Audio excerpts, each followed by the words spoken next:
Nice.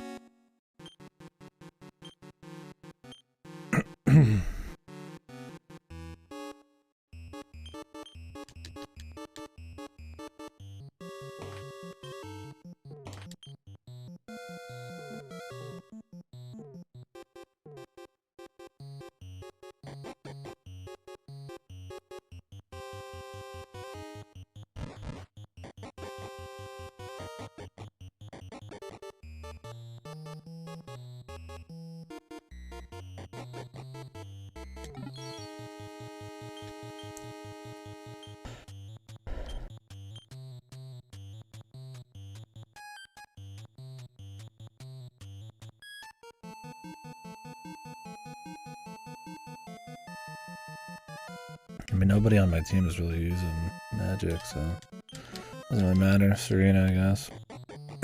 She got the better spell list.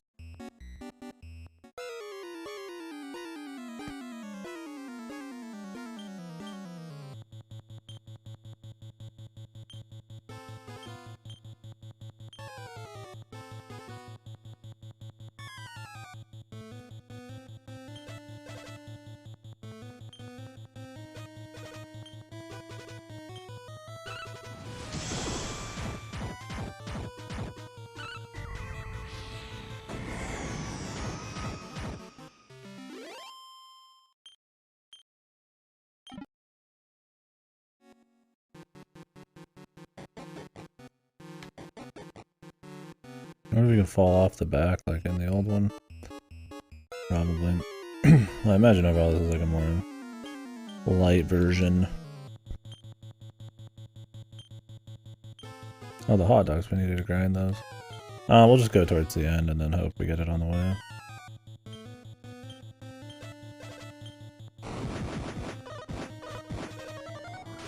Damage.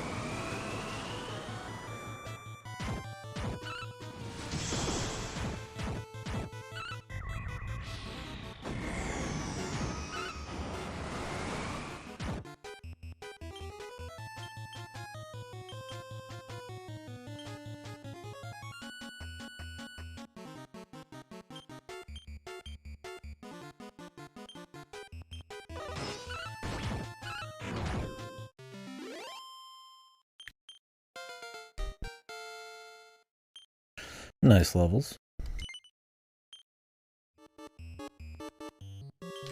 And we got the golden mane. There's a quest done.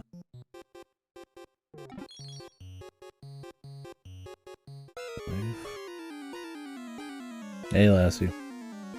How you doing today, brother?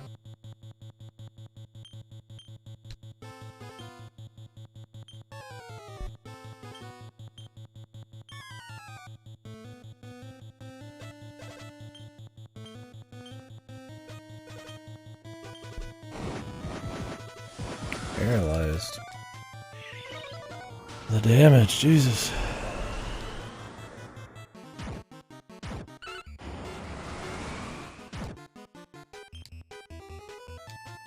Finish some work. A little weekend work. Or do you usually work a bit on the weekends?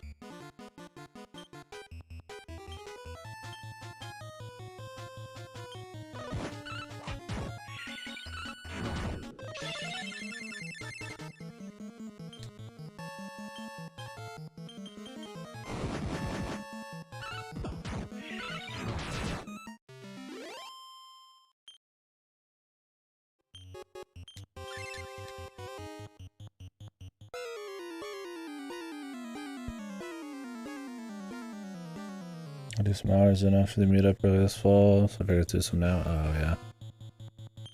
How was the meetup this year?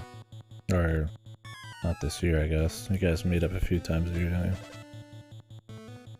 this time.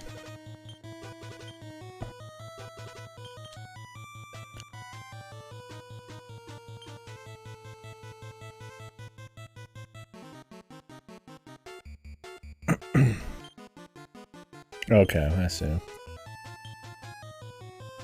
Well, you don't say nothing. It's all good. As long as it's helping you. Yeah, I mean, I guess that's what the contractor's supposed to be there for. Protect these as long as you don't care. And yeah, match is not a big deal.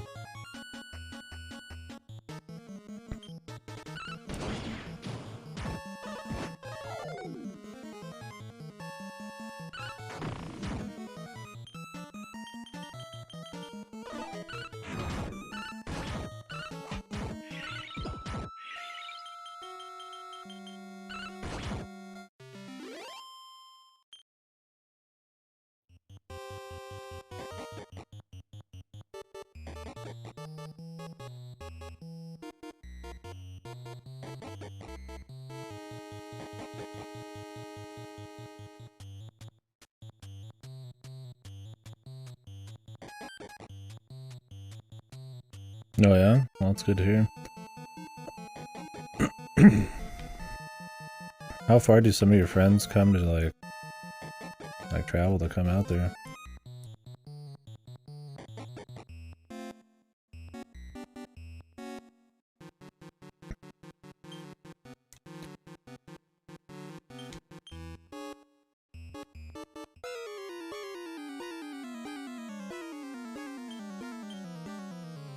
What I'm gonna do is we're just gonna explore this place and fight everything, get XP, not care about mana much, and then we'll just bust straight to the end with the holy waters on another run. Oh shit. Guessing the flights are more affordable out there though.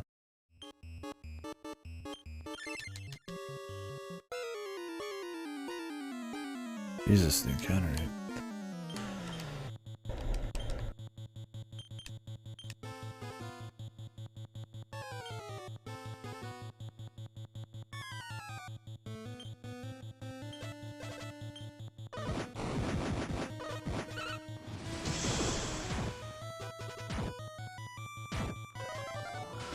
Oh yeah, I mean, it's quicker, all less bullshit. You don't have to put wear on your car, right? That's... I mean, round trip, like 800 miles.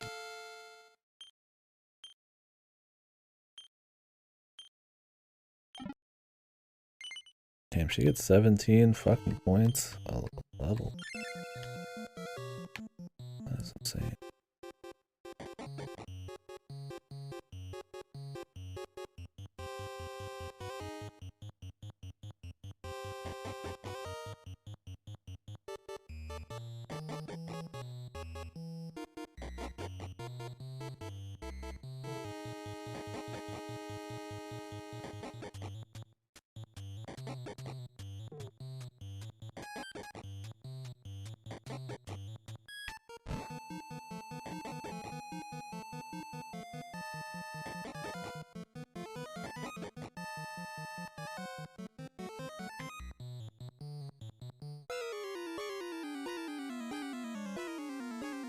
Jumpin' Jackal.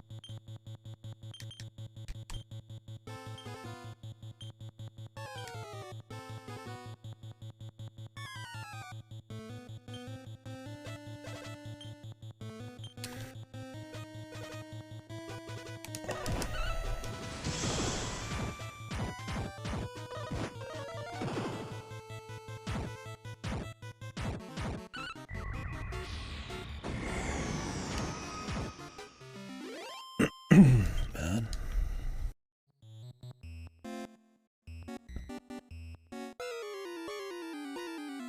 I think this is essentially just a dead end.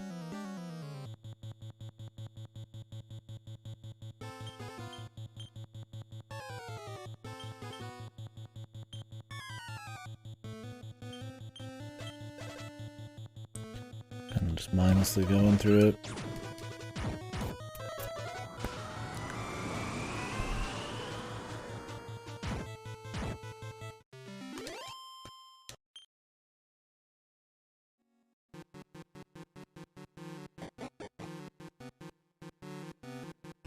A lot of chests to find. Whoops. That's a whoopsies.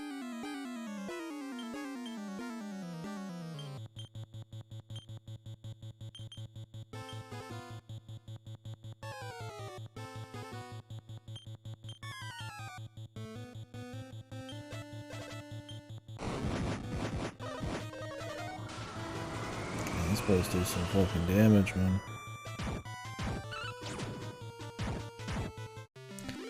They don't have much health, though. Where did this one go? That went down. Okay, I was just showing this off. If this is like the one from the original game, then what's gonna happen is we'll probably jump off the side. Or there's like a hidden way over there, which is possible. Maybe I should walk out and check.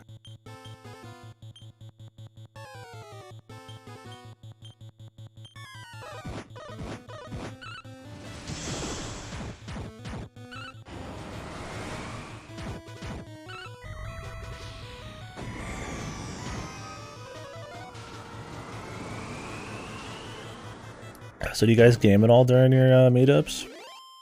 Or is it mostly just movies and stuff? I know in the past you were prepping games for your meetup, but I don't know if that actually, you guys actually do much of it.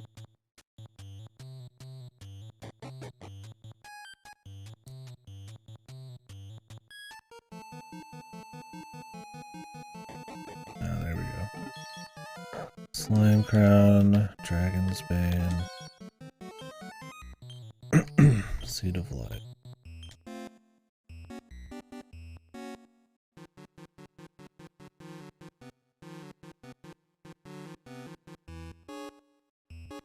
Yeah, I gotcha. Oh, well there you go, yeah. So always got something to entertain.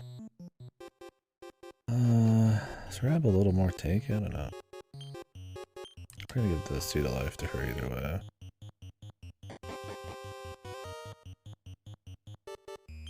Do you play much Dota? I know the friends do. Tripper talks about it a lot. I don't know if you have a history with it though. I don't think I've ever heard you talk about it much.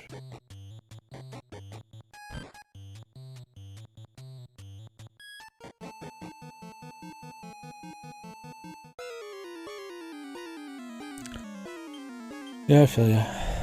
I got a few hundred hours in Dota too, but that was back in college. Otherwise I played a lot of League.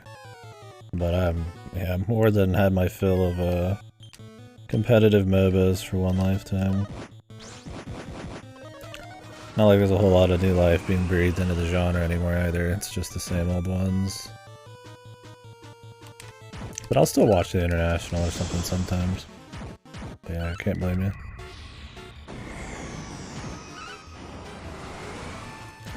And again, I don't spend a lot of time on those kind of like infinitely grindable competitive games anymore either.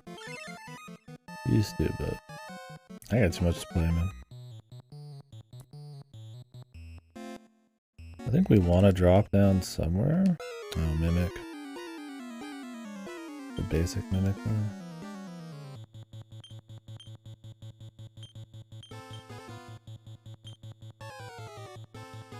Well, hopefully still had fun watching it.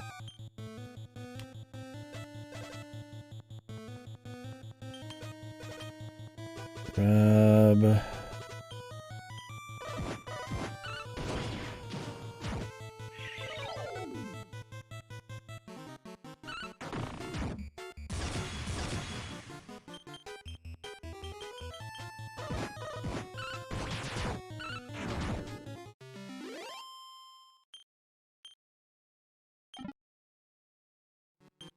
See the skill. Alright, we can use that. I need to not use the stick there, dude. I've been the D-pad on the Xbox One's not great. So I use stick in here, but it's not really good at like precise moves. Yeah, oh yeah, I feel you. It's cool still seeing like I feel like competitive games and the production that goes into those and all that. The problem with watching competitive MOBAs though is like if you don't know what's going on, it hurts the experience quite a bit. At least with competitive fighting, you lose a bit of the nuance, but like it's still pretty readable. But yeah, I feel you. Never took you as the kind of guy to bitch about what everybody's watching. That's good. Good, I was right on that. As long as people are having fun. I mean, I'm usually just talking during that kind of thing anyway, so. Background noise is enough for me.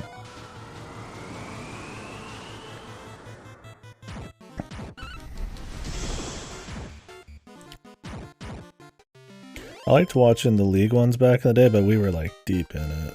To the point where we were trying to be competitive. And that game really tries to push you to care about the tourneys and stuff.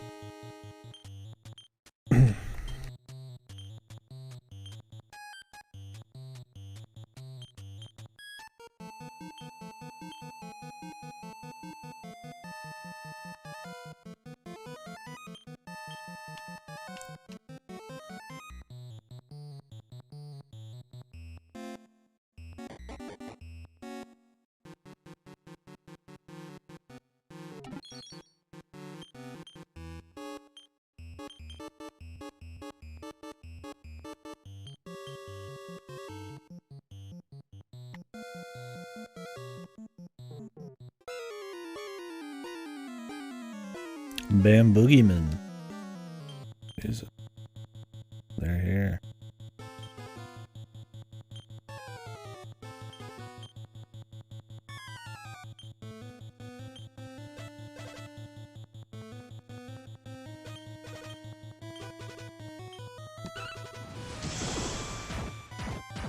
Yeah. I feel ya. For me, it was a nice social game for a bit, but it turned so, like, toxic, they say.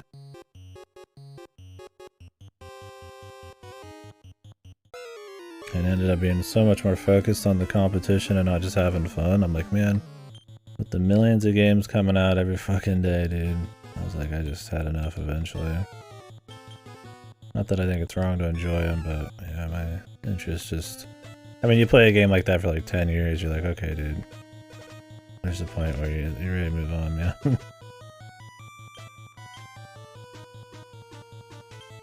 Oh, yeah.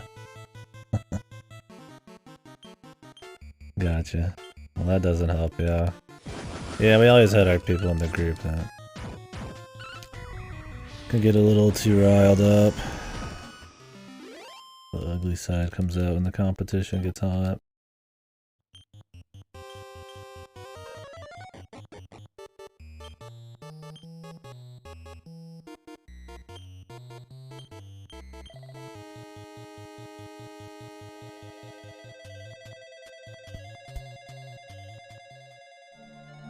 Oh, more of a troll type of thing. I don't mind the fun having for sure. I liked it when we just got silly. It was usually when it was people got really try hard. It didn't like infect the rest of the group. Or make shit awkward. I mean, try hard's good if you're all down for it, but it was kind of a social game. Whenever that kind of shit got too intense, because people have been watching too much fucking, like, you know, tourneys and stuff. And it's just like, you know, not really here because I even have that much fun with the game, right? You're just there because you're playing with your friends. So.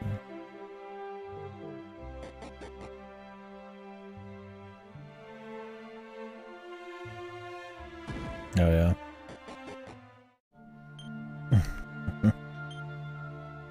Yeah.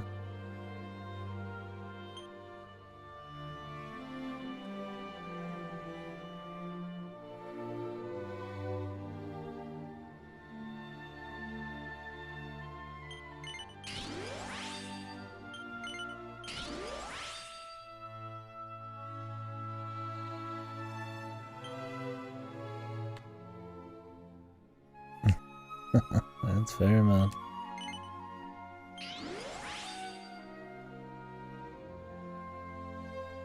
I need 12 there.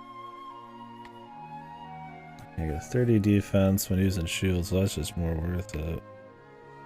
Unlock something new. I'll get 10 right there. We'll wait on that. I don't know what I'm doing with Serena here. Oh, I was gonna go for Alma Mater.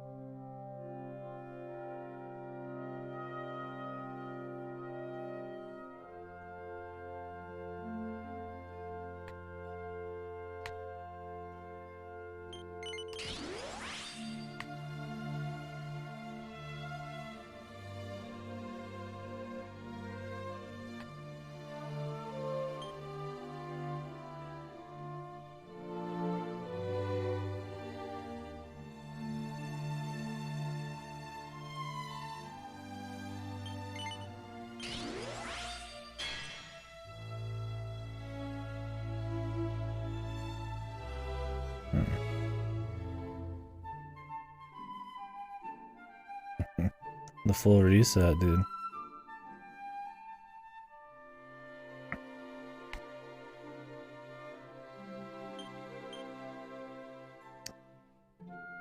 Gotta do what you gotta do, man.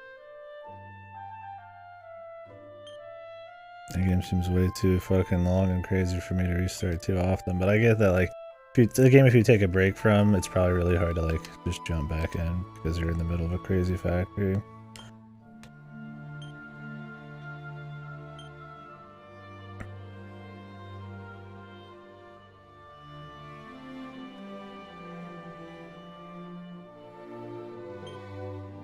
Yeah, at least you get a different experience every time.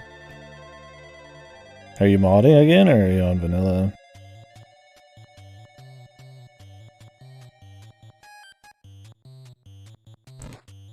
Have you guys ever looked into Infinifactory before? Or it's not Infinifactory, sorry. It's a different one. It's like a 3D one where you're like on a curved earth type of thing. Infinifactory is the one by Draconic. That's totally different. What was it called? It might not be, no, not Satisfactory, I don't think. No. That's the one that's like full 3D, right? It might be single player, I'd have to check. Let me remember the name.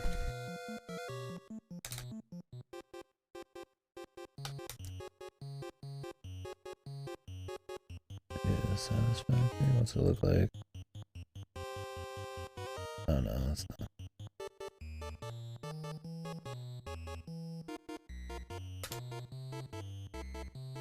Oh, it's Dyson Sphere Program, is that what it is? Yeah. It might be single player though. I don't know much about it, obviously. I just heard it's really good. People compare it to Factorio. Is it multiplayer? Single player. Probably not interesting to you guys then. I don't know if you'd play that a lot, but well, there it is.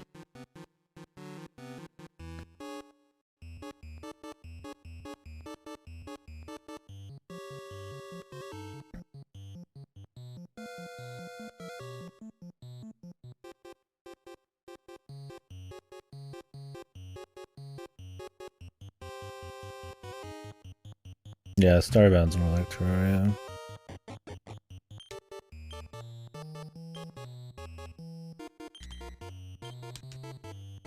Alright, let's hope the holy water works here. Yeah, it's supposed to be good, but I didn't know if it's single player or not. I just hear a little bit of talk. Kerbal Space Program. I didn't get to play the first one yet, but let's hope so. Maybe I'll jump in on that one. Doesn't seem like the kind of game you'd have to play the first one.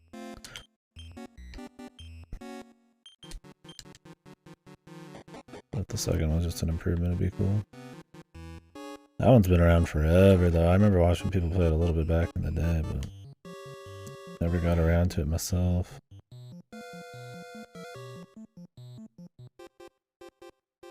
I'm actually curious where this dropped. Yeah. Okay. I don't think it drops us anywhere with loot.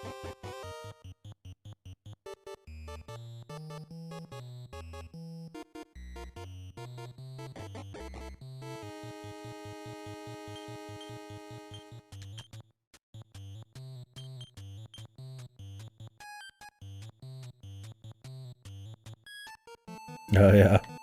Yeah, I wouldn't know anything about it. I'm sure you'd play very well nowadays.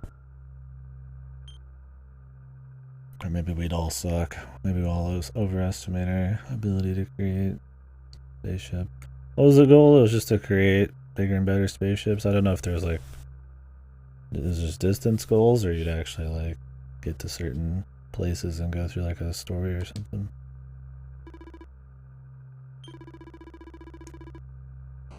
The statue is coming for me.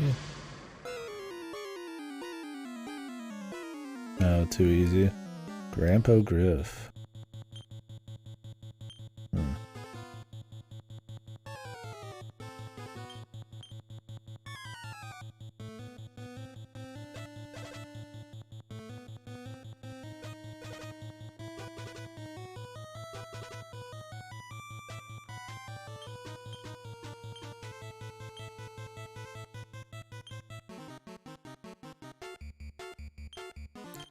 Let's hope he doesn't turn us to stone.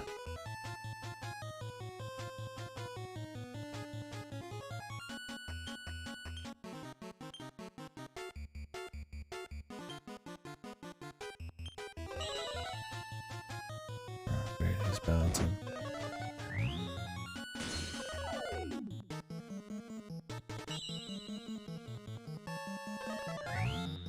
It's not good for Rob.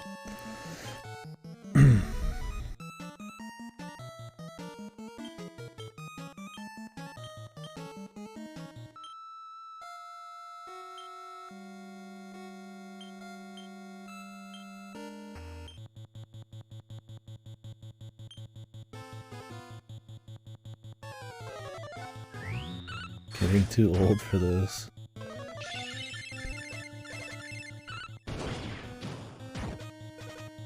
Thousand on.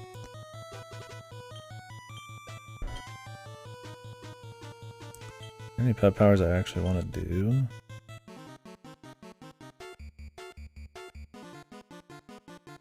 Knight's Mandate. I don't know if it's worth it over just the raw stats, man.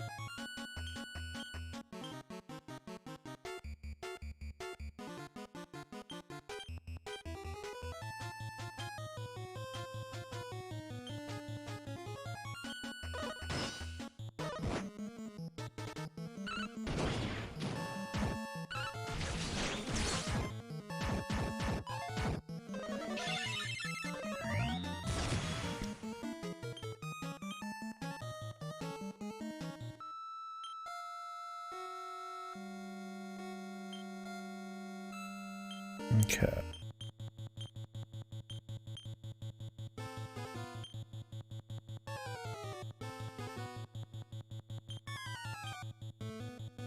Let's resap him.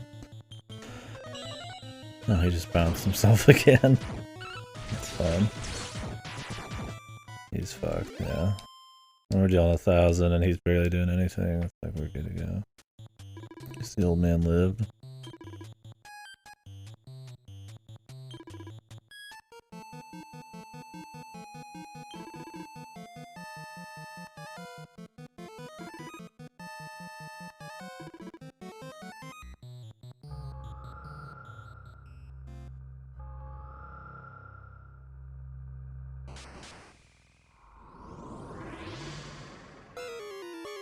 Oh. Okay, we're not done. That's why he was easy. Oh,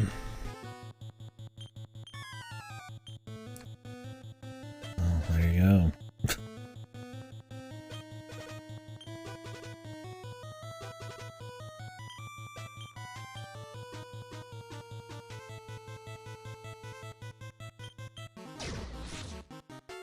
Black breath. Alright, I need to use insulate. And he dodged it. Or he likes to nag you. Maybe it's a really annoying Pegasus.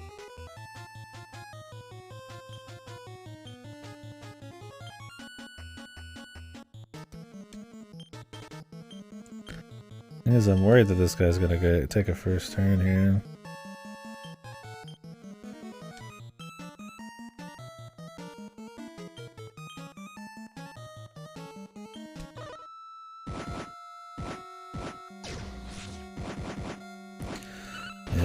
The old school style is so fucking annoying. Because of shit like this. They'll end the turn, and then fucking start the turn or some shit.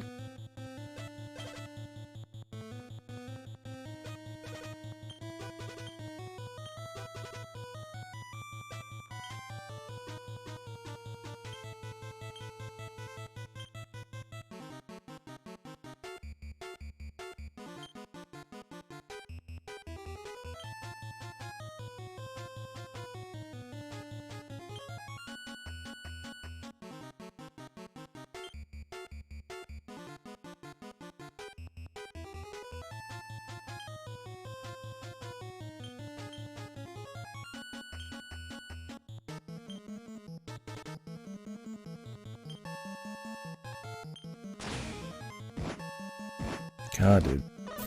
You just can't react to it. You have to pre-heal on this guy. Which is super fucking annoying, man. I hate, that's what sucks about the old styles. You have to just, like, guess that he's gonna do something.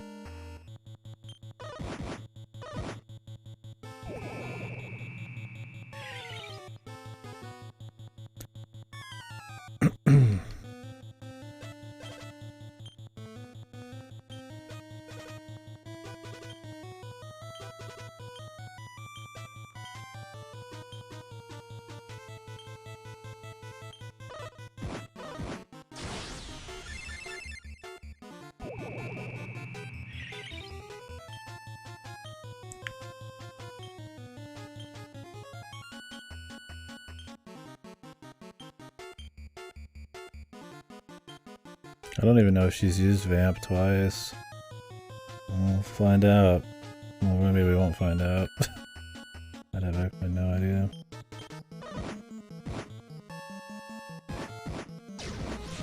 He's also wiping our turns.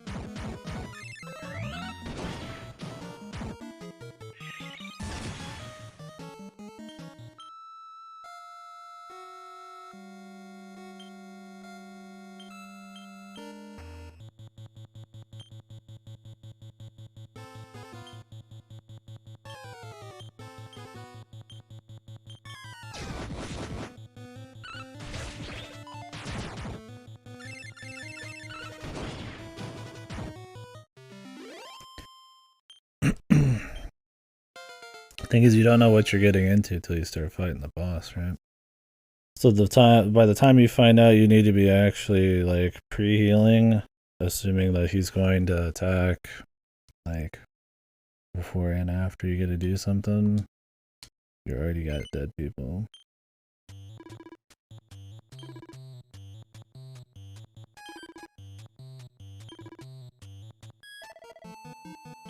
Sorry. Didn't cost us much. I got a bazillion Yggdrasil leaves. Because of gambling.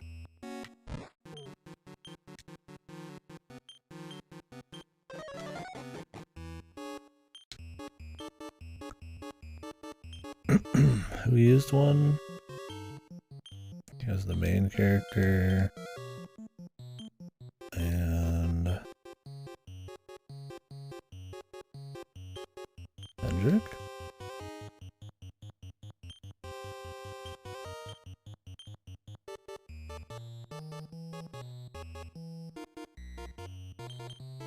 Jade. Actually, I want to grab a few for her.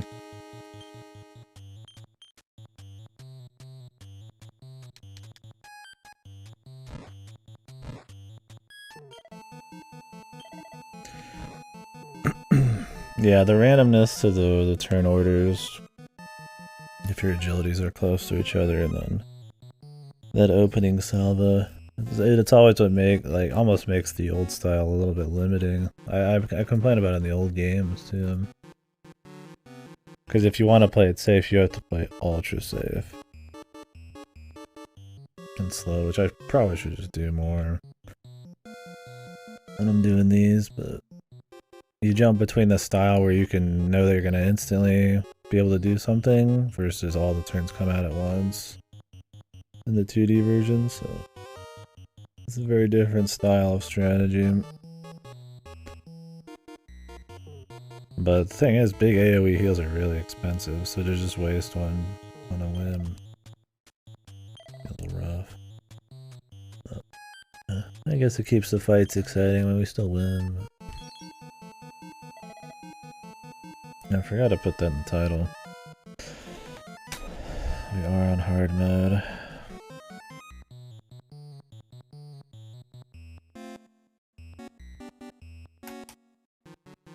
Add some context to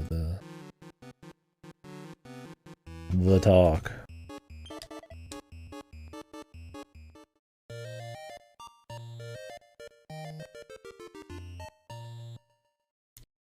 Thanks, you fucking horse.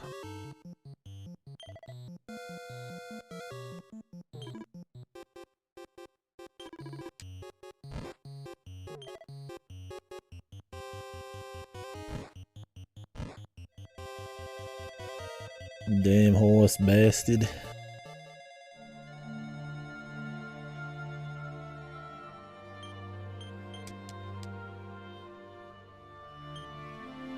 Oh, we've got to go turn something in. I have to check my quest catalog though.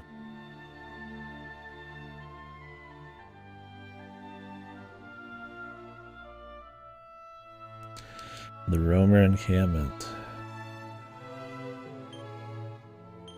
Night, probably.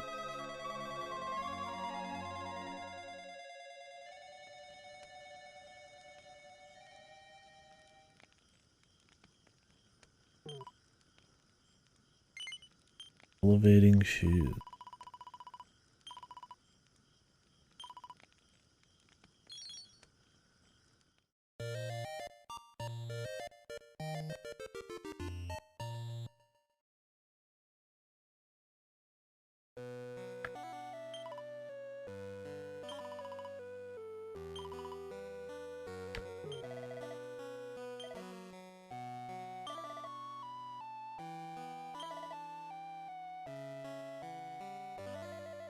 Yeah, I'm sure you really care, Kiefer. Piece of shit.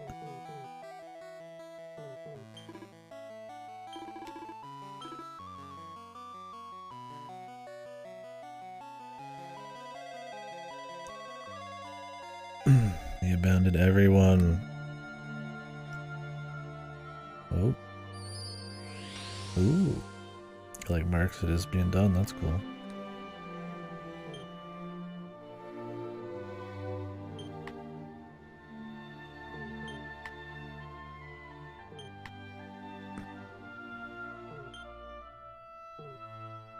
Probably able to finish that one too.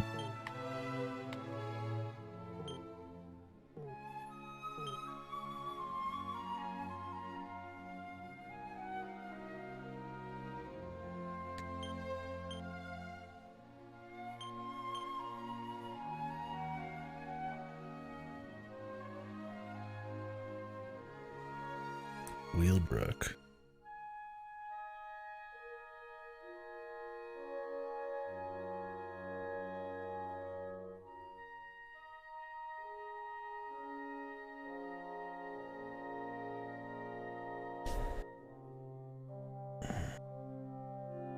Don't know where that is.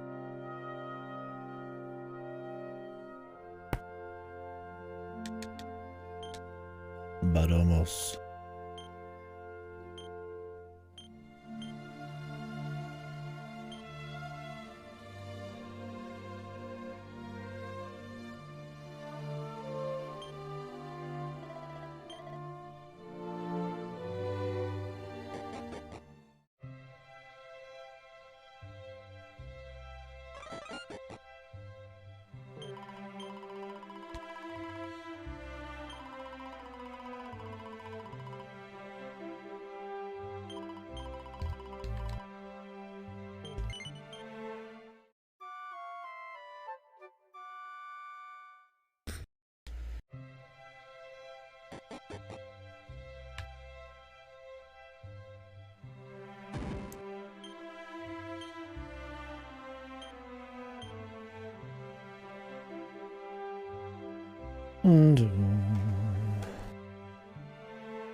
I already checked that place. I was like, you know what? We've had this for too long. I think something's off. Yep. It's in fucking Gallopolis Castle, which I already checked. I think I maybe just missed the one room that it was in. Figured it'd be in the Sun's room. Because he was about all the knighthood shit, but in the royal chambers, I guess. Probably go see if there's another horse race. And also see about maybe doing more of the trials. I don't know if that's gonna be as worth it. So do we have anything new? We can go to the final dungeon apparently.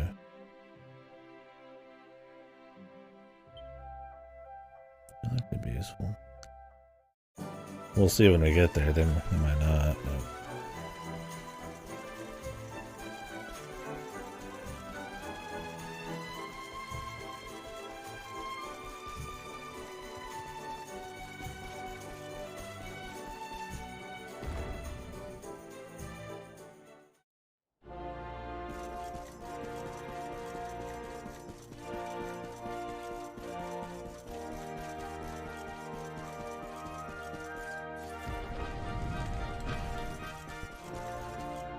Somewhere in here.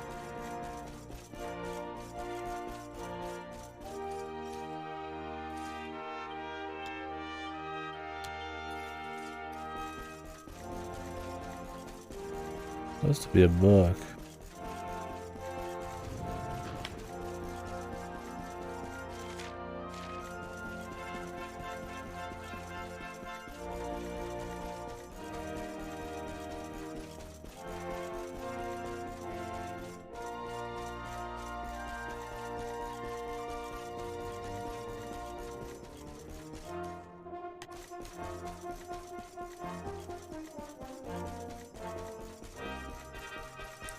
So it is in the sun's room and I missed it. This lady has it. No, not quite. Oh, it's like fucking like at the bed, dude. Okay, that's fine. Okay, now we can go do that.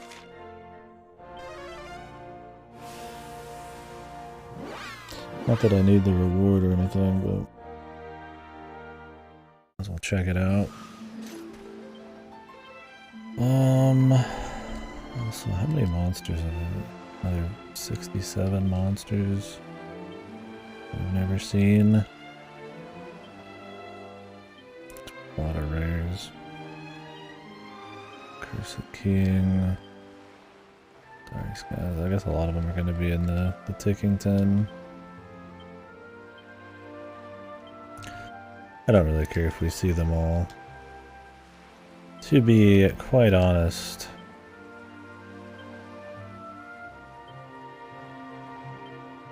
I try to like see them all when we're in a zone, but I don't like grind it. The main reason I care about seeing more is like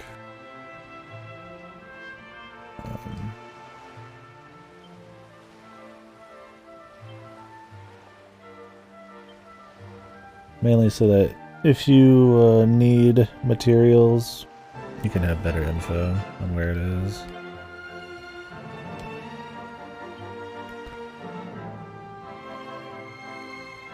We got a pretty good raid anyways.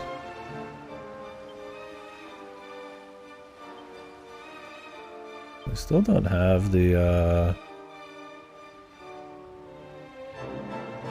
magic key, now I think about it. I wonder if that's gonna be a post-game thing, that'd be weird.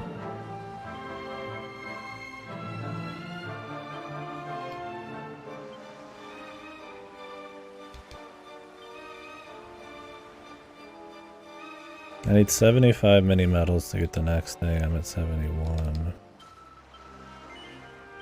I gotta say, I don't think we're gonna get to 75 for the final boss, but we'll see, maybe.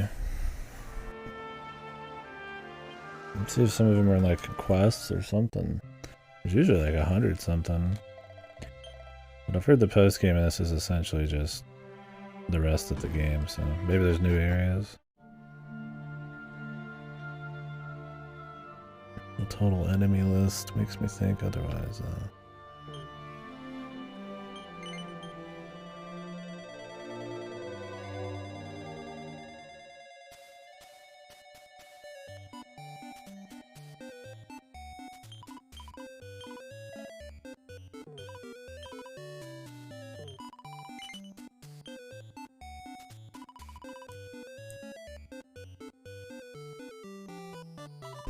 At least I had the idea to go there almost immediately.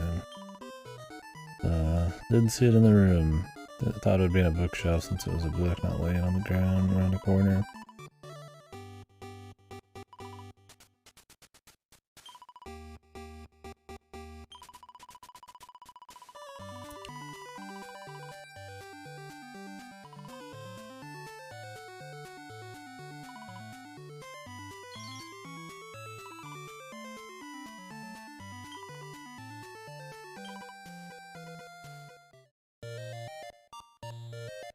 Okay.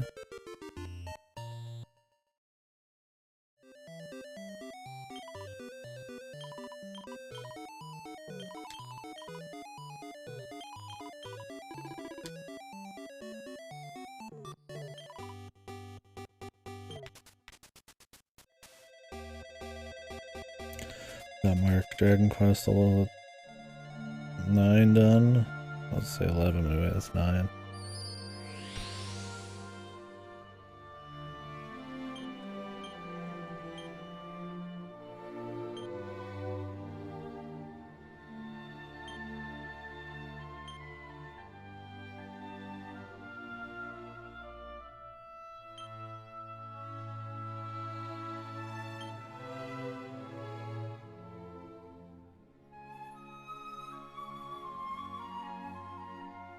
You earn experience with every step you take.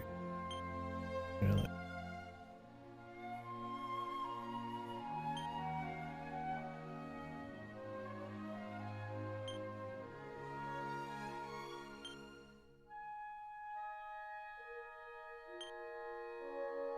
I can only Serena use them? Who the fuck can use them?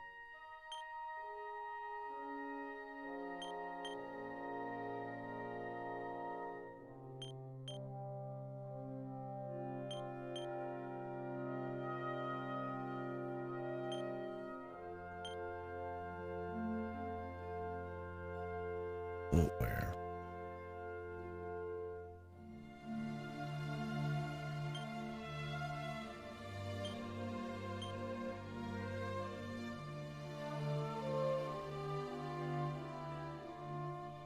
Apparently everybody can.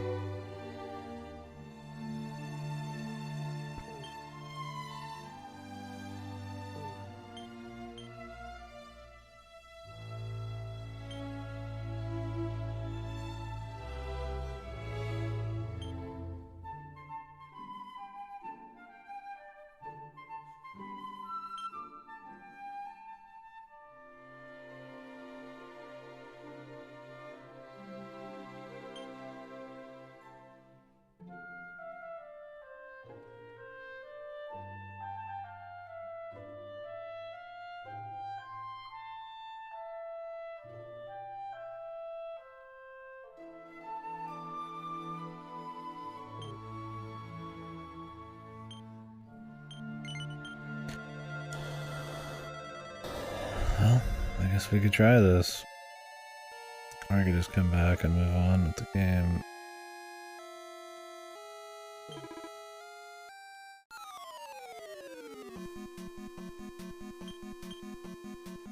I'm just gonna re-explore this whole place.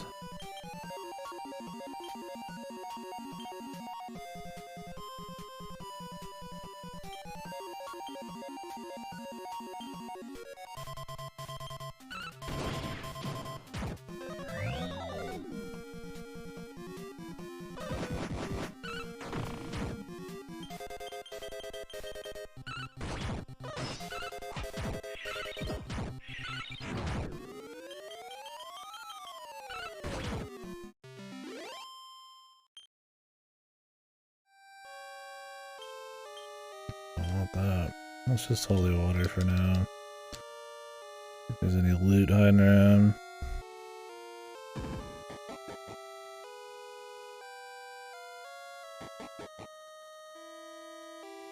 I mean, if they filled the chest up again, I'm down, but I'm just getting to the same place.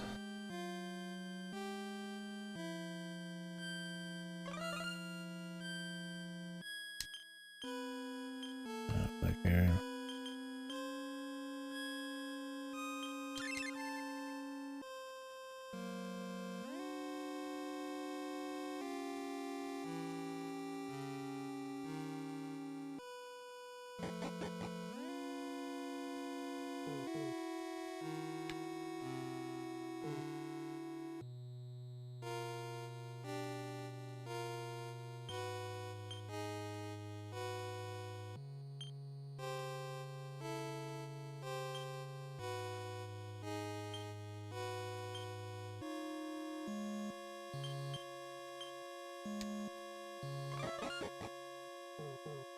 might be different creatures.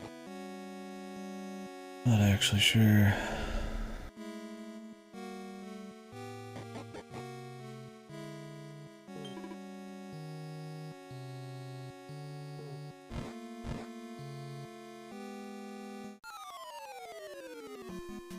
Oh.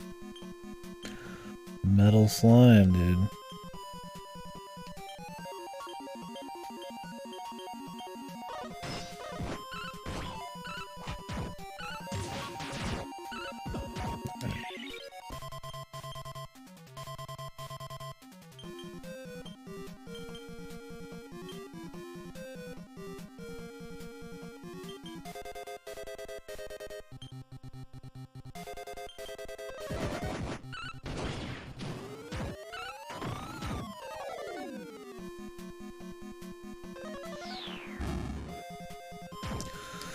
Look, there are a few new brothers here.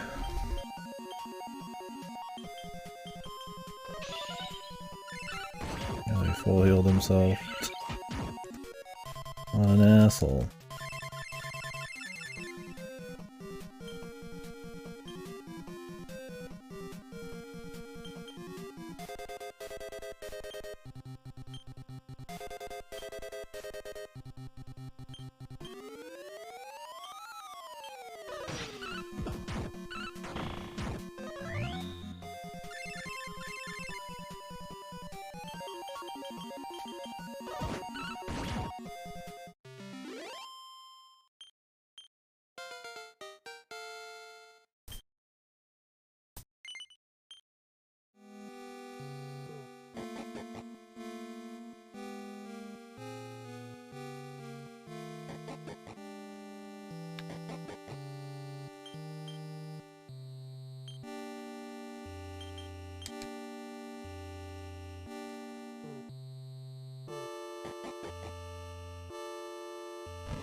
I'm lost, help me! Sorry, jackass. Oof, I'm hurting already.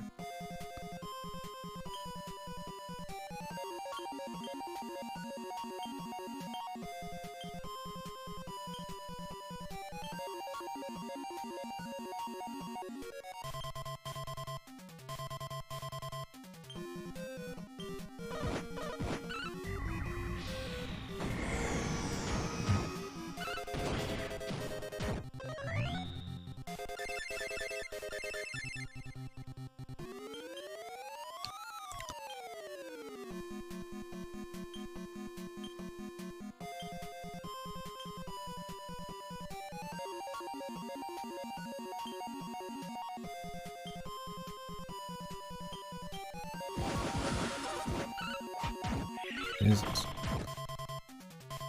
He almost dead.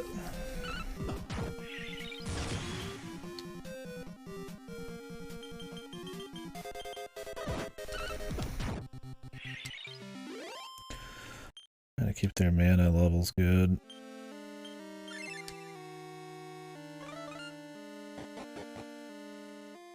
It seems like the mana core is high enough level that we get in a fight with them no matter what.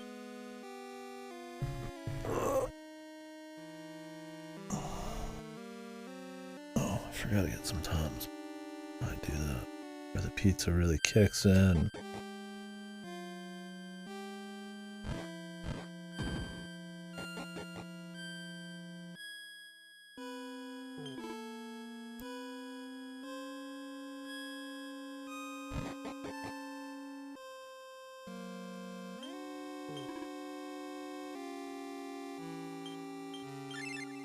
Kind of goofy that there's two of the exact same dungeon in a row.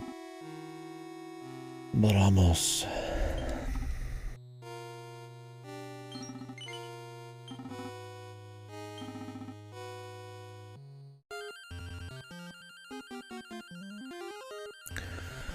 That was probably pretty hard back in the played with him in it. Let's see how it goes.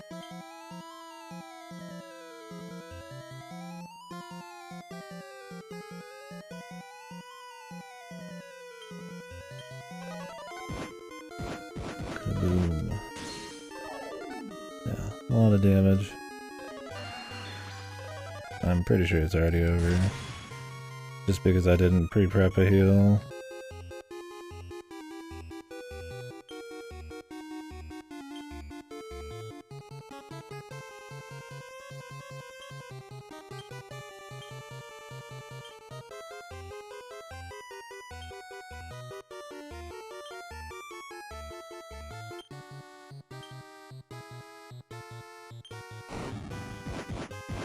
Yep.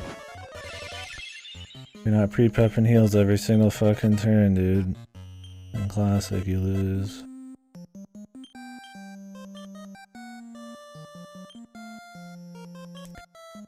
Cheesy. Omni Hell's a waste. Muscle Dance.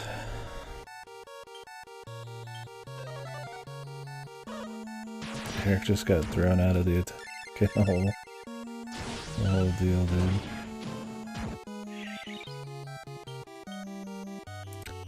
Can we get him back? Or is he like just perma-gone?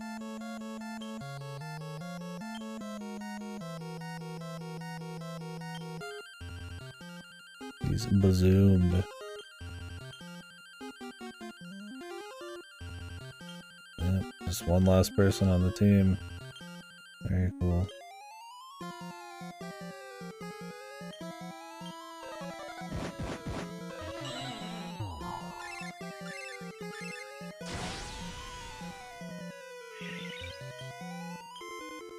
Alright, he's confused.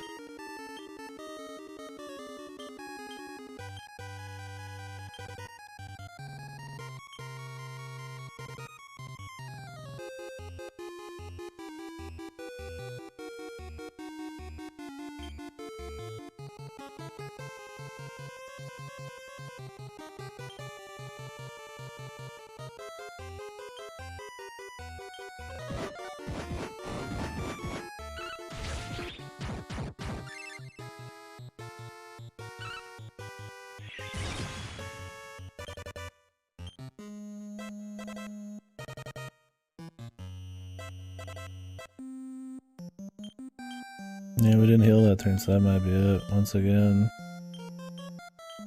Let's see if he can go faster. Eric's back. Doesn't matter though. Once his ass is dead. Yeah, you just have to have known the first turn that we were gonna get instantly fucking wiped out. I think it sucks is like, the nearest place is really far back. We have to run through this whole fucking joint again. I'm not gonna spend a bunch of resources on it. I just need to spam heals every time, it'll be fine.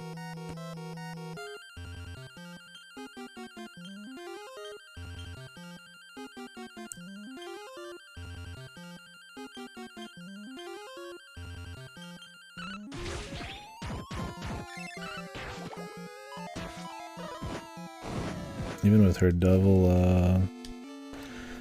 heal though, her double attack up, it wasn't enough. Might actually go to the final dungeon, get a little XP. Before we go in for him. I think we could take him now, but if we have a bunch of XP coming, there's not much point. I'll just move on and then come back. That fight's gonna be a lot of like, you have to heal every single turn because he opens up with the turn. Like if you're faster than the boss, you get to react. If you're slower than the boss, you have to play preventative, which is like way more mana inefficient.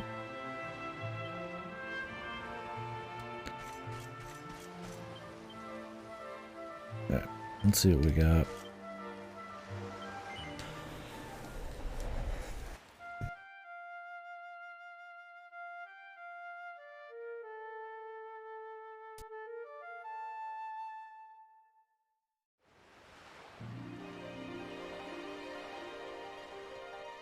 There's just literally not a single turn you couldn't heal.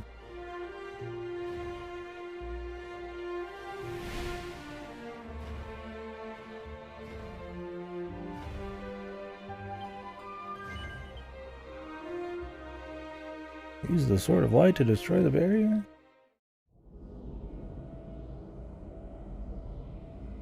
Yeah, sure.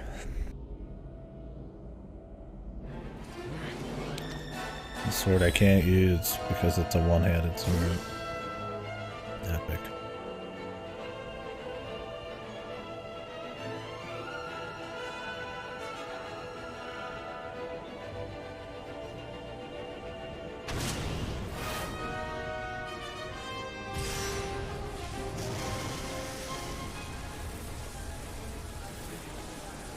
We're here.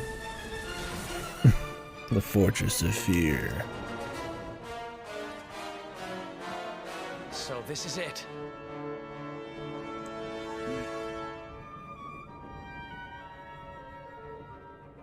It's time to go and get our revenge.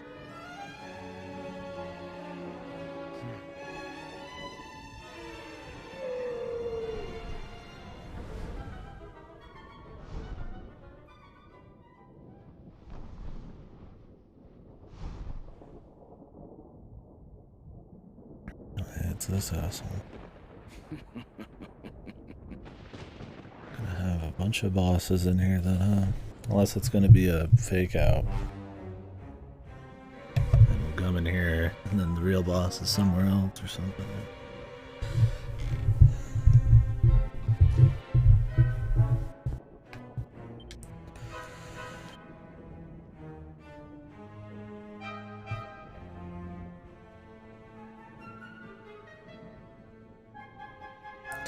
We must avenge Tendo. The sacrifice will not be forgiven. How you doing, Tracker?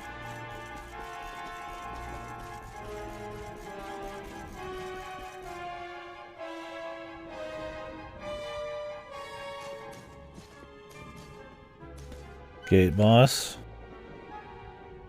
Mordigan's domain, at last. We must be on our guard.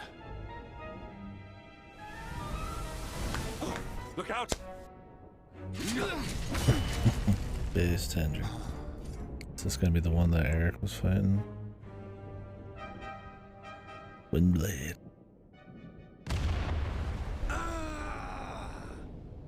What in the... Oh yeah, it is. Pretty good. Just chilling. Some pizza. Damn, this guy's buff. Of course, I would expect no less from the vanquishers of my fellow spectral sentinels.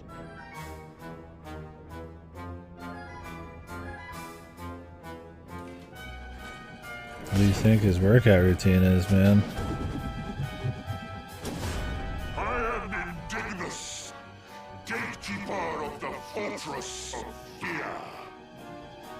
Lumine, you have done well to make it this far. An impressive feat indeed for a mere human. But this is where your story ends. You shall not meet my master. You shall die like dogs at his door! Your graves await. Kegs of human growth hormones, yeah. I think something like that for sure. Damn, why are we starting with her? That's weird. Oh, that's not weird. I'm too used to the old style. Although it is still weird that she has first turn right now. But I'm down. I want to do some buffs. Dude's biceps have biceps.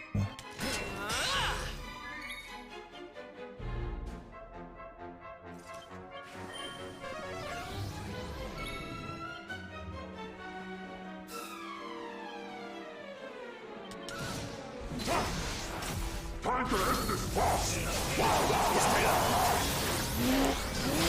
Rah, rah, rah, rah, rah. Jesus, dude.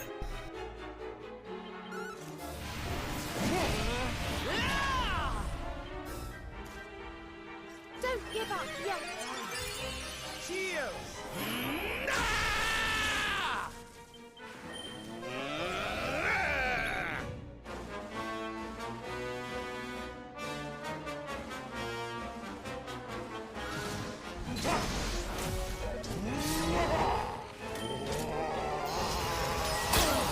Oh, motherfucker got magic too, man.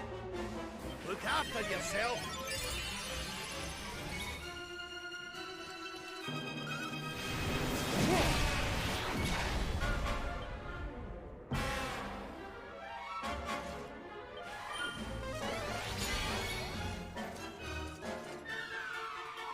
Perhaps this will help.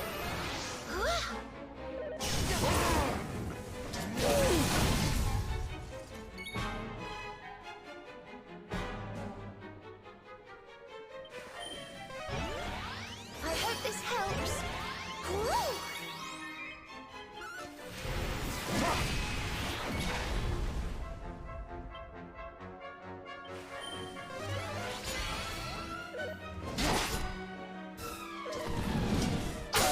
Giga throw.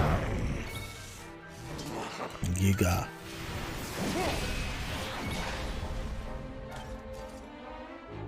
We'll soon have that patched up. We're at critical mass on buffs, man. I'm not sweating. I almost feel bad about this.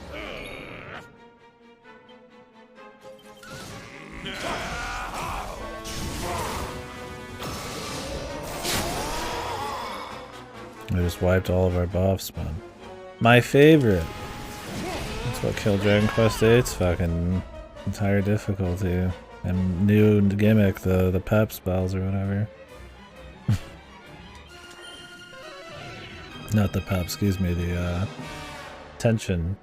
Because the idea was you're supposed to build up tension and then release it all for big damage, but because he wipes your tension and buff, like almost every boss in the late game wiped your tension and buffs, like every turn, you just never interacted with the mechanic really. Or if you did, you just like RNG'd forever.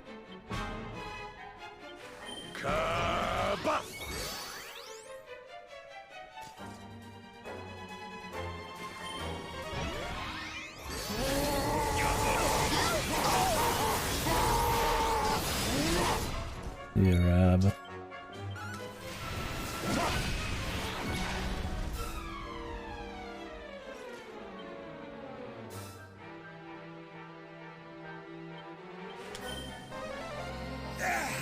I owe you one.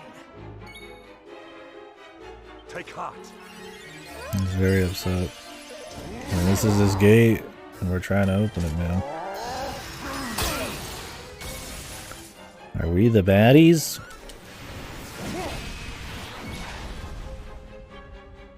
Serena.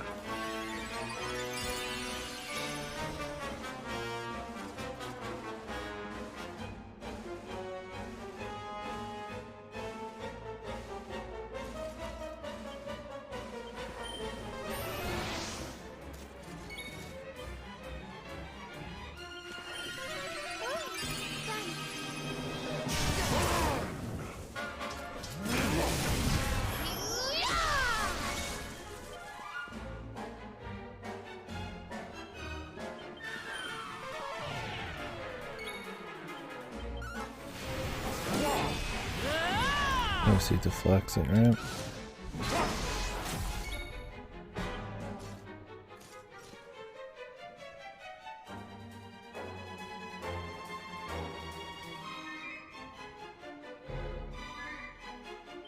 Try this for size.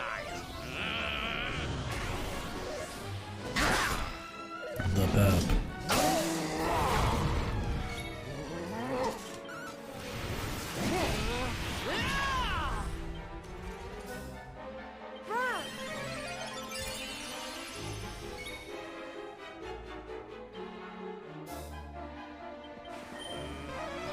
Blood!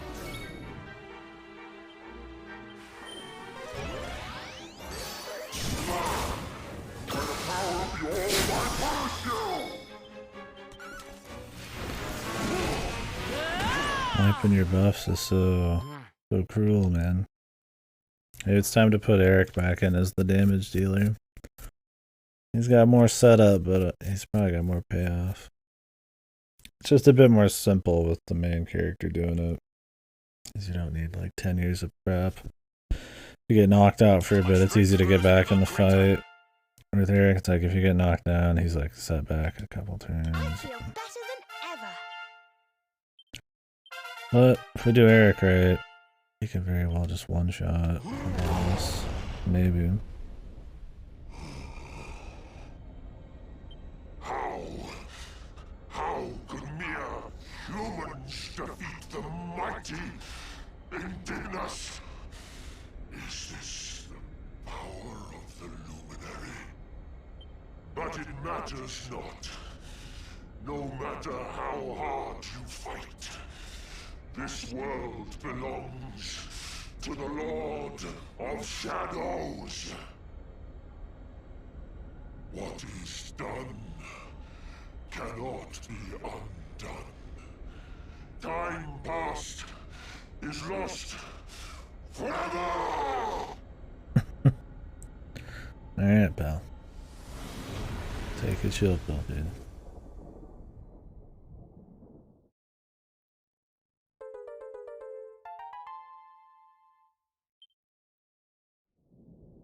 The Lord of Shadows awaits within. Onward.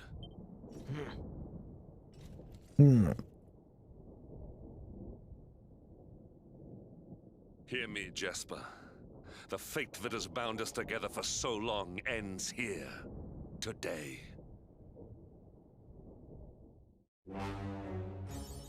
Why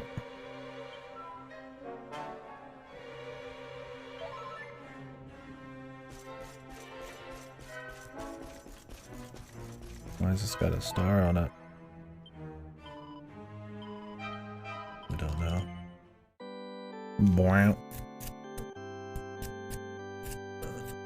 Now the big question is the final boss gonna need a grind like every other Dragon Quest?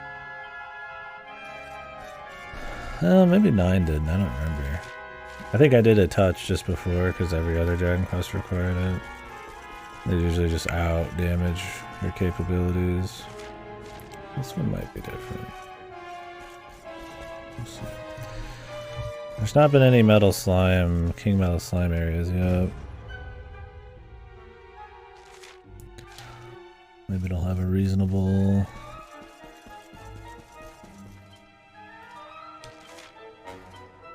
a bit of difficulty. We got 3 pages of laddies. Let's go!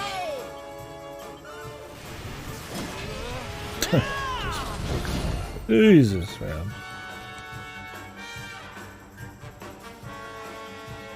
Well, the good thing about 3D also is I don't have to worry about mana because I could just run past everybody. So that's cool.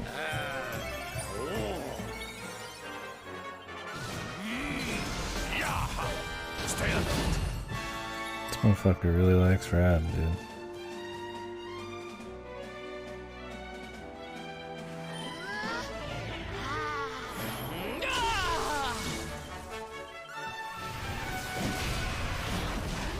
We have carried the day. I mean, I do too. He's a cool guy, man.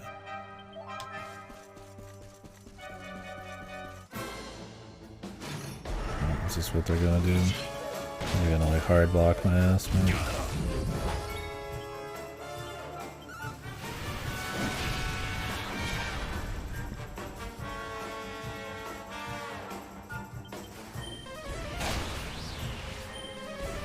Oh man, the double. The lucky double.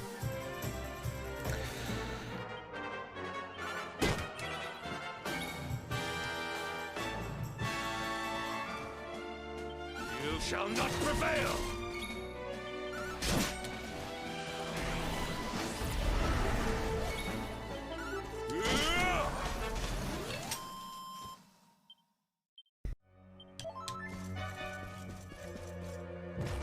Maybe they'll give us a checkpoint though, as well. That'd be cool.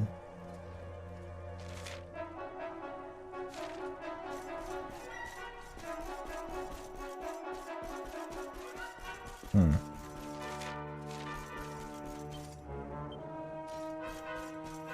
Can only go to the right. What would flying do here? 5 pieces of treasure. I don't know if I can go through doors with the mount. Accept your fate.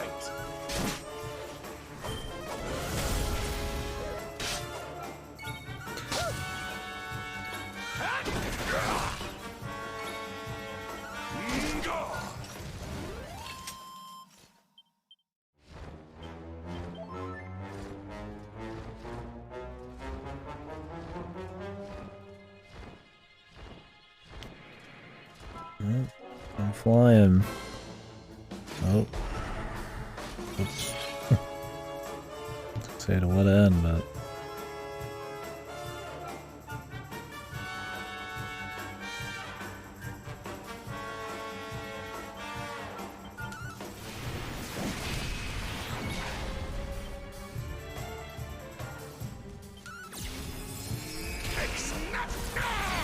All is well that ends well. I guess flying will matter at some point, but not right now.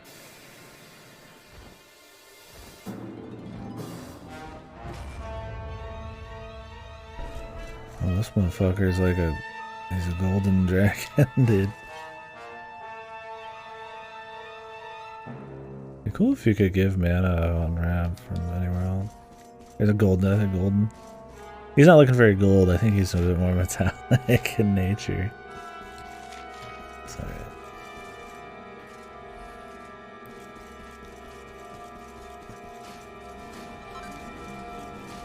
I've been cloth.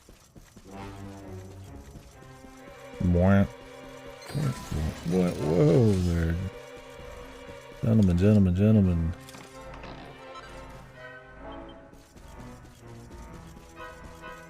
They overvalue these molten globules, man.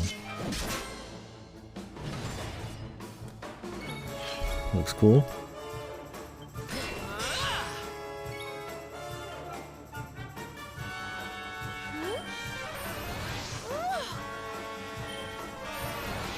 Double the oomfuls soon. Not that that's going to be useful at all, but... Scrap metal!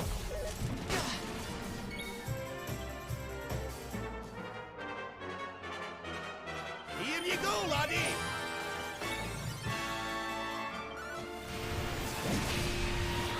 This is the dragon killing sword, too. I think that matters at all. Another day, another victory. Damn, she's beefy, dude. Just punched him to death. Kaklang could have some like really bizarre fringe use, maybe. I've used it in the past before. I don't remember which Dragon Quest. What Kaklang does is it turns one of your party members to steel. And then they can't do anything, but they don't take any damage.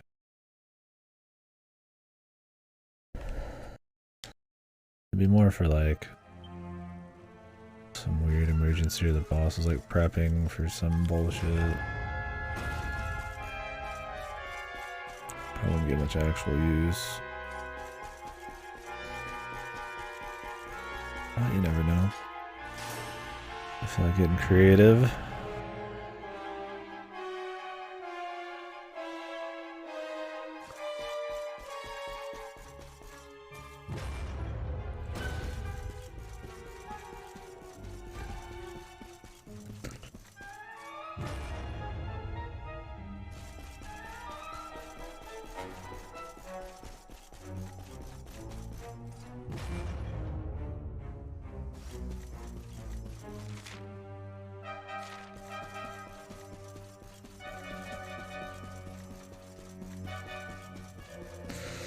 Dude should hire an interior decorator, man. The only thing he's got in here is goons. Ride of the Valkyries, warrior princess. Okay.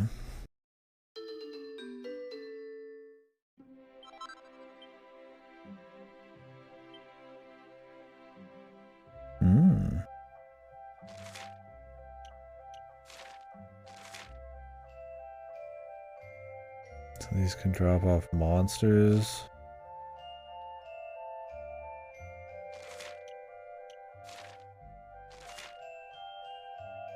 Okay, you can just find it sitting around.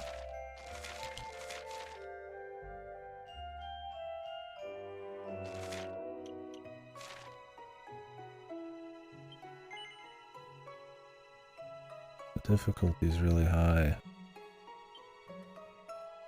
Always save before I do it.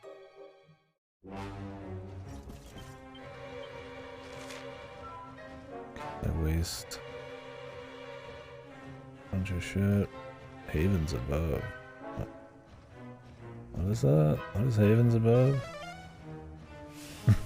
I actually don't know.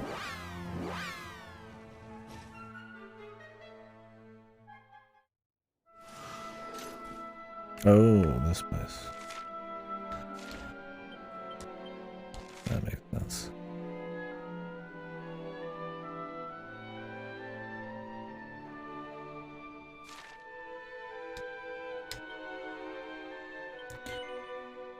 And there's not a warp straight to the final dungeon right now.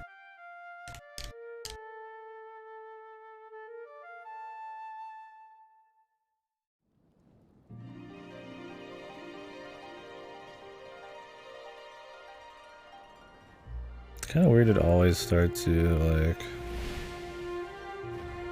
Unless you're on a pad, I think it always starts you to the northwest of the world.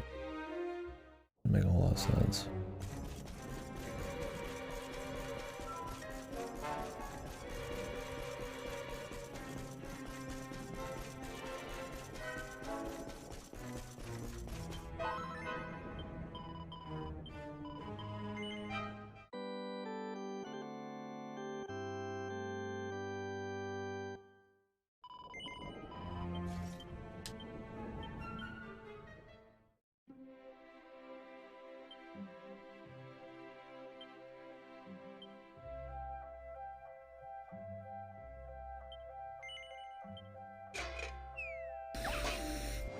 See if we can do it.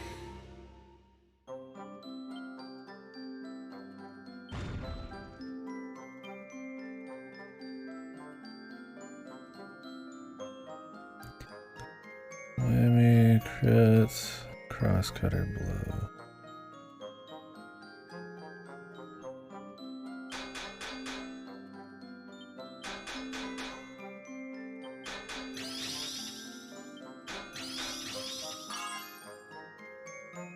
Alright.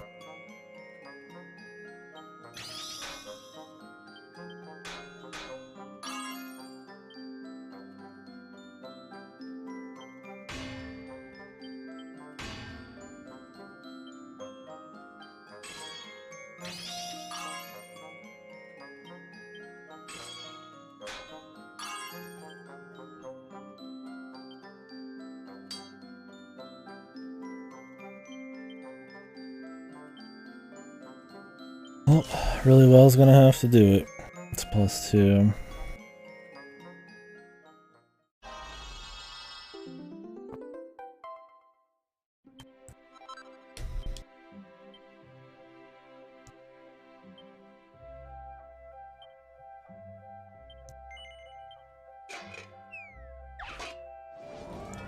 As long as I have other ways to get the gold bar, we could always grind it. I don't know if you can buy them.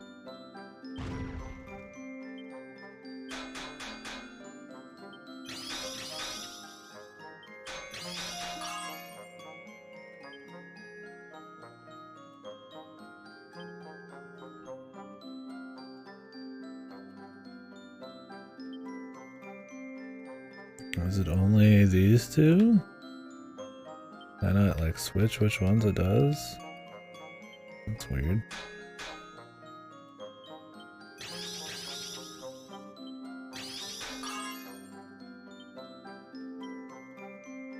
Okay.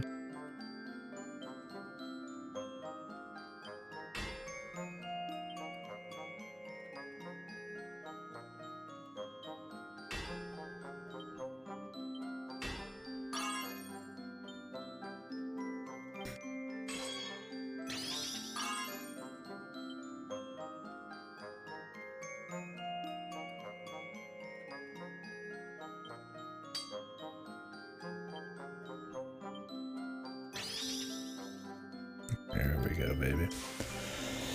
Thank God for the crits. Hopefully that's a +3. There you go.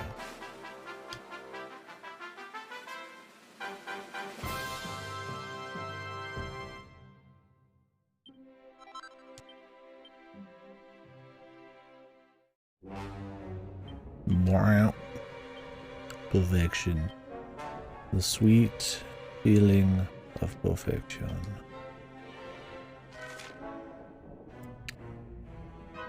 Good, we're getting some upgrades on this too. Yeah, it's just big upgrades all around. Now what's this look like?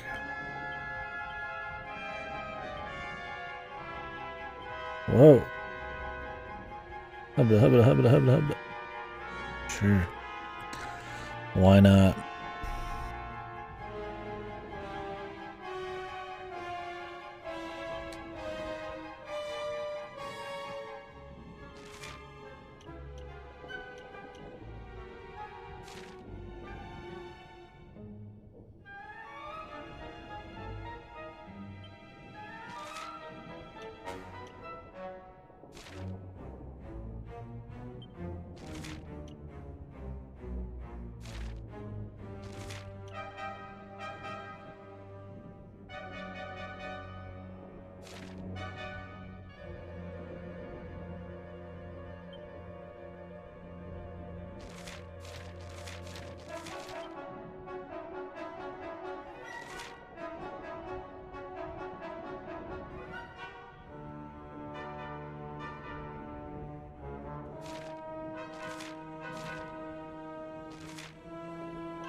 That fucking, was it like a tuba or something? What the hell was that?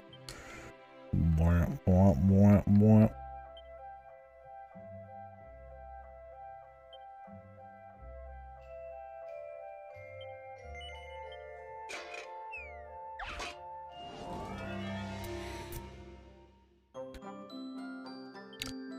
Can rework this bad boy.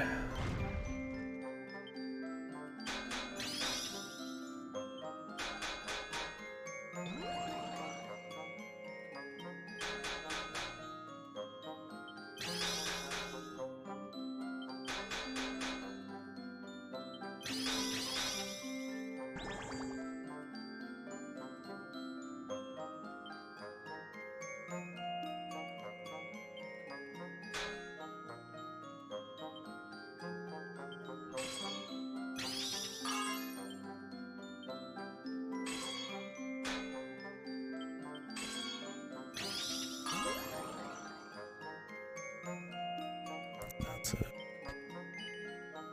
That's all we're doing. Brilliant. Good.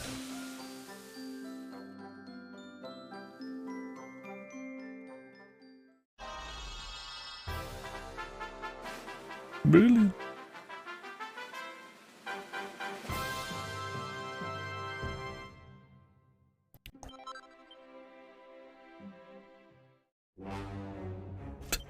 Every time we get back-ended, the ass-rending fucking like tuba or whatever. At least there's a new song here.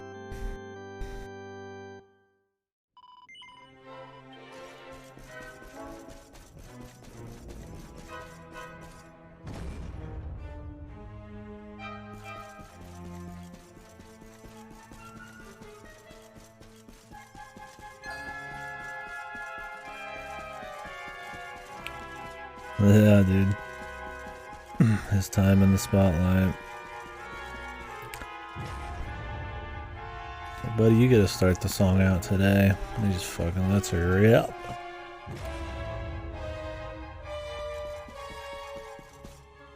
I like it. I think it's a big improvement over the last two games. Because you can buy materials from it, you get to rework materials. The things aren't too expensive. Where you find the materials is very upfront. You know, it tells you if it's from certain monsters or certain areas. So there's not much of a grind. And then the actual minigame itself, like, turning it into something you can have that's like skillful and you can improve on items you got, whether you bought them or made them, is just a cool way to squeeze that extra bit of stats, that extra bit of advantage in a hard mode. I think it's cool.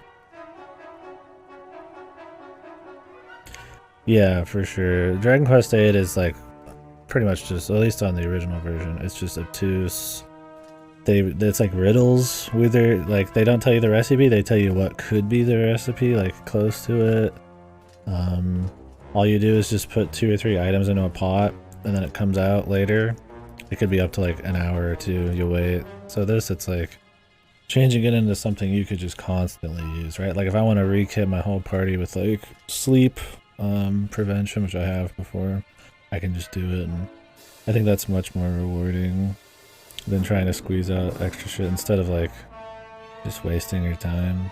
And the minigame itself is cool. You level up and you keep getting more points and you get new abilities, so you could play strats. Like I'll see how far ahead I am on the quality of the gear, and if I think, you know, I'm not gonna be able to make it, then it's like maybe I'll try to like get lucky and squeeze out like with some really cheap abilities, like another crit, or try to lower like one of the bars or something. And there's like, I like that it's like a little bit of strategy to it. It's not like crazy hard to do it perfectly, and there is a lot of RNG involved, but since you're just manipulating it and it's pretty cheap to get more perfection pearls, you just make stuff or you buy them. It's a good time. I like it a lot. I think everything flows together pretty well in this. There's things like you can't just make also, right? So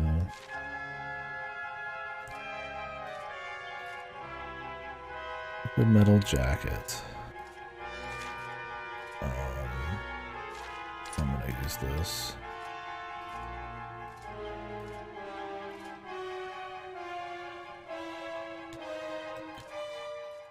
That's cool. Because in Dragon Quest VIII, it's like, well, you might buy stuff because you just don't want to forge, but the forging's always going to have the best shit. And that's kind of the same in this, but there are still things you can buy. It doesn't, like, invalidate money. It tries to kind of, like, you know, keep it all together. Exploring the world gives you stuff to use in this, and since it's a reasonable amount of shit and you're getting, like, new upgrades pretty regularly, it all kind of very cohesive in a way that 8 and 9 were not. 9 improves the quality of life a good bit. You know exactly what you need, and it introduces you get a lot more from finding recipes and shit like you do in this one, but resources having like a time limit on them, and it just being kind of a pain in the ass because of how rare some of the shit is and grindy. I just end up buying most of my shit in 9. But then 9 was also just not as interesting as a single player game. I was gonna reroll. Slime jacket. How much do I get for rerolling? You get a little bit. 18 though. See how that works out.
Did that reach in already? I'm not actually sure. Okay, I think it did. Oh, perfect. Yeah, and it's like reworking can give small upgrades and it can give big upgrades. It depends on the piece. Like a lot of accessories, you can go from like, you know, 20% resistant to like 50 or more, you know. And if you stack stuff, you could become completely, you know, resistant to like an ailment or a certain kind of damage. And I think that kind of optimization is cool. Whether the fight's really required or not, it's a different story, but if you're having trouble with like strategy, I think it gives you a pretty cool option to kind of get an edge that isn't just grinding, maybe. Requires a bit more thought.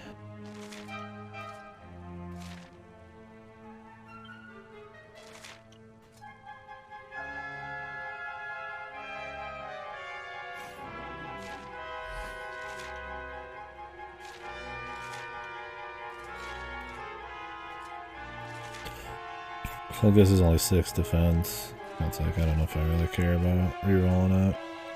This is like 2% evasion and 8 defense, so a little bit meatier.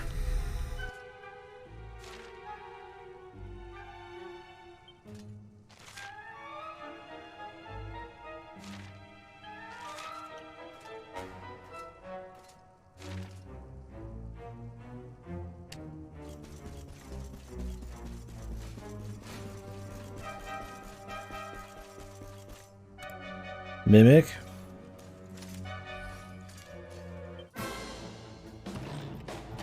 Could just feel it, man. Two chests too closely together. This one was like way too prominent.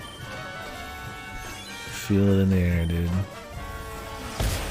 Thank God. Fucking that could have just insta killed the whole party.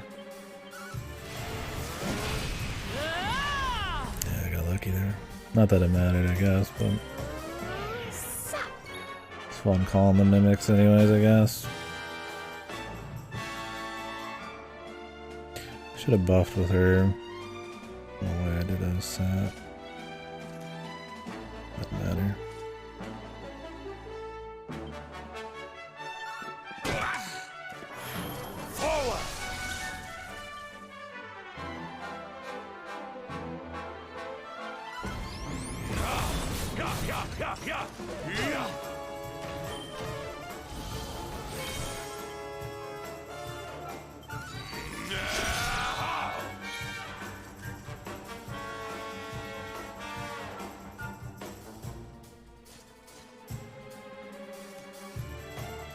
Oh yeah, I haven't bought the Hymn of Light yet. Kinda need to do that with her. I was buying random shit, I totally forgot about that. Not that I've been using the hymns, but I think they'd be... I'd imagine they're pretty strong since it's like an entire tree for her.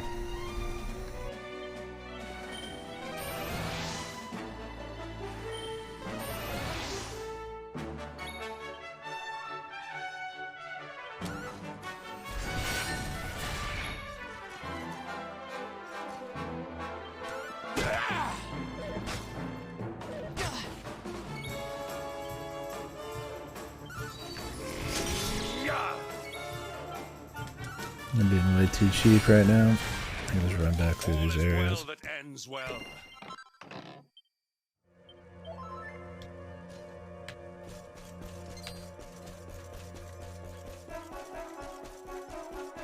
Playing too much of the fucking 2D, man, today. You're like, oh, okay, I gotta watch my mana here and there, and it's like, you don't have to watch shit, dude. Ooh. Oh, she wasn't awake yet. I was spamming A. You can't attack until the monster's awake. It's kind of a contextual thing I don't like, but... whatever.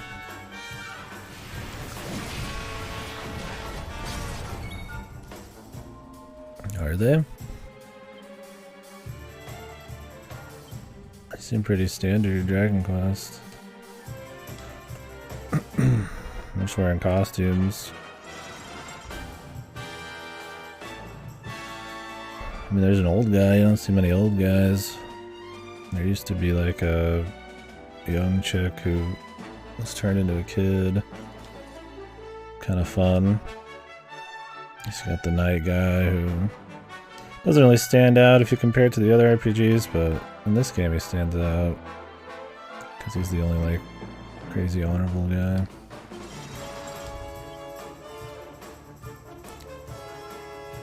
I think the more important thing is that for Dragon Quest, they're actually pretty well characterized. I actually like the characters.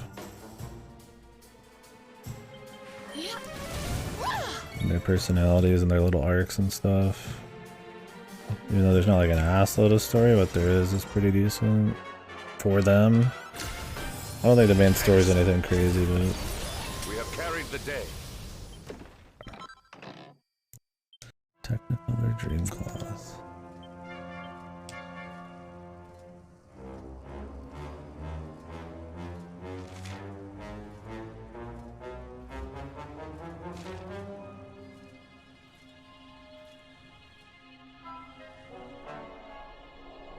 Oh, they don't know we're here. I see. Stealth mission. Guess that's her thing, as she hides. Hides you.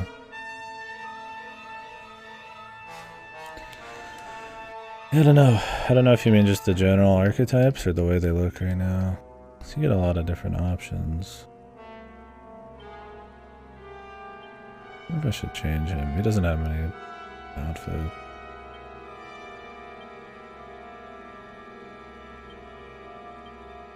The chicks get a lot.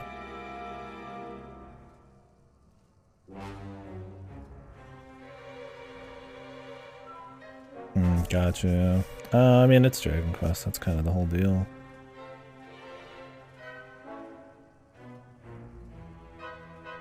Is it the traditional, like, fantasy? But I'd say that they're still pretty good, and the characterization's what matters. I mean, Jade, yeah, is just kind of like an ass-kicking princess type. She's not a princess, but she's more of like a cool, badass kind of chick. Sylvando's not terribly typical. The ultra flamboyant circus guy.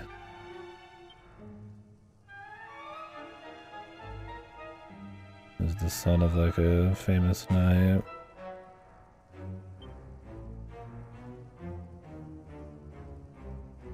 Of course, I can't use the Sword of Light with him. I wish I could. Yeah, I don't know. I mean, that's Dragon Quest. A lot of them are just more basic. They're gonna fit the world a bit more. The world is very, you know, while it's colorful and stuff, it's still like a very traditional Japanese fantasy thing. But yeah, I don't mind them too much. Yeah, they're not like really crazy or experimental or anything, but like I don't have like a robot or like a frog or anything like a Chrono Trigger, but they work. Like I said, I like the characters, and I like that we could equip costumes without having to buy them and stuff. Oh shit, that's a big slime. They summoned him. But I gotcha, yeah. Take this.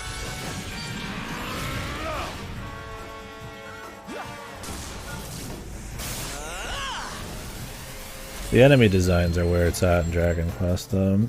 That's where they get really creative and crazy. There's a lot of fun ones. One of the game's strongest points.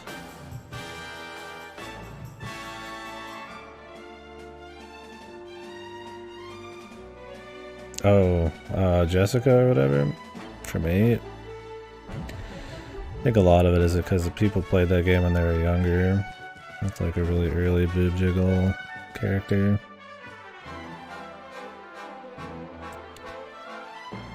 You mean in this game? I don't know, yeah. The thing with Dragon Quest is it's usually most of the character stories in party chat, and there's not a whole lot of that. That's interesting. And while they have like individual stories and stuff in like 4, which is really neat, and there's been a few games that have spawned from those characters, for the most part, 8's where you first get like big character cutscenes and like just characterization, I would say, in general, and like voice acting and stuff. And even in that, it's not very good. This is probably the only one that actually like goes hard on like characters having arcs and sacrifice and little themes and stuff, and They're definitely the best characters in Dragon Quest. I'm partial because they're like the only real characters. You can do like people be like, oh, Jessica is like the sexy tomboy or whatever. Yangus is the funny guy who has the fucking Oimate accent. At the end of the day, they don't really have a whole lot going on. Character-wise. And obviously if they don't have like a gimmick to the way they look, like a Chrono Trigger, then I don't stand out much. Like I couldn't tell you the party members in a lot of the games I played in this game, or in not this game, but in Dragon Quest. But I'll probably remember all these ones.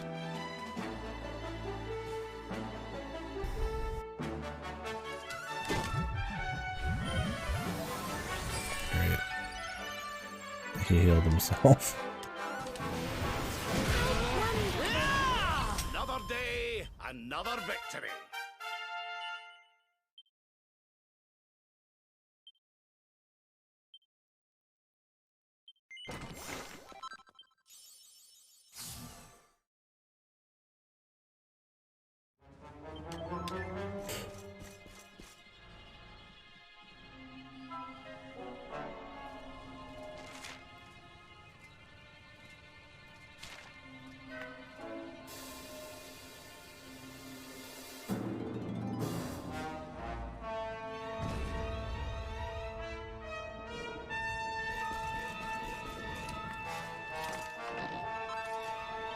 Chrono Crystal.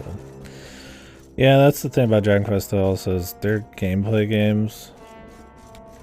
Like, first and foremost. It's about exploration and gameplay and all that, so. In a more traditional world, so I guess they figure not having a shitload of story for the characters is fine. Some of the Dragon Quests have a lot of story on like a episodic kind of level. But usually the basic main stories are more simple. There might be some big moments or events, but they're not gonna really rock the boat.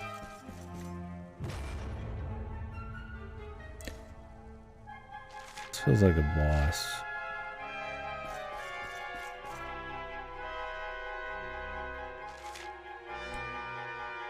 Which is good or bad. I mean, I'm not saying it's like I'm backing the game up or anything. We'll run back up here. It's what's made the series stay so popular, but it's also what's made most of the entries not great. Shackled to tradition a little bit. I think Dragon Quest finds its way to upgrade either through quality of life or presentation, or in this game finally gameplay. To keep kind of innovative, I guess, in a way, while still appealing to like tradition. Like there's a bit more story in this, there's a bit more, I would say maybe not a bit more main story, but there's a lot more character stories. But it's still got the same traditional everything else, so.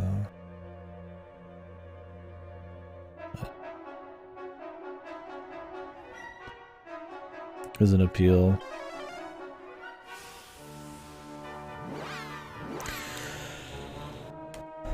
Yeah, I mean, it's bigger in Japan.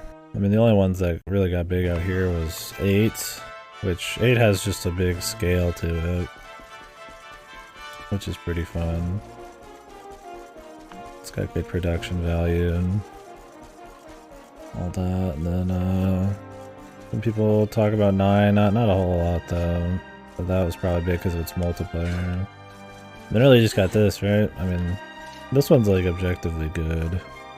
I think this is by far like the best one out of the main games. They're very comfy games too, man.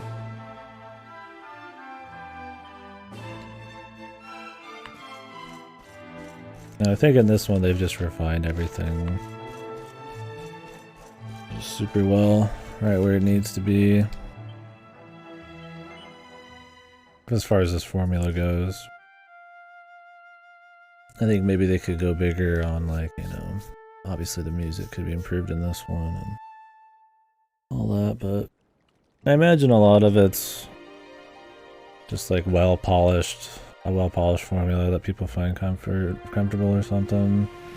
Like, this game has a lot of content, a lot of features. It's comfy to play because the quality of life's really good. A lot of difficulty options. There's actual somewhat depth to the combat. But as far as this, how the series has been popular in Japan forever, I mean, it's one of the first big JRPGs that like started it all, right? I mean, it was probably a cultural craze, and they've kept it pretty traditional like a Pokemon since then. Unlike Pokemon, they still managed to find ways to mix up the formula a little bit while not like breaking the core feel of it, but yeah. I mean, really, they do more remakes in the series than anything. The series is almost every game except 9 has a remake or two. Even this one has a 2D remake that you can play within the game. That's the wrong door.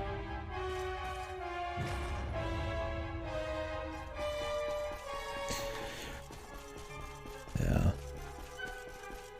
Like I said, I've always considered this series kind of like a fast food JRPG. I guess that depends on how you consider fast food. Like I said, it's, you know, it's maybe nice, but it's nothing you're gonna go home and tell anybody about, right?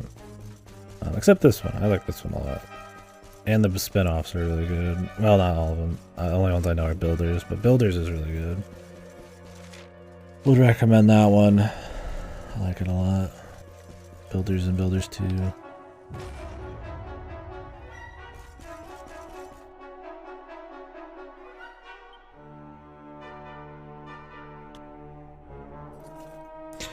Yeah, I don't know. I imagine just history, like, it's got a big place in gaming history, and none of the games are like bad.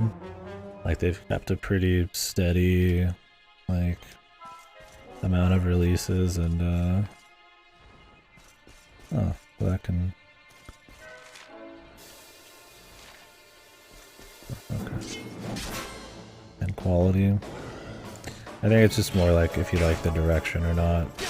Like, if you like traditional JRPGs with a lot of exploration, that are just kind of like fun designs and stuff, like, you can't really go wrong with Dragon Quest.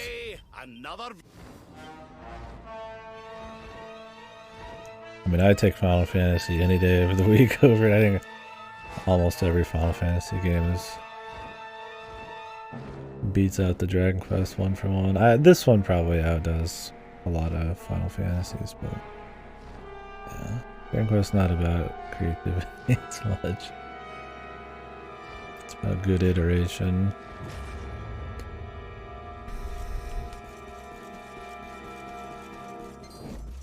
Ooh, the big man.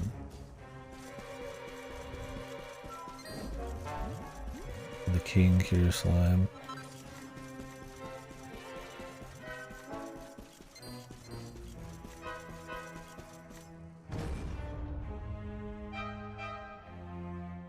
The boss. Who are you?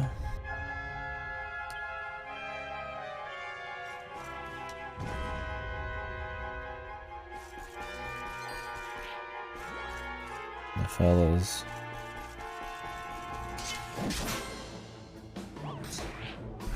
Kind of a boss reskin.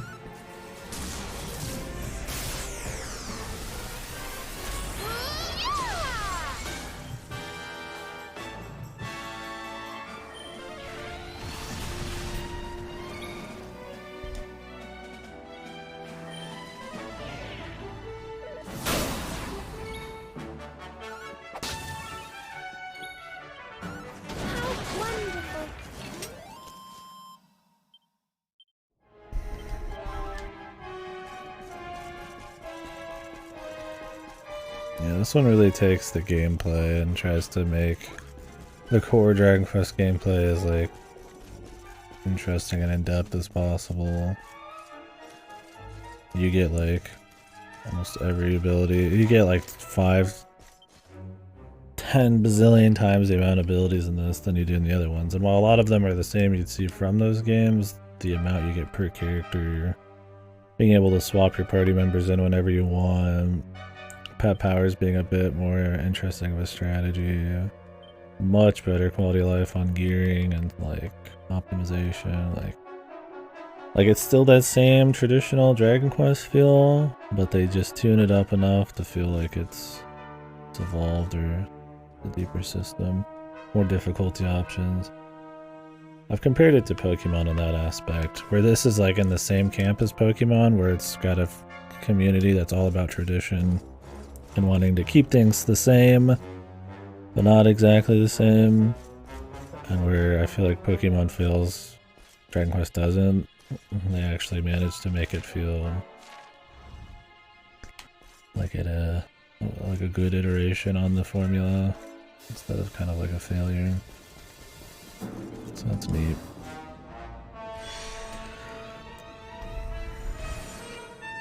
Or they'll go really hard in aspects that doesn't kill the traditional feel, like the visuals.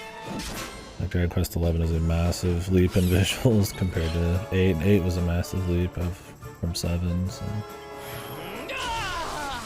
Why would visuals, you know, presentation ever like, it's not really gonna hurt the traditional feel unless it's like some ultra gritty shit, so it works out.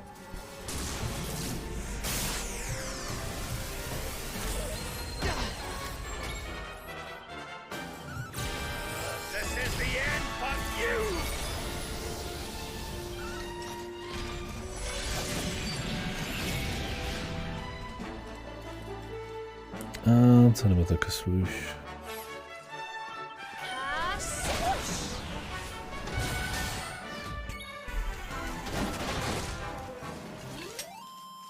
Interesting to see the sales figures on the series in the West. They used to be called Dragon Warrior, and then a lot of them didn't even come out to the West. Final Fantasy was more the king of JRPGs out here for a while. But nowadays, I think 11 did really well. I mean, people know 8. 9 did okay, I'm sure, and there's some GBA. The DS releases of 4, 5, and 6 might have been neat. I'd have to look into it.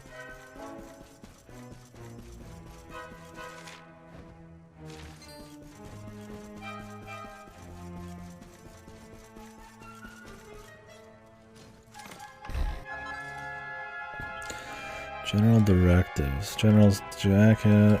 General's boots. Ooh. New look for Hendrik. Oh, we gotta do that. Dark damage taken reduced. No, is he gonna have like a Dracula look, man?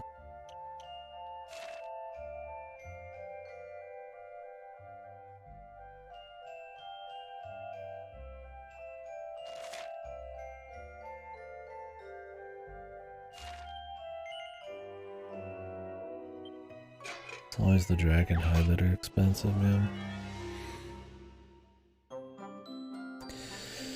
Whoa.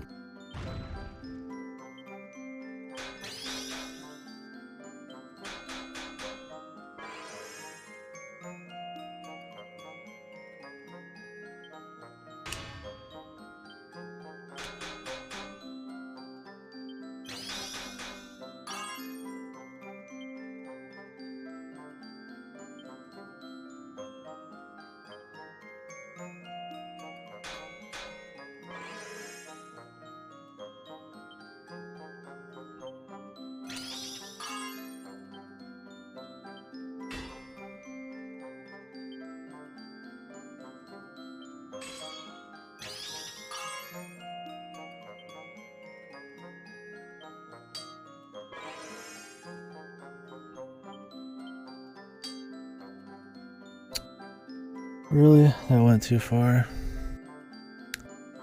Yeah. despite everything. I'll just roll with it. I'm probably not even gonna use it. It's not bad, but I just want this for the costume. Anything that's a pink icon means that it's for cosmetics.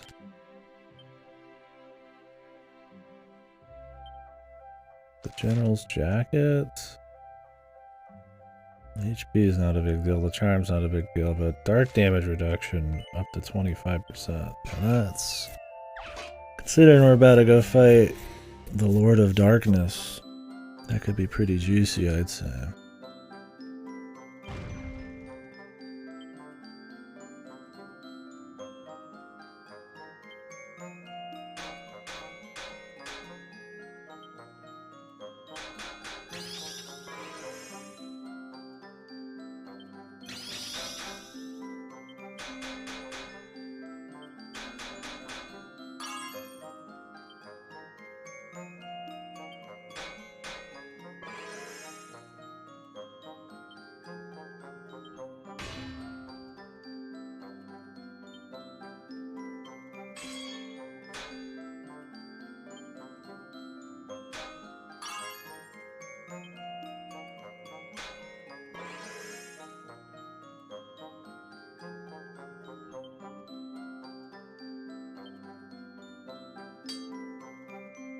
Really? That was a half hit too, man. I want to re-roll this one. Because the percent or the upgrades are actually what's going to make this one good. It's the dark damage.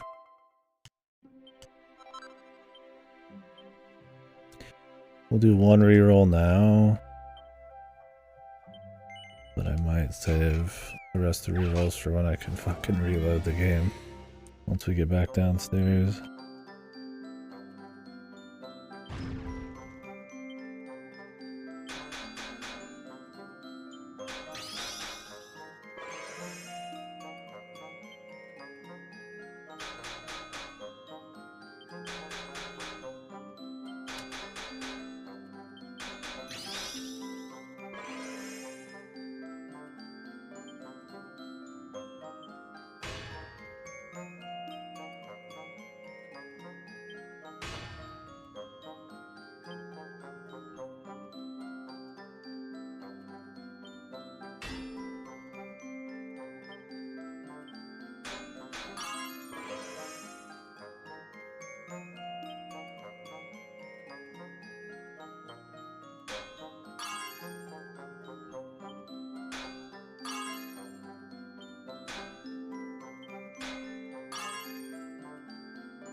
I want more than really well, man. I want brilliant.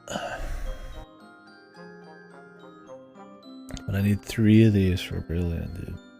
That's pretty tough.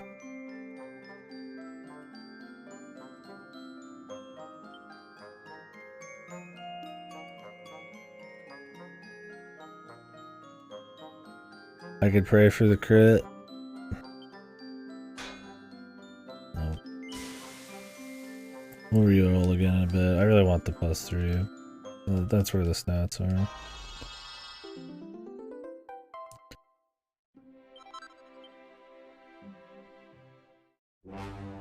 Could have just took the +2. I was like, I'm gonna take a chance. Well, actually, is it even worth it? A little bit of defense, a little bit of health, a little bit of charm. But at the end of the day, metal slime armor is 15% elemental. Well, I could get a lot more dark damage, like 10% more. I don't really, I think I'm just gonna leave it. Guess that was a waste of pearls, but it's not a big deal. Jesus, dude. I don't know about this outfit. It's not bad, but the white tights, man, might be a little bit much for me. I think I like his armor, but we'll roll with this one for a bit for fun.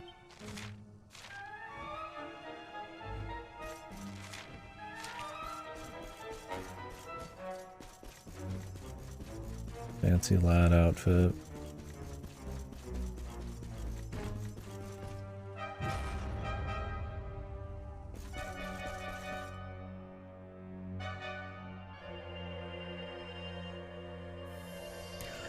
This is a cute way to create shortcuts. That's another thing this game adds is mount traversal. Cool way to mix up dungeon design. Not making it like way more hardcore or something.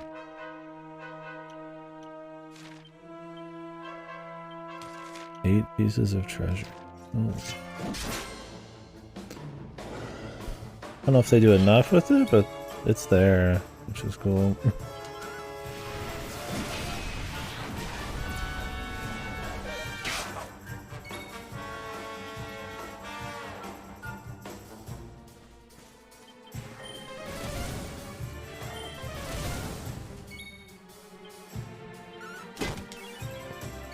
Schmack. Not bad at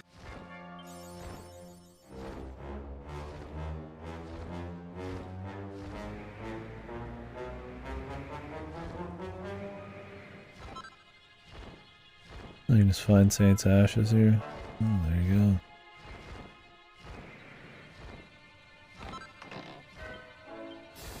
Sainted Aroma. Sainted Soma. Do I want to go back and heal? I guess I could. But we're gonna unlock the door on the left at some point. At least got all the jewels down here. Oniki's a little low on mana, but really, it ain't too bad. I could share some.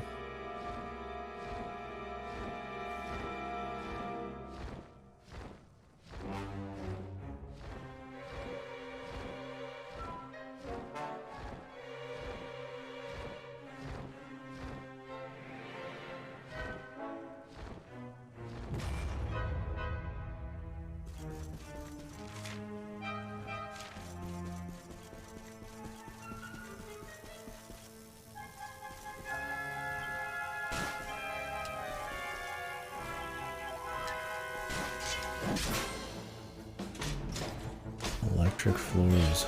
Visor Kaiser.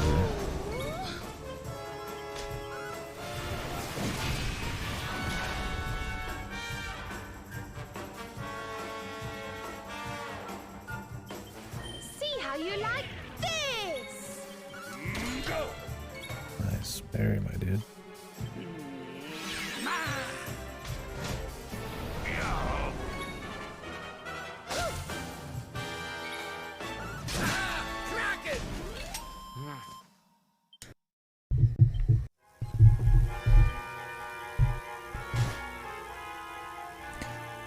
This guy protect us? Yeah, he does. Are those new, these might be new. New versions of the Mimic slot machines. Which is cool. How's that?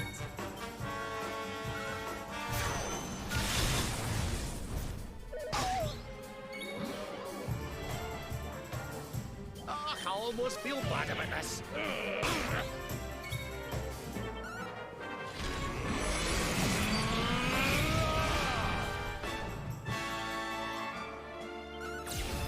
This is the end for you!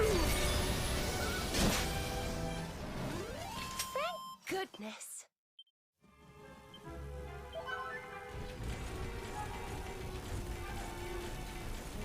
That's where it came from. Ooh. Holy. What the fuck's even in here, dude?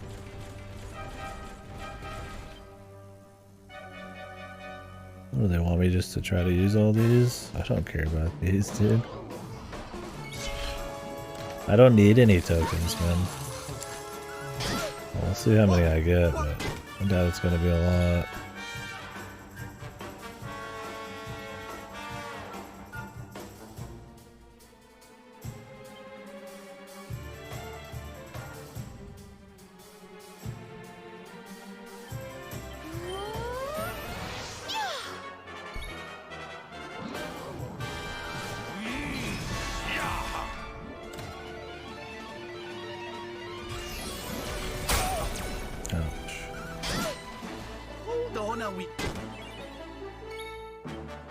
Stealing mana from Hendrik. Come on, man.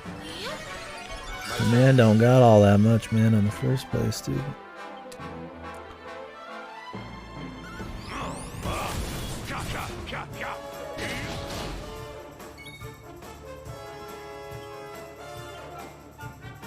This token taker has a lot of health. Man. More heal.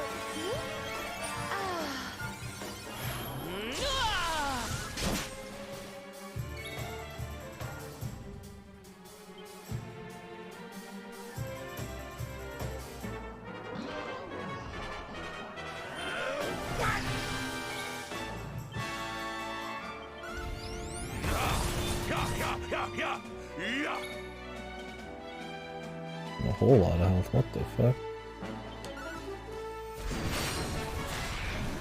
We have carried the day.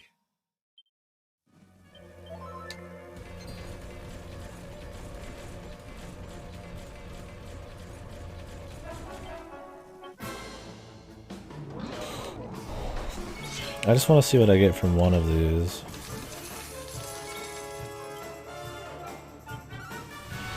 That is NFA.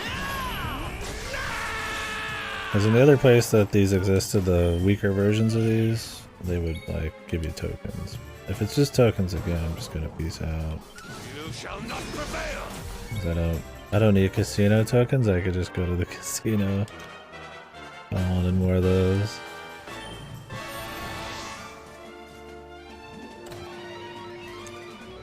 I'm able to heal, my dude. Thank you.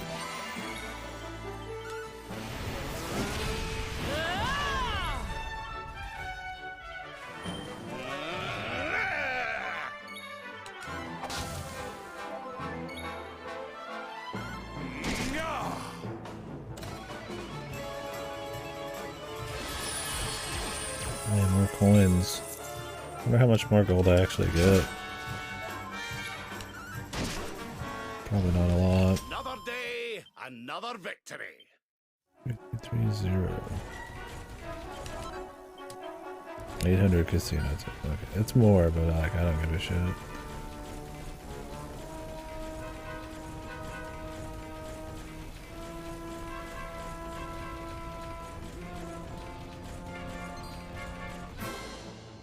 We're too big, dude. Didn't get past this motherfucker.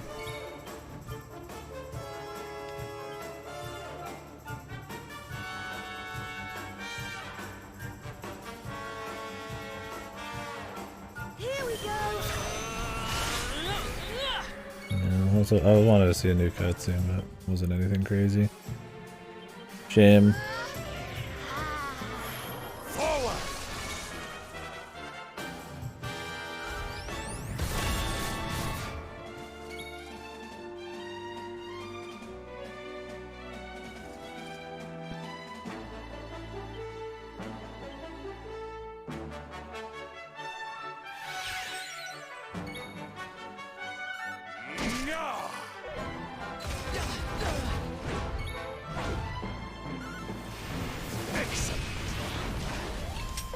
Goodness.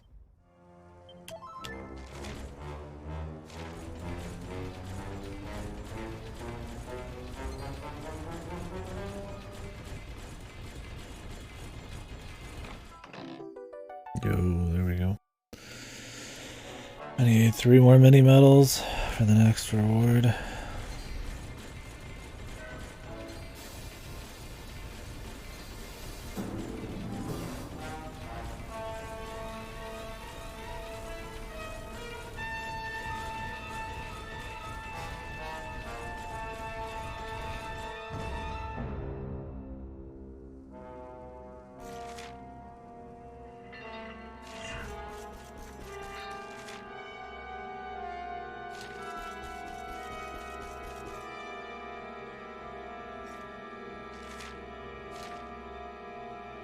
Is this just a shortcut, essentially? I think so.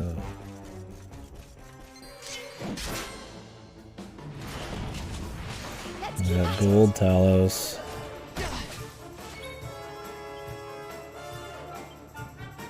The Great Keeper.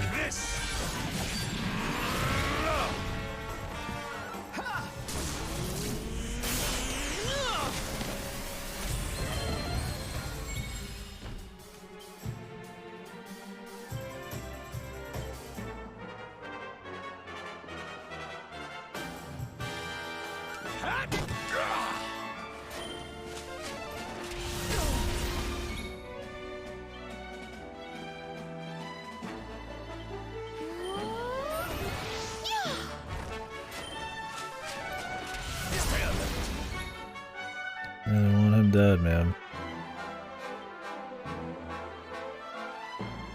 Cower worms!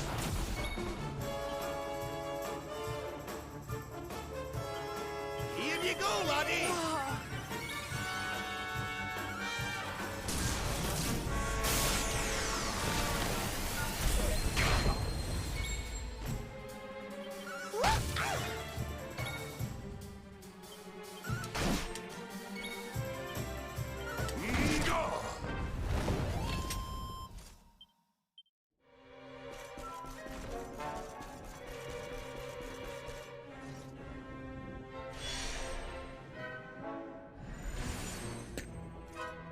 We are over here now.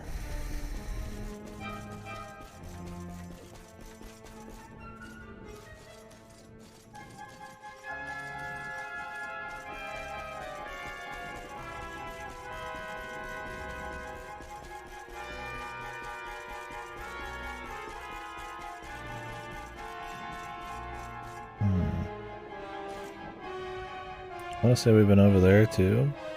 Guess they're just giving you options to warp around if you want. Or maybe I haven't. Your time has come!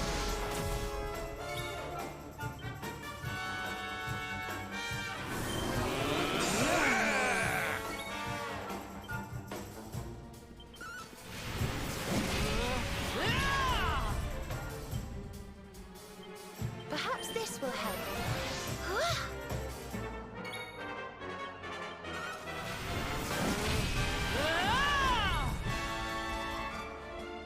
Okay.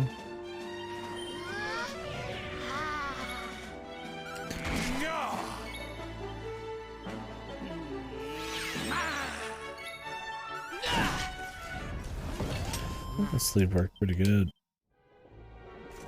And usually when I hit them, they wake up. But gold bar.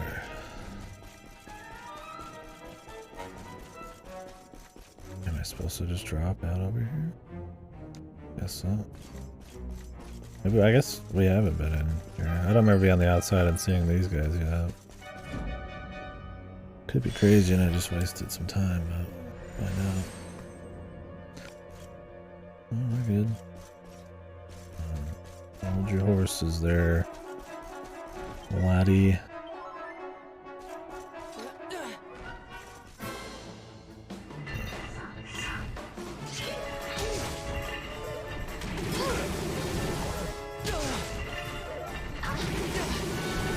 Get the double turn.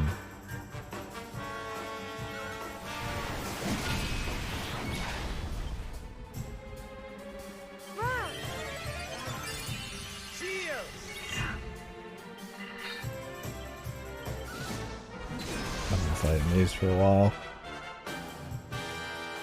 Not too worried about it. I just was trying to avoid the fight in general.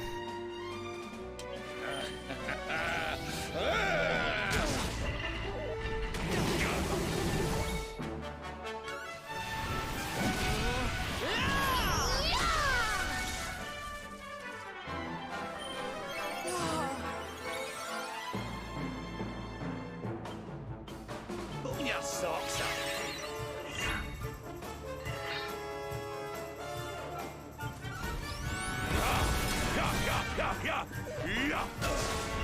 Yeah. This isn't good.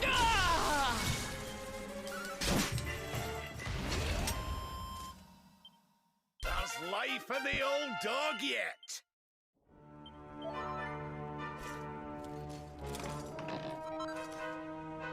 I was about to switch Rab out. Damn, liquid metal everything. Because he was about out of mana, but now he's back up. Oh, great sword upgrade.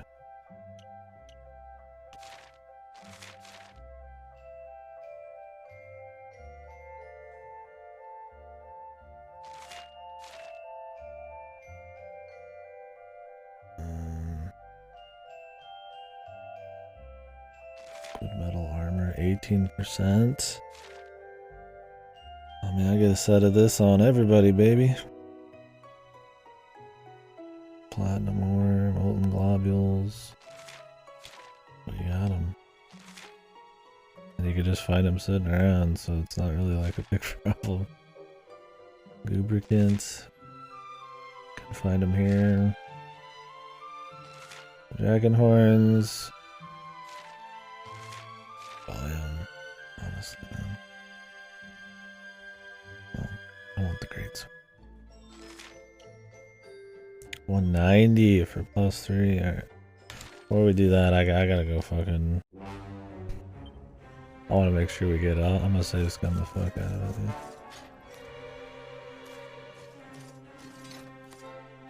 Or I could just make it and then save scum the reroll.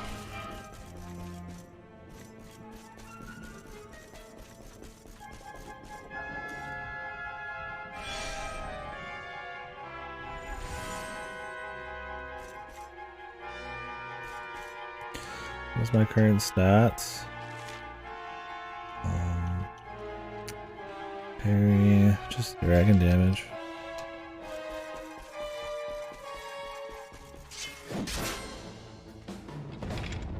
Nothing crazy.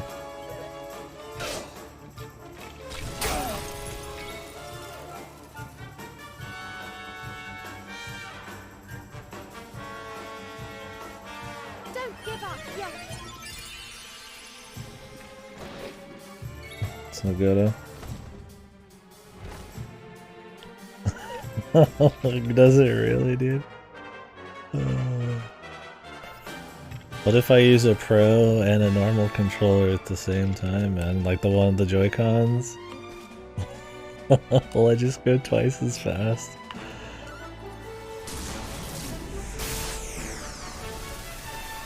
How does that even happen, man?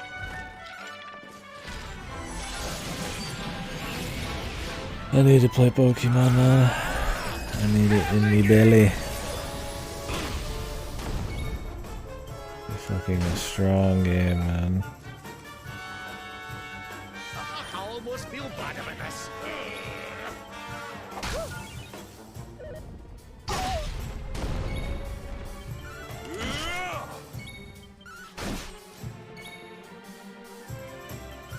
Huzzah! My strength grows ever greater.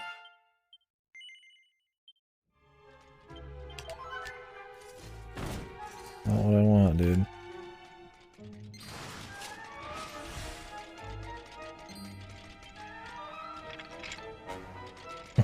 It's so goofy, man.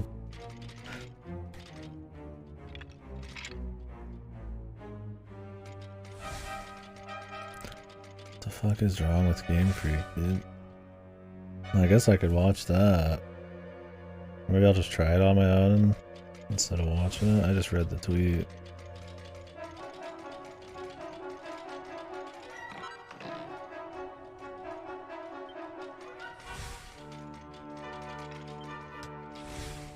At 50,000?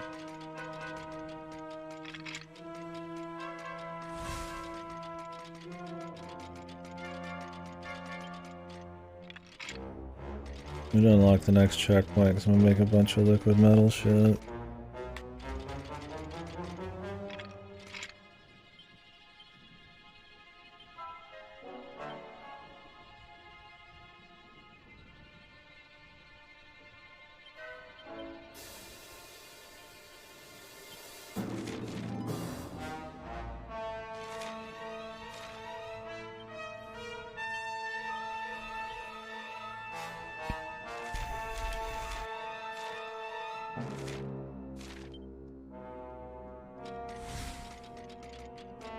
The new Doulahan.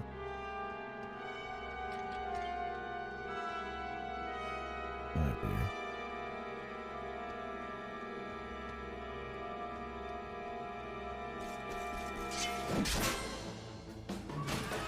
The Headless Hunter.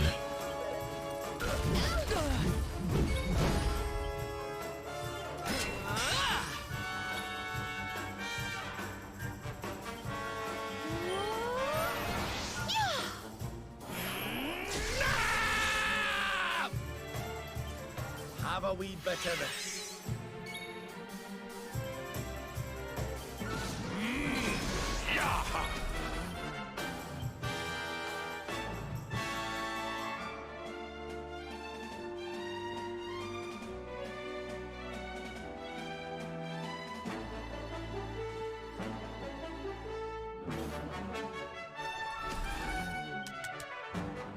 Let's do this.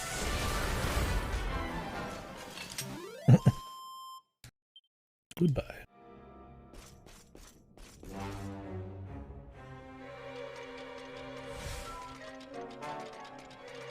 I love that that's gonna be the speedrun trick in that game, dude.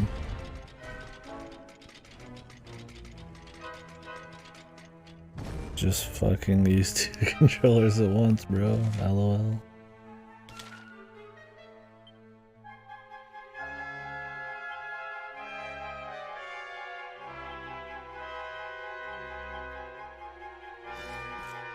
Oh, we can fight the dragon, fuck it.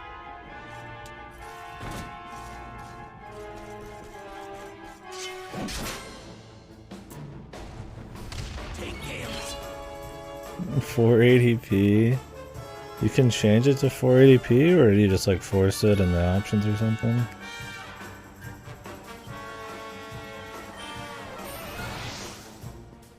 Okay, god, that is fucking jank Maximo, dude. Half a second every 20 seconds, that's a lot of a run.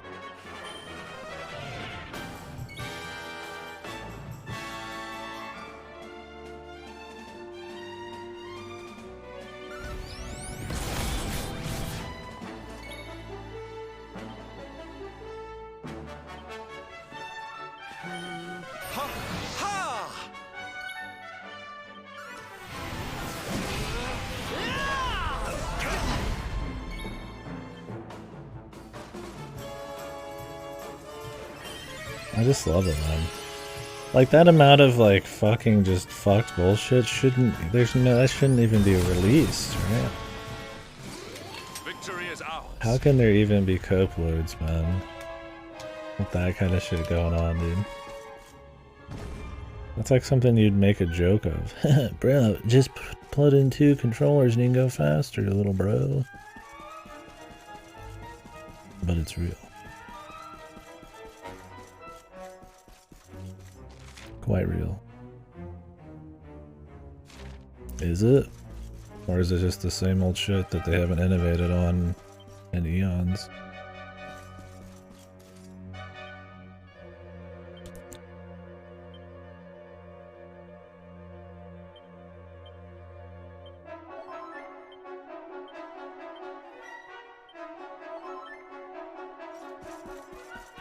We'll see. It feels like they've taken some real strides forward, and it's like objectively like some real improvements. But if it's just them taking another step and fumbling the execution in every way, then I don't really care.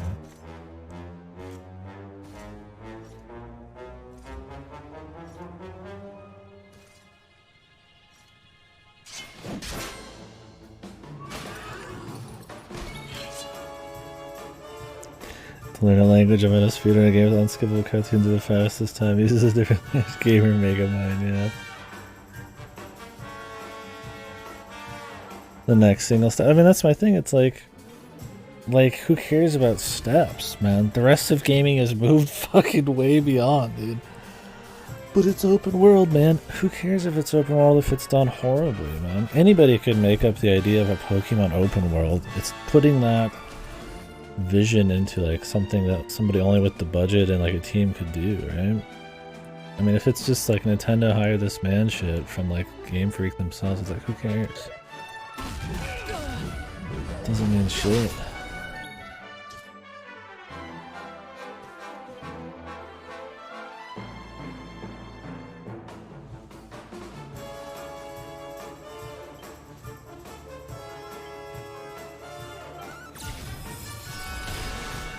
We'll see. I don't want to get too ahead of myself. I mean, I haven't even played it yet. I'll just finish 10 better than the Badass Elephant then. I got that going for me. Luminary.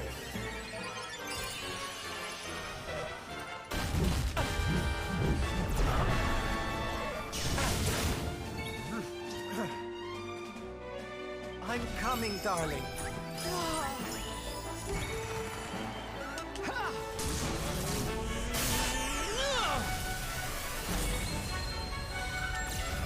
This is the end for you!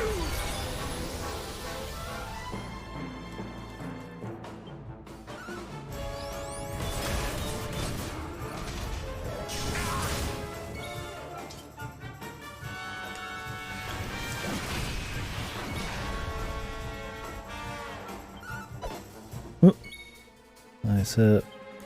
Witness the power of a true disciple! Victory! I don't know. But it's still fun despite being completely fucked everywhere. It kind of rings like a Cope Lord thing again. And it might be true to a certain extent, we'll find out, but I feel like there's this desire to say that it's just that's the problem, otherwise it's good. It's like, if a company can release a game that fucked like it is right now, why would the core mechanics and the way it plays be any better, man?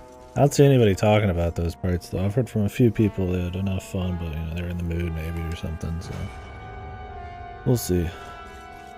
That'll be what we find out, I suppose, right?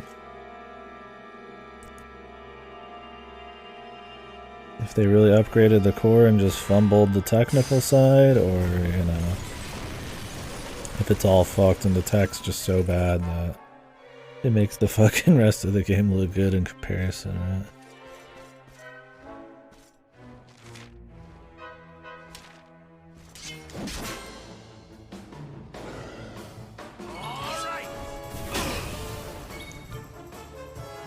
With Pokemon, I just don't trust it, man.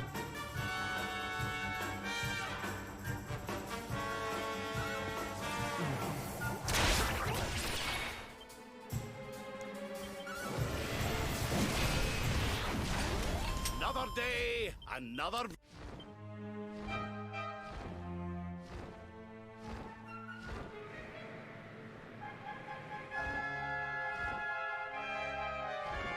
Yeah, I mean, that's true to a certain extent for sure.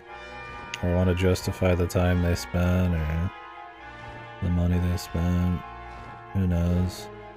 I mean, it might absolutely be true. I'm arguing about, you know, hypotheticals because I don't actually know. I haven't played it, but yeah, it's just one of those deals, man.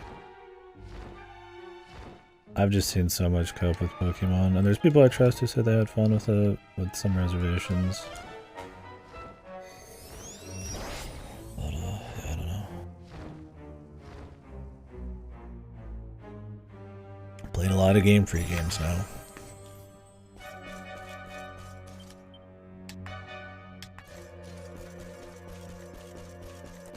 Yeah, let's make a save and make these liquid metal things.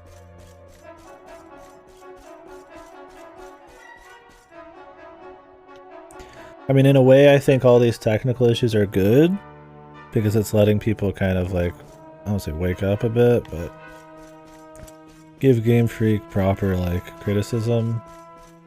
And you can't really like cope the tech issues, right? They're just fucked. They're not part of the experience, right? People can fucking bend ass backwards about the game design and everything else, right?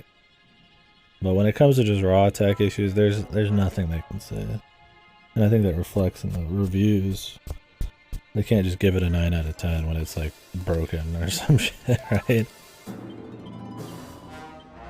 I hope that there's maybe a little bit more criticism on their front and they actually do something with it. That's the thing, is like, I feel like if you just bend over for Game Freak, like, I mean, that's what you're gonna get, man. You're gonna get a big dick in every time. I don't know, I haven't played it yet, so I don't know anything about it. I'm preaching to the choir there, brub. Brub? What's a brub? I don't know what it is, but I said it. Find out tomorrow. Hopefully.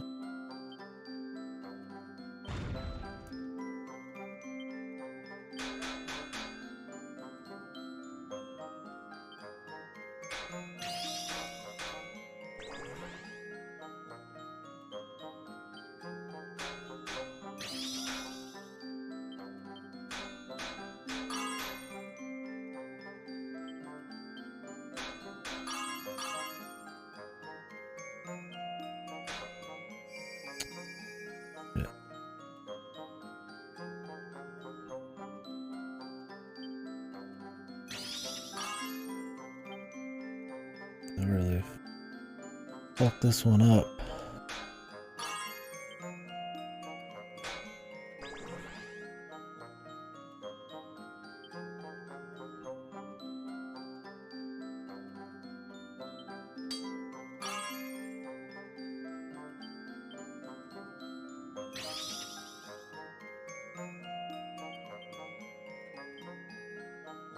Reroll it.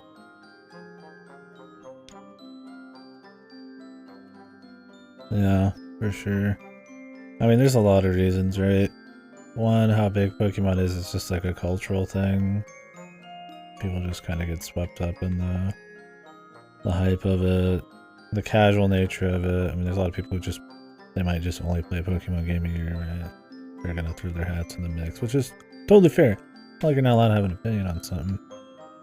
And your fun matters more than, you know, any kind of fucking goofy critiquing, but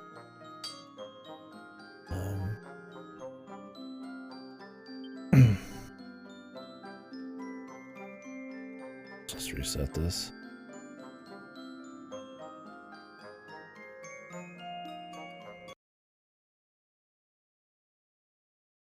But yeah, I mean, that could be part of it. Yeah, I mean, people have fucking, you know, based their fucking identities on Pokemon at this point, so, I mean, it's a pretty big deal to them every time a game comes out, maybe. I mean,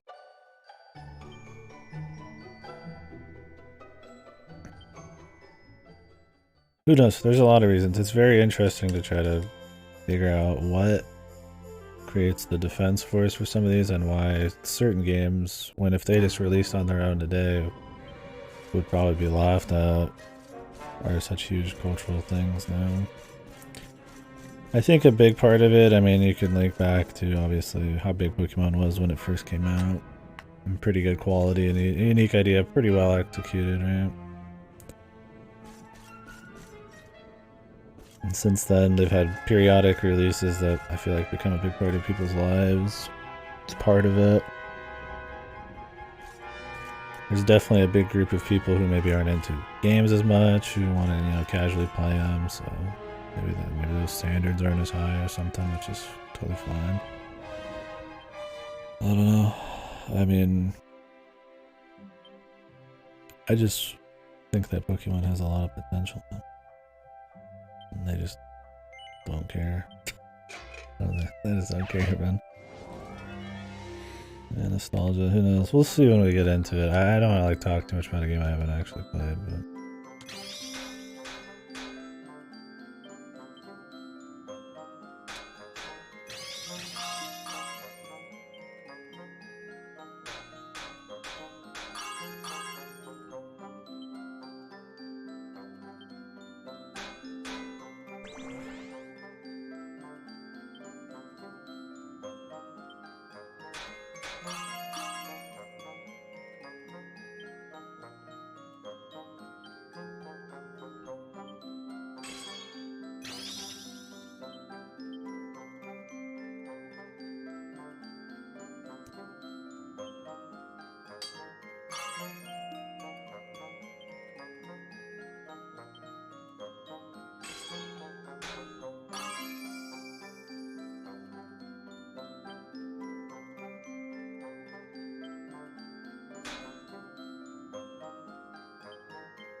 is this gonna be a +2?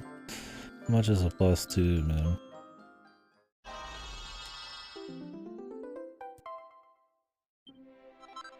want a fucking +3, bro.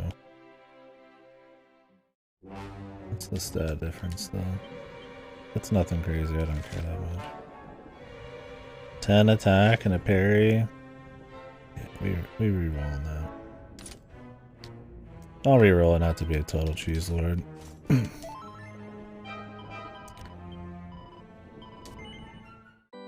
Yeah, I don't know. I mean, possible and too critical of it too. I mean, it's not my speed. We'll just have to see when we get in it.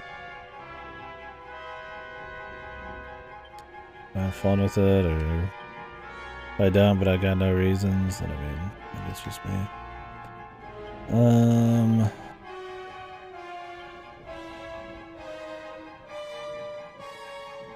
How many orbs we got? 1, 2, 3, 4, 5.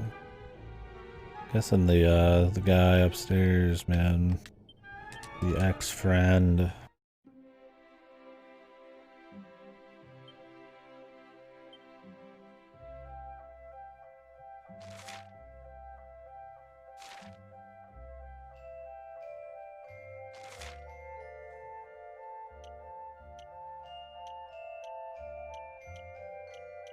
It's the one who has that last bit.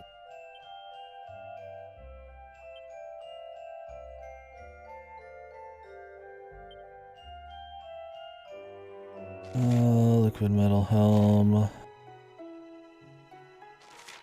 It has no charm, man. That's what sucks. Big upgrade for Sylvana, but man, it's not charm, dude.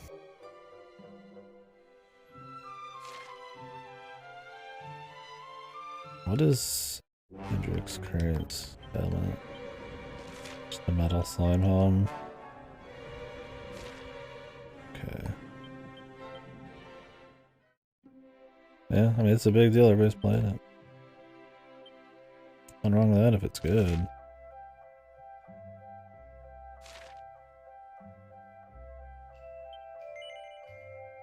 Yeah, let's make one of these for him. I don't really care what level it gets. I'm gonna do it.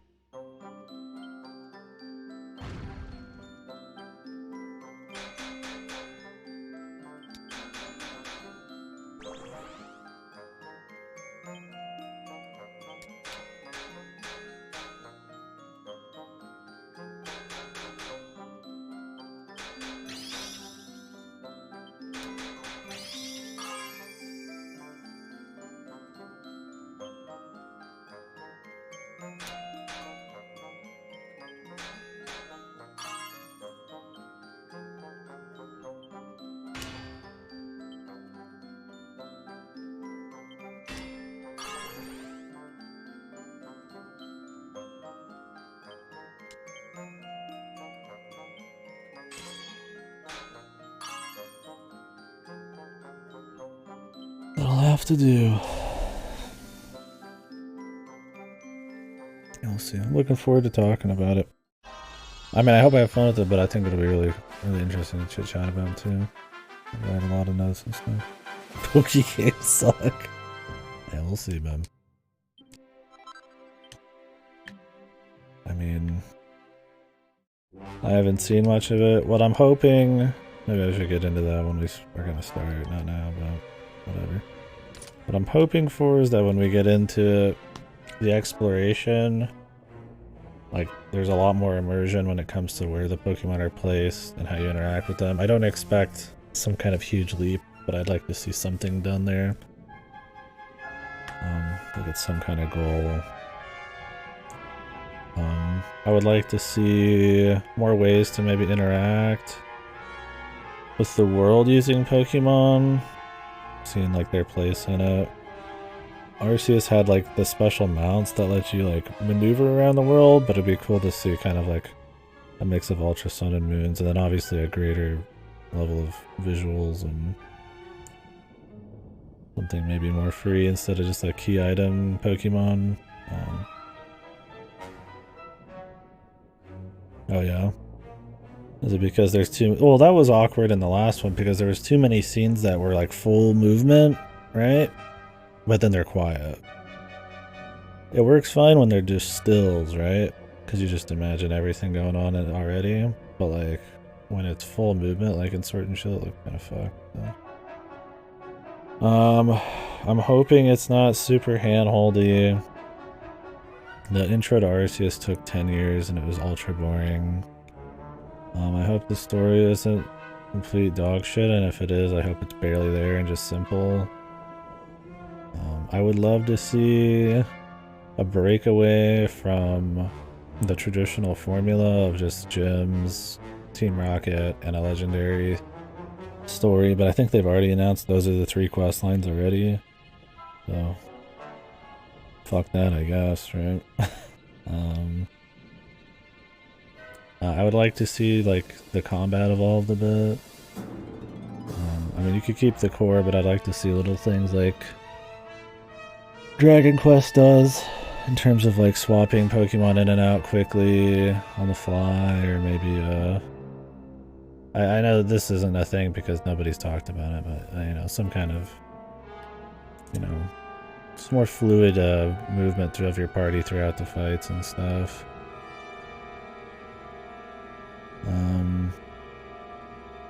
Because that could create more depth and difficulty that isn't just do I one-shot you or not, boring bullshit.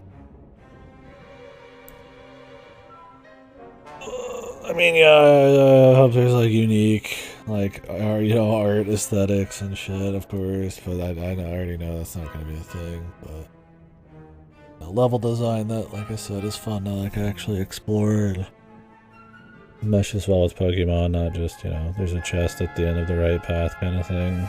Something that really is more than just catching up to stuff that came out 20 years ago. I mean, obviously good music. I don't know what else I realistically would hope to see. I mean, I like to be surprised, right? Something innovative, but I don't think that's gonna happen.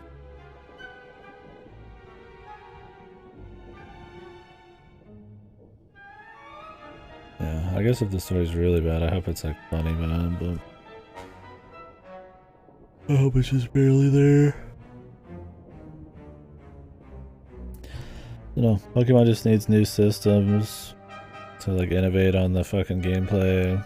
I'll still record, as long as they retain the core feeling of capturing dudes, evolving them, and keeping like a team you like over a long period of time. I really feel like they can mix up the gameplay. Fuck competitive Pokemon. Who gives a fuck, man?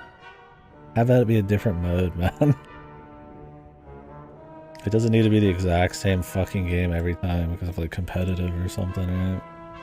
Like, Jesus Lord. Even then, you could still take the core Pokemon thing. Maybe use like double fights more often. Maybe have your Pokemon be able to just fluidly come in and out in some capacity, right? I mean, that's where having more than one fucking Pokemon at once would come in, right? Because then it wouldn't just be you swapping out constantly against like a certain thing. I don't know. I mean, they try to add new moves, like the Z moves on. I think try to do something that could actually become like a fucking like key thing for the rest of Pokemon, right? I feel like Megas could have been something like that. But either, I don't know, either make it some like mode, some kind of resource, some kind of extra thing they gotta throw on. But then they gotta change every Pokemon. Yes. I don't know. I would just like that. Like Dragon Quest did it. They just give you a bazillion moves. They allow you to swap your teammates in and out. They took what was pretty stifling, restricted system and tried to just free it up as much as they could. You get the talent trees in this. You're getting the pep system, which is kind of like an RNG super state you could get in, which mixes up the turns and stuff. The thing with Pokemon is it's so limiting because it's just like I one-shot you or you one-shot me. How do you like fucking like iterate on that without changing it at its core a lot? And I think you could still change it at its core. But I feel like what core is to people is having it be exactly that forever. And I don't know, man. I think they could add a touch of depth, man. It doesn't need to be like some crazy ultra depth. The casualness of it is what appeals a lot, but I think you could mix it up a little bit for sure. I don't know. I think the big place where Pokemon could shine without ruining anything for the core fan base is world immersion, exploration, and how Pokemon interact with it. How you capture them, the process of that, how they live, stuff like that. How would that like be a negative, right? Now, who would be like, oh, that sucks, right? They've made games based on that, like Pokemon Snap, right? The TV shows are interesting because of stuff like that. I think that's something that people would just want, and that's something that big budget could deliver. But Game Freak can't, probably. I think the combat, there's like no hope. You could still do something, but that would piss off enough fans. I mean, you see what Dragon Quest does as well, right? They do upgrade the visuals, the immersion, the variety, because at the end of the day, as long as they have the same aesthetics and stuff, you can do that and it's just a raw upgrade. So, who knows? I don't know if they do that at all. Yeah, that's a big upgrade, man. 27. 15% too. Problem is the charm on this is fucking nuts, man. And I don't think anything's ever gonna be to the same level of charm, dude.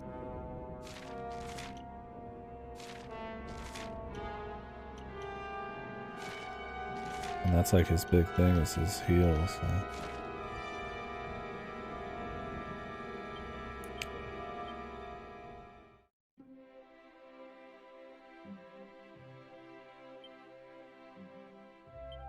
Yeah, like I said, I could just be like Dragon Quest. You just take the fucking formula and just fucking huck budget out of it.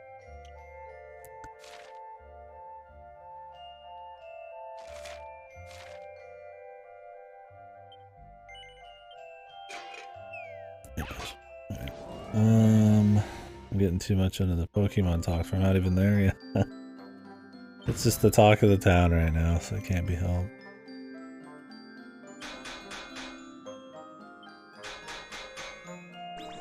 Mentally dominated. Yeah, it's over.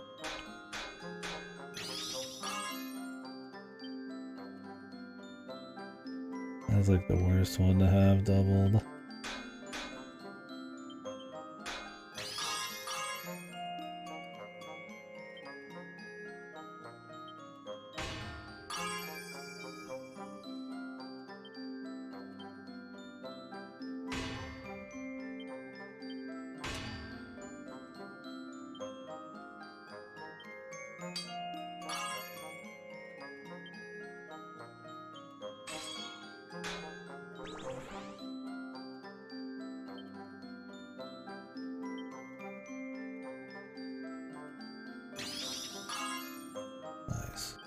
+3.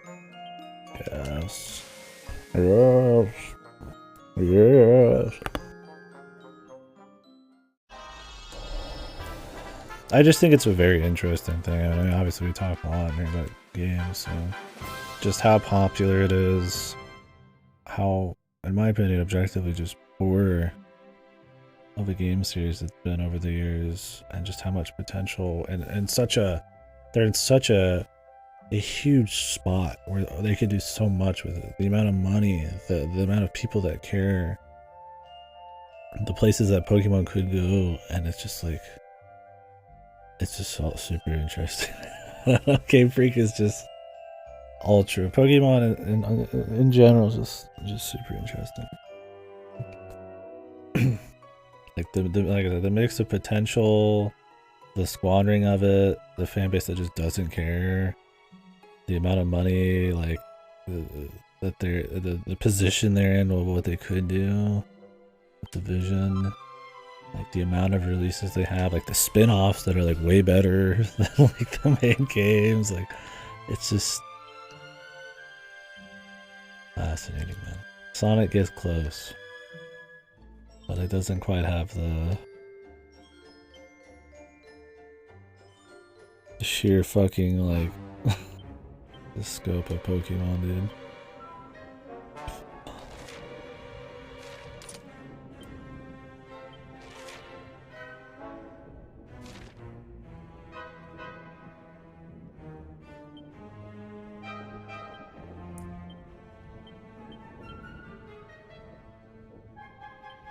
Thing is, if I get rid of this, his charm tanks, dude. He ain't gonna heal hardly as much anymore.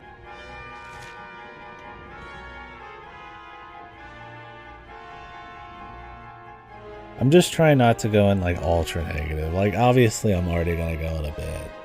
You know, I've got like fucking 8+ games of like burn to feel that way. It's justified a bit, but obviously like the initial reviews, the word of mouth right now, all these videos people linking me up and trying not to watch. Like, it can't be helped. But I mean, see. I think I was linking me another one right now. I'll save. Oh.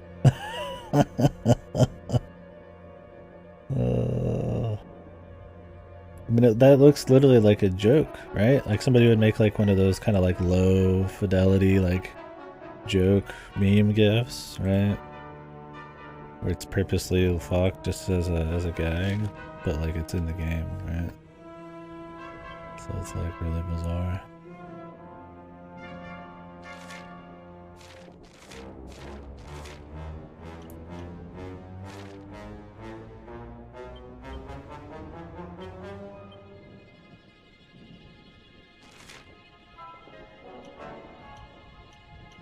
I mean, the liquid metal armor would be a big upgrade for him. I mean, it'd be a fucking huge upgrade for him. I really wish it had some charm. And he didn't need charm so badly. I'm actually curious how much it'll cut off of him.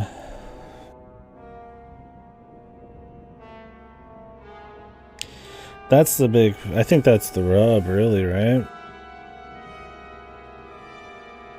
Is if it sells, why change anything, right? Like if your fan base... If every next Pokemon game, no matter what effort you put into it, sells, why put a lot of money into it? Why push it when you could just put out the same thing? The problem with that, and you see it in AAA games nowadays in the West, is you start to lose a bit of interest, I feel like, in the fan base. Eventually, they'll get maybe take just enough. Your brand will start hurting just enough. Like, look at like a Blizzard or something, right? Like, where if I feel like if you just coast, no matter how rabid the fan base, eventually it'll cause like some kind of issue. I don't know when that point would be with Pokemon, because at the end of the day, I think people could just keep playing the exact same game and it could be worse every time and they just don't care. That's why I say this technical issues I think are good, because it's going to make people have something to complain about you can't argue. Like, I want to believe that people have some, there's some level of standards that like you have to hit eventually, and even the most rabid fan base would have to like agree at some point. But like, I think that's the idea there. I mean, I think if you're just talking game mechanics, I think you start changing the casual feel of the game. If it starts instead of always 1v1 it's 2v2, it's a big change for some people. That's a lot more thought, right? You have to put into the game. Pokemon games are insanely casual, super duper easy, right? That's like the whole idea, and it's a big appeal. Anybody can play it. Your mom can play it. Anybody, somebody who never plays games. So like changing it in a way that adds any amount of depth, even if it's still and by and large a super easy game and a really intuitive even, is risky. Which is why I say I don't know if they'll ever really change the gameplay. They add on superficial moves here and there, like the Z moves and stuff, but they're one-time use things. They're not necessary. I think they just have to take the plunge, take a risk, you know? I mean, look at Breath of the Wild. It mixed it up. It worked out. I mean, it's crazy to be like, their big risk is like add 2 Pokemon at once or something, right? Like a small party, but the Pokemon is so in line with being ultra casual and simple, like it's hard to change that stuff. Now, when it comes to world design, immersion and stuff, I don't see anybody complaining about that. Would anybody complain about having the process of catching Pokemon be a bit more interesting, a bit more involved in the world? Seeing Pokemon actually interact with the world, you have to go to interesting, real places to find them. You know, maybe there's still an element of RNG and stuff, like, would that be bad? Better presentation, a more interesting story? I just don't see that ever being a risk, right? So that's what Dragon Quest does. They do things that aren't really risky to upgrade the game without ever really changing the core facets of it super hard.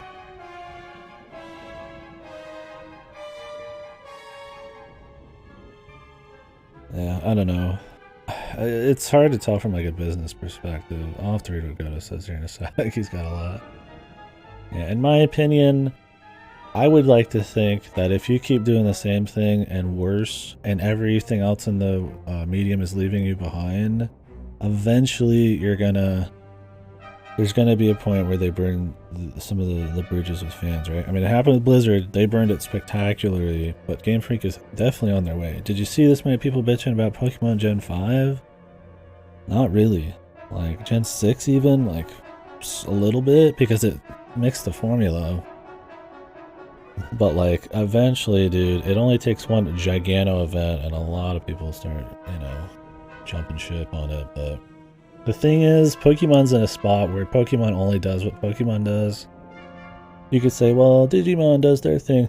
They've got a bit more of a focus on like story stuff. SMT is more about disposable demons and being really hardcore and mature. Pokemon still kind of got a market cornered. And I don't think they want to fuck with that. But I think they could innovate in most areas outside of the gameplay. The turn-based battle gameplay, and it would be fine. Because at this point, they're fucking up on a fundamental level. The technical parts of the game are fucked. The new ideas they try, like with Arceus, are executed super poor. So it's like they're trying things, they just flub it. I think that's what would hurt it more in the long run. But Pokemon's so big, it almost can't fail. The marketing, the merch. It's just like, fuck, dude. Even something like if this game came out, if the word is true on how bad it is, if this game just came out and Pokemon never existed, would anybody care? That's the big question, right? Is it because it's Pokemon, or is it because it's a good game? And like I think that's what's interesting. Alright, let me catch up with the chat. I'm here in the final dungeon. I'm talking more about Pokemon and Dragon Quest. I just won't buy Pokemon game until they made very reasonable standards. That's my thing. Is people will say, "Oh, well, the visuals, they're not like, you know, I don't care about graphics. I only care about the gameplay." I'm like, there's a baseline where everybody cares about visuals, especially in a game where you're adventuring. I mean, if you didn't care about graphics, Pikachu might as well be a fucking gray square on your shoulder, right? Like, you do care. You care about how they animate. You care about how they look and sound. You care about the world they're in. You fucking care. And in an adventure game where going to new areas and traversing the world is a very visual experience, you care a lot. It matters. And they absolutely have the resources to do it, man. And even then, even if you say it doesn't matter that much, there's a baseline where it absolutely, there's a standard, right? If your game looks like it just rolled off a fucking N64 lineup and has worse art direction than like a fucking SNES game, and you're fucking Pokemon, like, something's fucking wrong, dude. So that's always a weird one to me. I started taking Pokemon out. Pokemon's innovated almost as little as Dragon Quest. I think Dragon Quest has found ways to innovate where it needs to. I would say Dragon Quest XI is a good game. I think this is a pretty damn good game. And it's still extremely traditional, right? Well, I wouldn't say the same for like Arceus or Sword and Shield, despite having more iterations on it than Dragon Quest does at that point, so... Because this and Sword and Shield came out around the same fucking time, so it's like... I don't know. I can see Pokemon present in other versions. I think not having all the Pokemon is fine to a certain extent, although they have so much money, it's like they probably could just do it no matter what. I think it's fine if that means you're going to get better animations. You're going to get them in the world in a more believable, interesting way, right? Just like ultra detailed, ultra immersion. Maybe they have a certain balance in the game. Where if they just had all these different guys, they couldn't have a nice little difficulty curve. I think it's fine. SMT doesn't have every fucking demon every single time, and you use almost every demon in the game at some point. I think it's fine. Yes, it's a big part of the series, especially in competitive, but it's at least reasonable. The thing is, Game Freak doesn't do that stuff. They'll take stuff out, and then what's left still is fucking horrible. So it's like, well, what was the point? You might as well just put them all in there and have them be like fucking, you know, sprites at that point, because you're not making any use of the gained budget and time, the work hours and stuff, I feel like. I know zero about Pokemon. Pokemon, they're just different versions of the same game. Slightly different. It was a thing for collectability and trading and stuff back in the day. Now it just makes them a few extra bucks.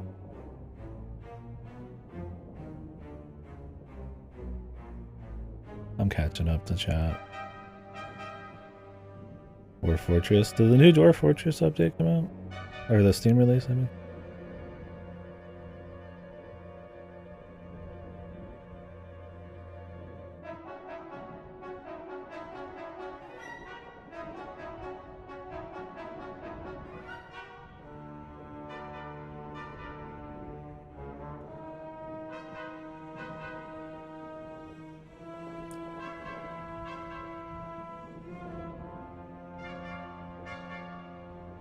December 6th? Nice. Maybe I'll give it a go at some point next year. Did he say what price it's gonna be?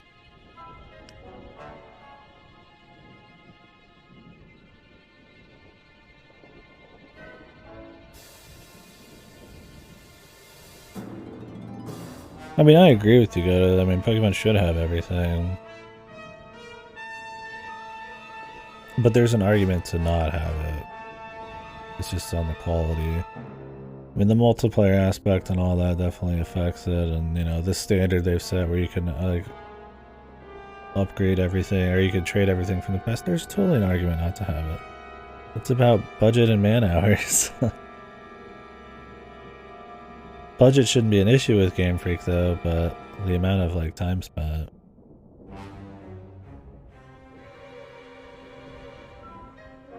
Like, if they had Pokemon Stadium animations, if they had Pokemon in the world, exploring around, like, interacting with other Pokemon with all these unique animations, and they interact with the environment in special ways, you know, like, maybe seasonal shit affects them, all sorts of little stuff, you know, like, all sorts of crazy shit. That's a lot of fucking work to put into each and every single Pokemon. You have one map. Only so many of the fucking Pokemon can like exist on the map. Are you really gonna animate all of these like stadium attacks just for like the possibility somebody's gonna like, you know, transfer something from 3 games ago up? It's like, I get not wanting to do that. The thing is, they don't do any of that shit. Like, at all. Like, even the biggest budget game is gonna just, from sheer man hours and stuff, not gonna want to put in like 1,000 ultra detailed Pokemon, and how would they all fit in the world and stuff. Like, I get not having them all. In this instance, there's no reason, because they will never actually do all that. They'll never make it that immersive. They'll never give the Pokemon the kinds of animations they used to have, and the charm and all that. It's gonna be basic, it's gonna be broken.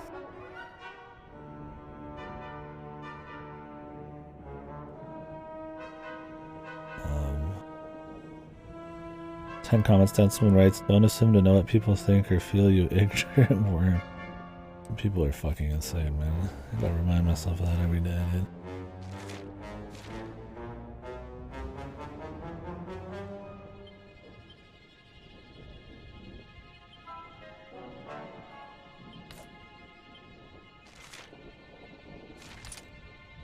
I do think there's an argument to not have them. I don't think Game Freak's ever in a position to have that argument work in their favor, is what I'm saying. They just don't. They just don't go hard enough, man.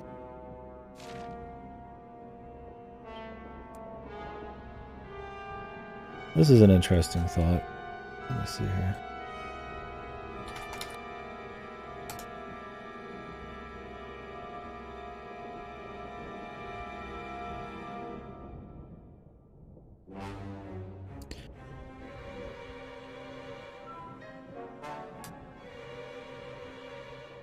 I really wish they would release how much certain games budget have.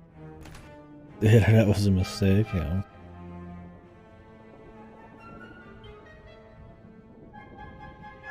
Absolutely.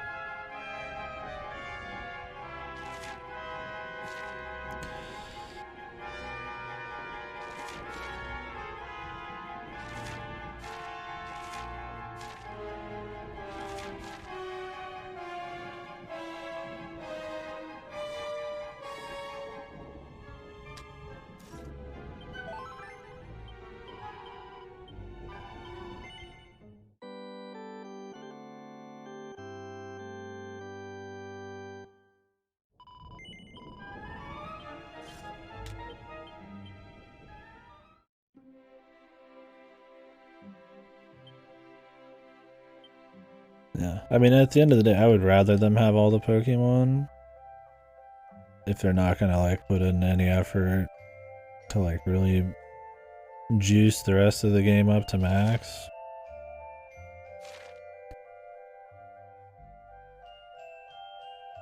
But they're getting the best of both worlds. They're not innovating, they're not upping the quality of the visuals, and they're not putting in all the Pokemon, despite being the biggest budget thing out there.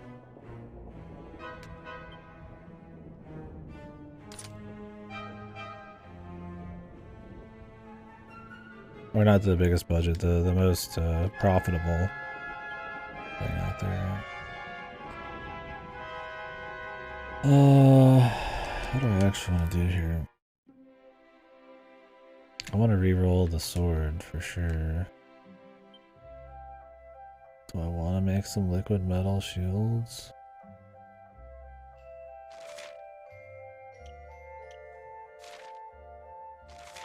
I don't think it's like a huge deal to me.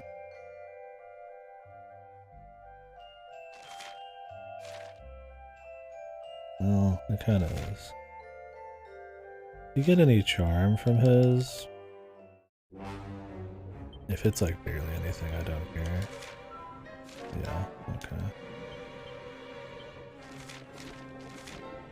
Well, 10% elemental. How much is the shield gonna give?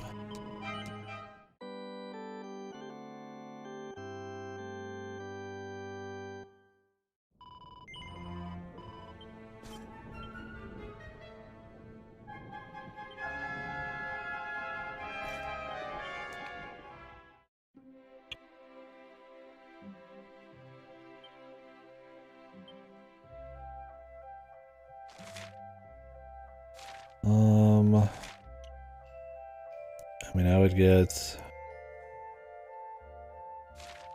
5 more defense, 11 more defense. The guy has got generally not enough.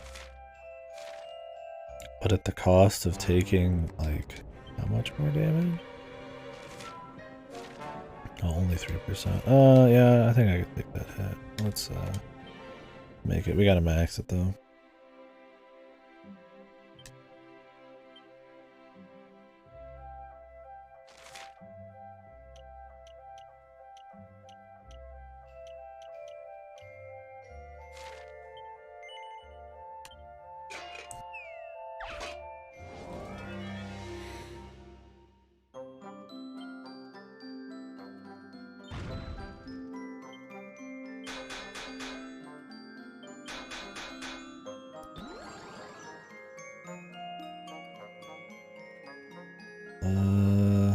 Might be way too much.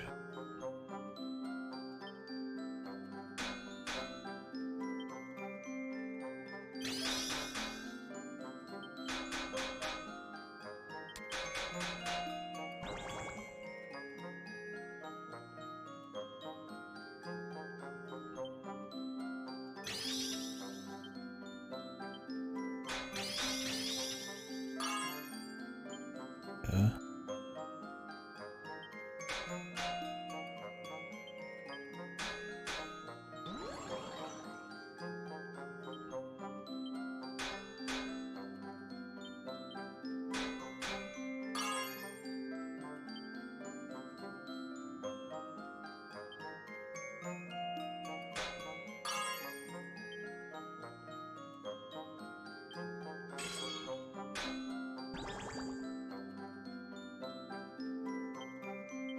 Didn't even make it, man. Jesus, we're not getting fucking... We're not maxing it at all, dude. I'm gonna need to do 2 Sizzlies on this fucking thing.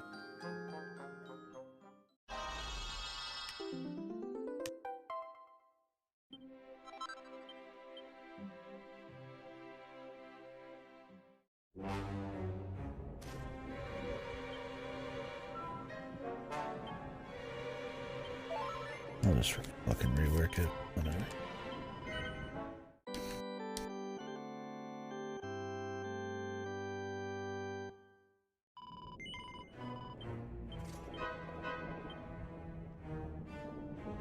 I don't know. I think you could still add some level of depth or mix up to the combat. In a way, they're kind of like held down by the PvP, but I mean, you could just make a big innovative shift, man. Or make a different combat system for PvP or something.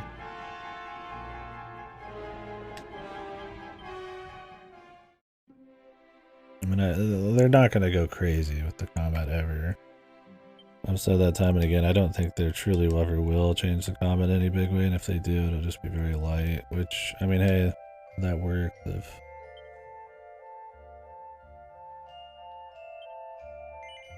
you can actually nail it, but...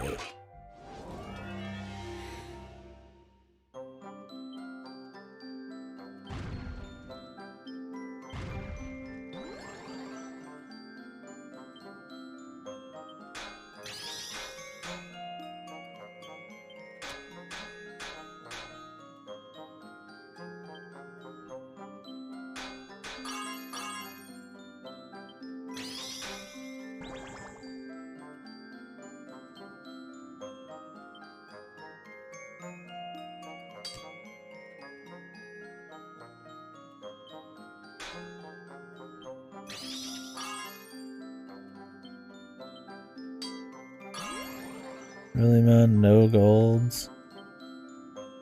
It says it's gonna be really well. Is that a brilliant even without gold?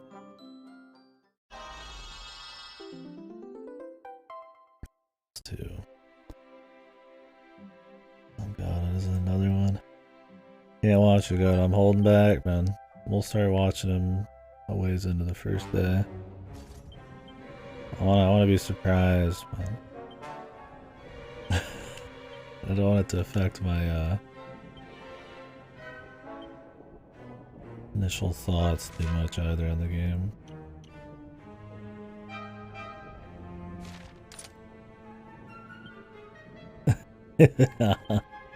I mean, I'm trying to be a little bit, man.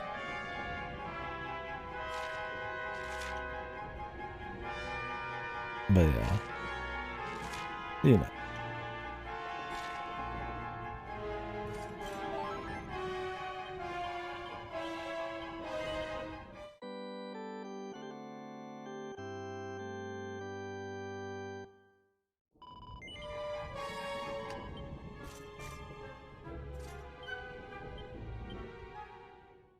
Mainly just want to be surprised by the bullshit myself. See what we find. See what everybody else has found. Like I've said. It's looking pretty rough. From the sounds of it. Like we've played way too much other junk. To not go in skeptic, that'd be a lie to say I'm not. Some capacity.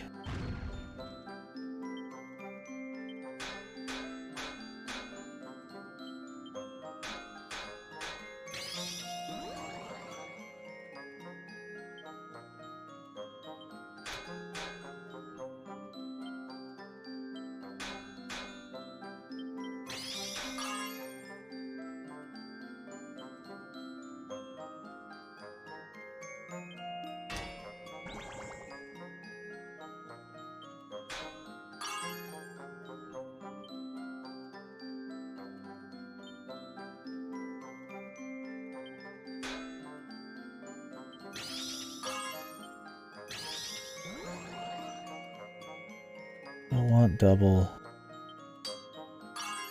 Okay, I guess I do.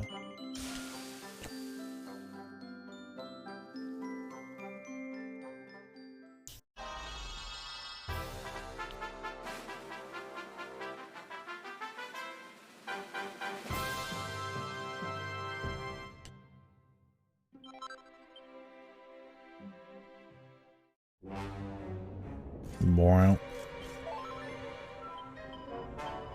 I just hope it gets in the mail. We're talking so much about it already. I'd like to actually be there. I always feel bad talking too much shit about a game I haven't even played yet, but it's like a fool me once, fool me twice kind of thing. That's Game Freak. You know, they fooled me 1,000 times now, so I don't. There ain't a whole lot of faith left.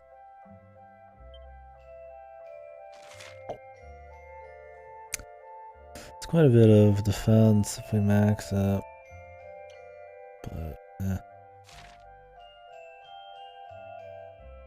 I mean, I got the girl. Now 10 attack is pretty fun. That's pretty big. We're save scumming this one till we get the fucking plus 3. I tell you what, Jimmy.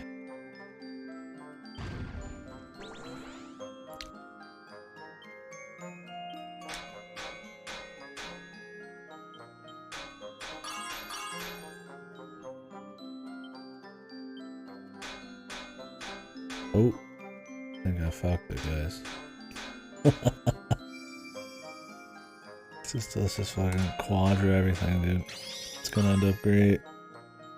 Went a little too overboard.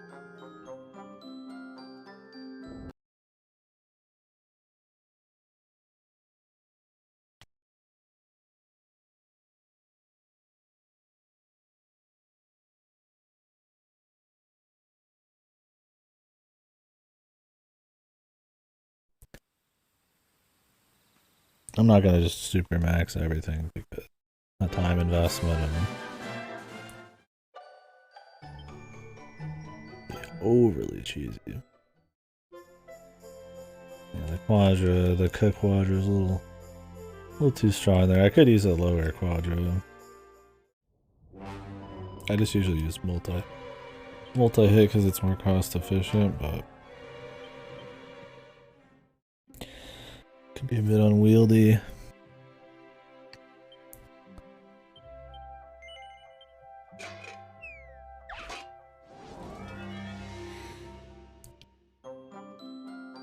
I haven't got many new like knives for our guy.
Did brilliantly.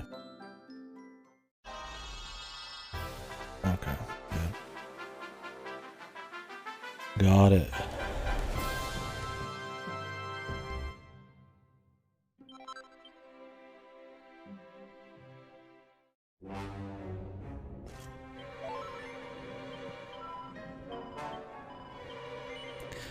Definitely gonna make an effort to document like everything. And definitely gonna try to talk a lot more about the broad, real gameplay stuff. The technical stuff will definitely be will be a funny thing and something we could talk about a lot, but break into the bigger stuff too. Like shitloads of notes. Because Pokemon for me is definitely though the conversation is probably the most interesting part for me.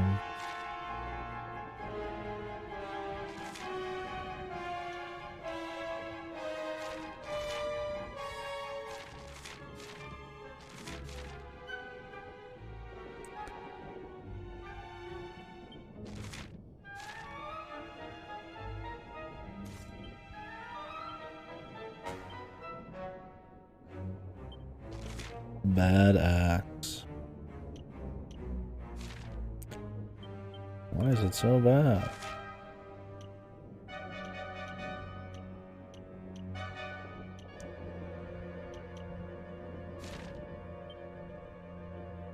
Well, there hasn't been any new ones for a long time.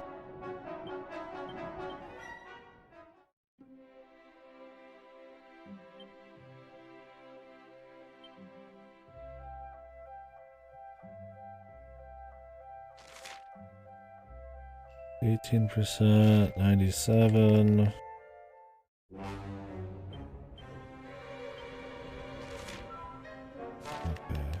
well, that's just an upgrade. Oh. Thought I already made one though. I gotta make sure I didn't make something and not equip it. I've done that before.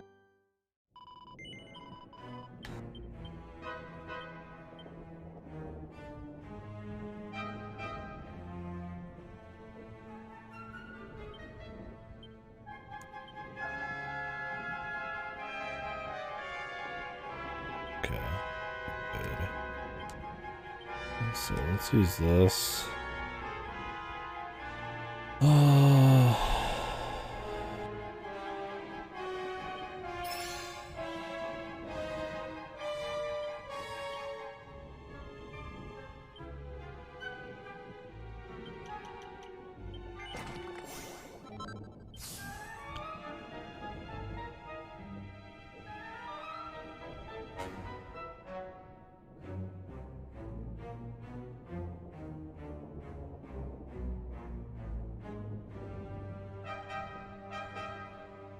We're gonna want to get anti-magic and then see what this is.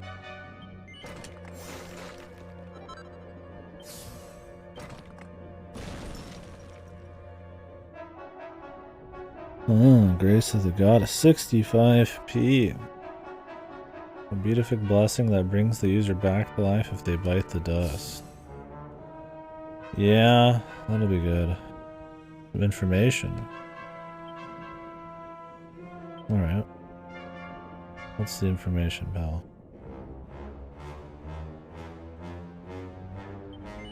Oh my. Magnifico.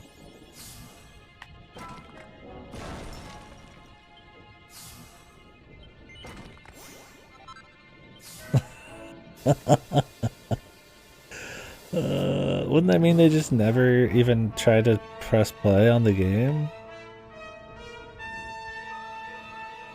Essentially? How would it even release like that?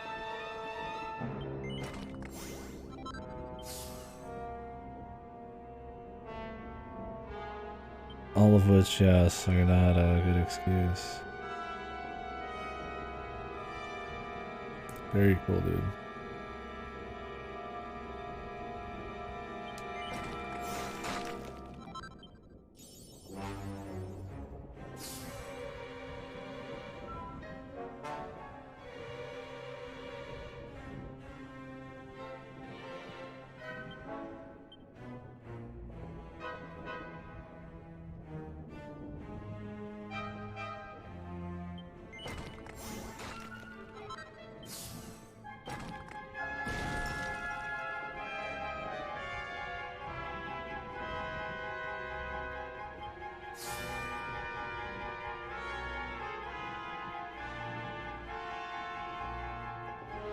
Protect the user from all ailments. Sounds pretty good.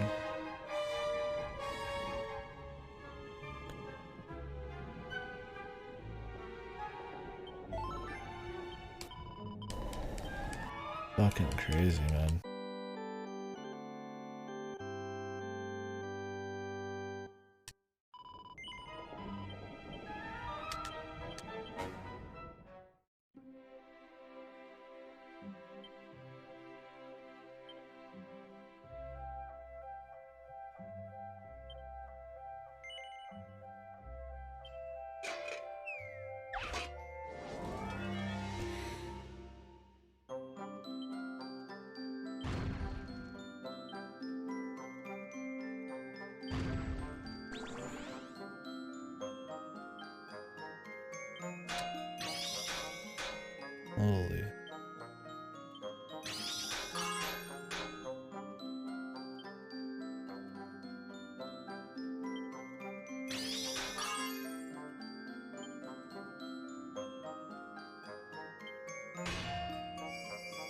Oh, a little too much there.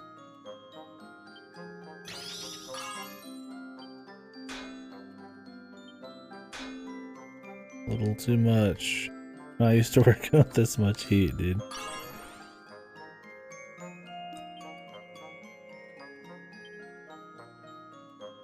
We'll re-roll it.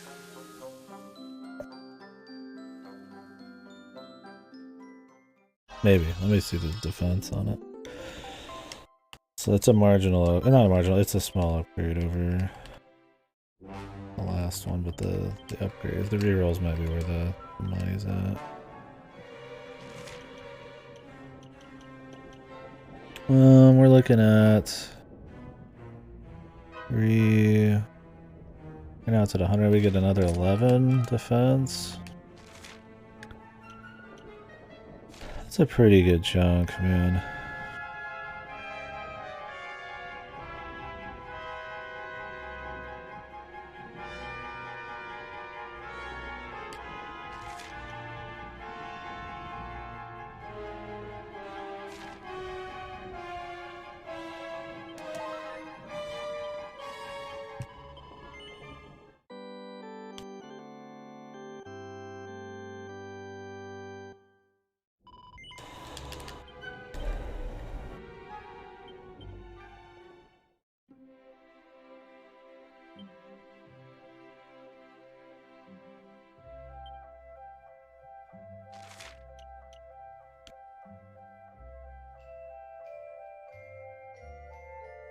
I'm gonna get 7 more defense for rerolling this. Isn't too crazy.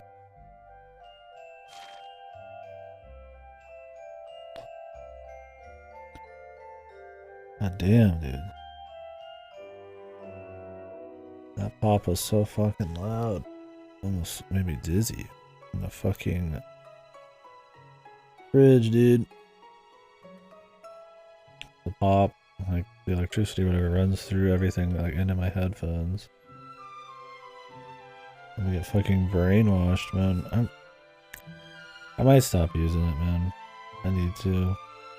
Like, it's cycling, like, so much power. And doing these little pops, like, that's gotta be running through my computer, too.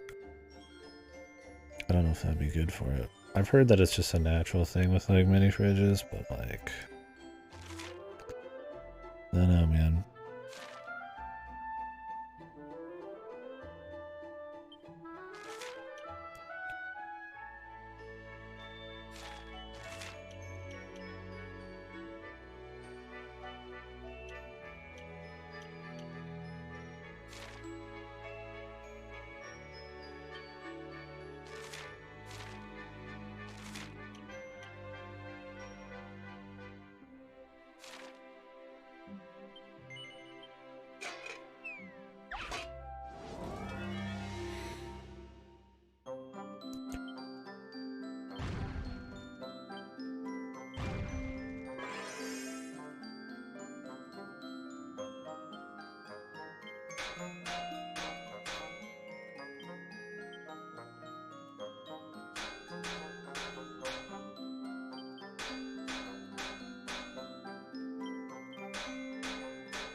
Oops.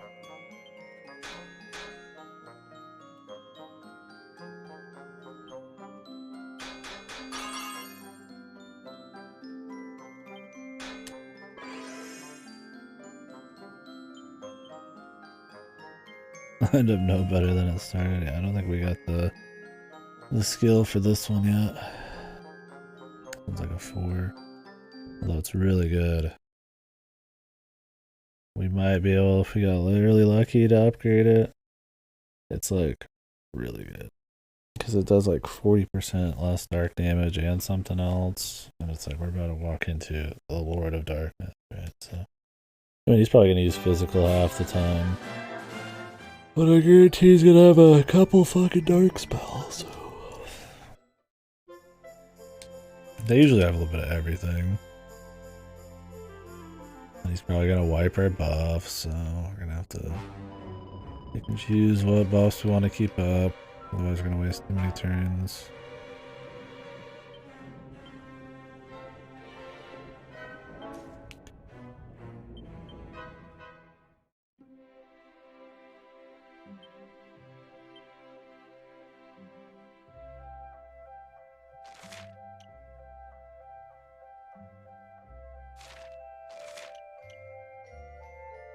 11 defense. I mean, he's already got like a crazy amount of defense. It's not really a huge deal.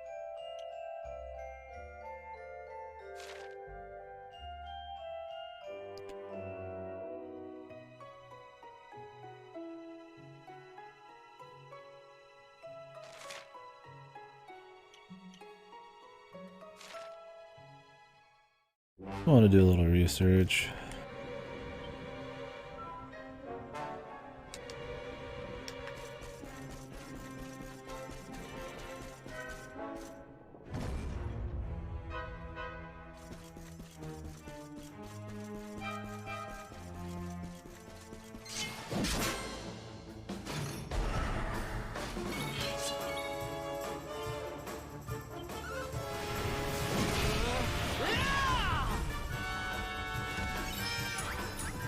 My thanks. 220.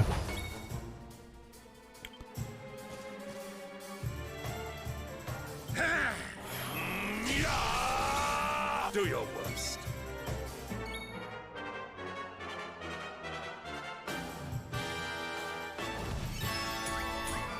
My thanks. Like 60 less. That's a lot. Victory! That's cutting his healing down by like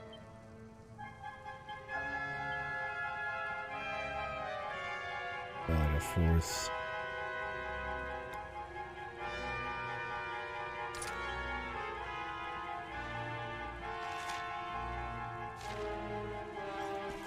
And it's his most useful attribute.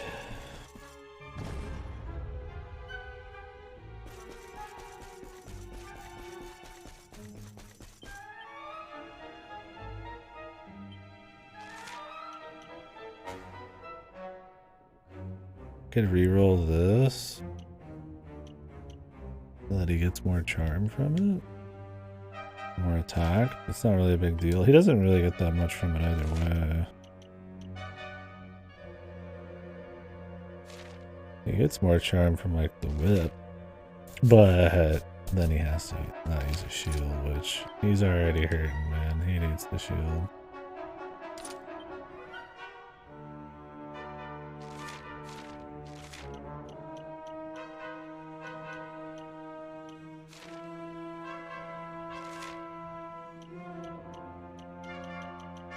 If I wanted even more charm, I could not have the shield, but I need something.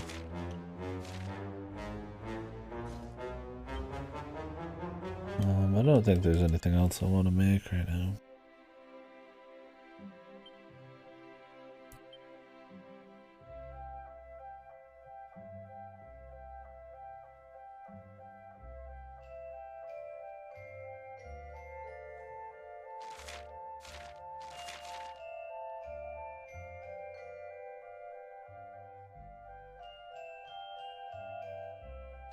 Liquid metal boomerang.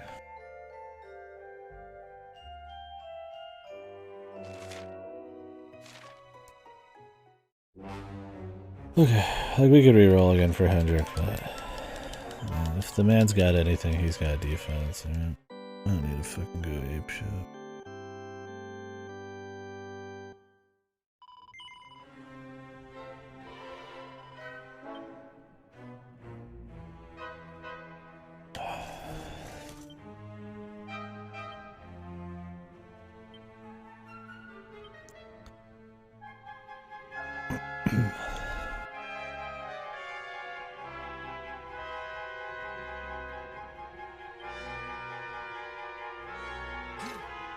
Three more mini medals.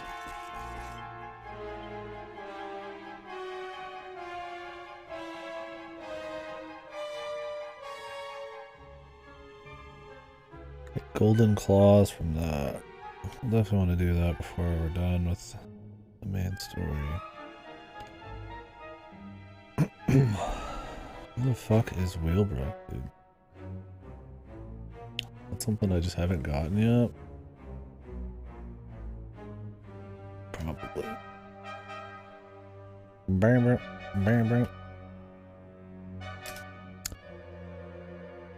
Dragon Quest V town. Well, I should have remembered that.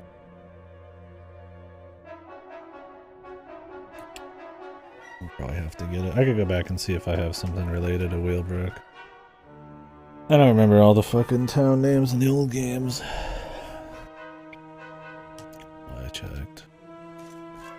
I actually want to go put my money away.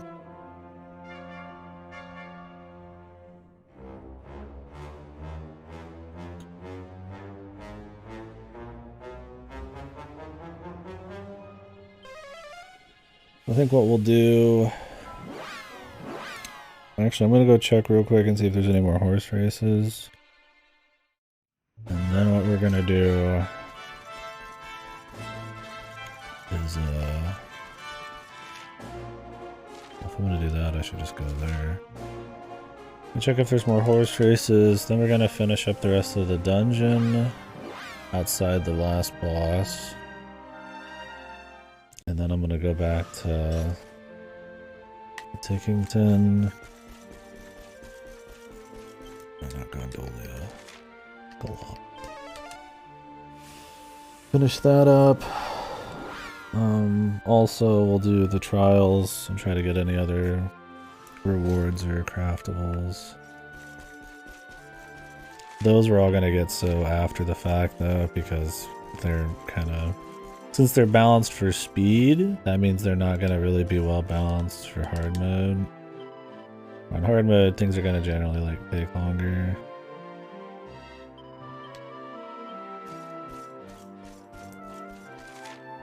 Would still be doable. The right strat. I mean, I could like turn it off directly and turn it back on, but I don't think the rewards from it are gonna be that big a deal. Just anything that isn't a craftable or something that's gonna be super behind. And I'm not gonna min-max those trials, dude. As long as I get the rewards, that's whatever, dude.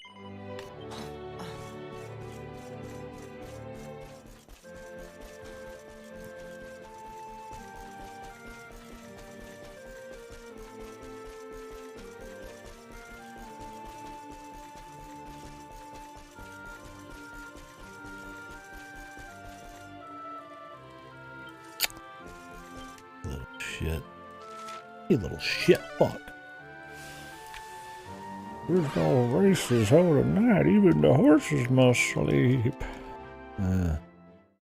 Fuck you.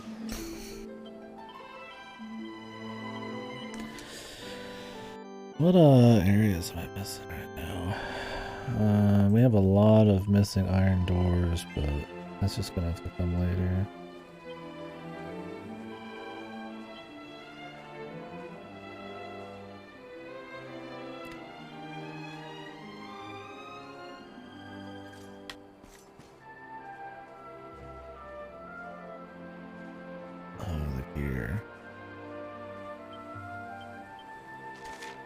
There's the gears flying around too. I don't think we have anything for those. Let me double check actually. I wrote those down in the notes. It's probably a post-game thing.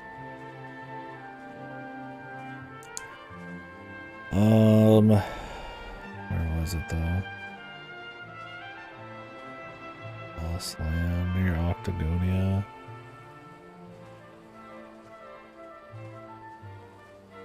Oh yeah, Lost Land's gonna be later.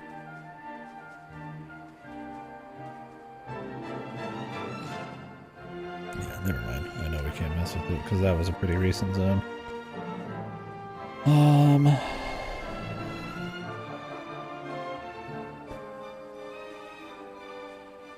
There's a chest in the Dundrazil region. Is there? Is there still? Do I still not have everything? I'm not sure.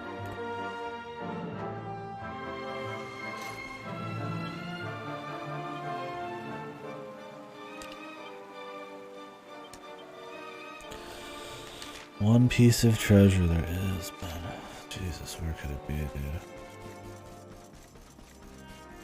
Fucking no idea, man.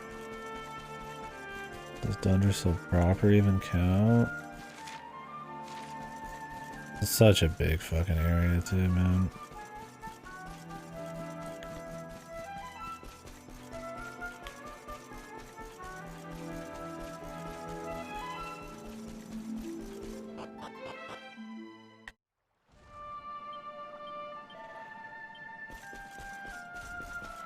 is. It's more than likely going to be up north and just something I missed to climb. Well, shit, never mind. It could have something to do with that gear we have to spin. Assuming you have to spin it. I have no fucking... There's like a slot for a gear. I figure gears. Might just be a key slot. Jail door. And Celeste Centralis has 2 missing chests. I don't know where those are. I've gone there multiple times and I have not figured out anything to do there. It must be later. Or just has a purple force field still. There's 4 pieces of treasure in Heliodor Castle still.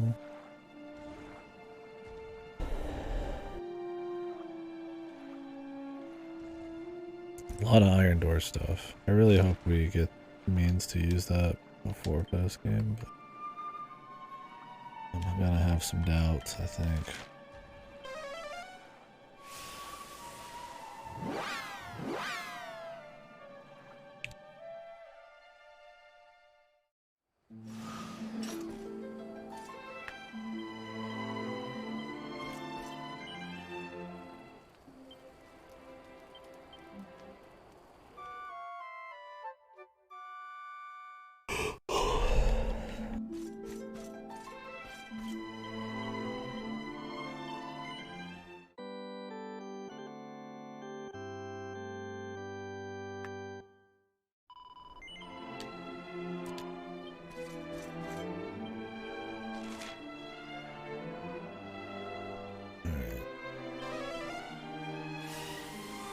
I'm just trying to squeeze whatever advantages and side content I haven't touched out.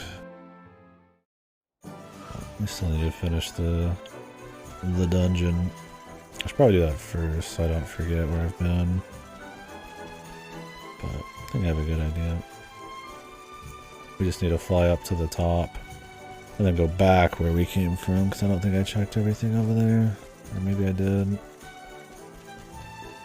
That monster was the only thing. I'll have to see. I'll check the chests on every level once I'm at that point. Okay, well, I've done it all. There's probably going to be more cups at some point.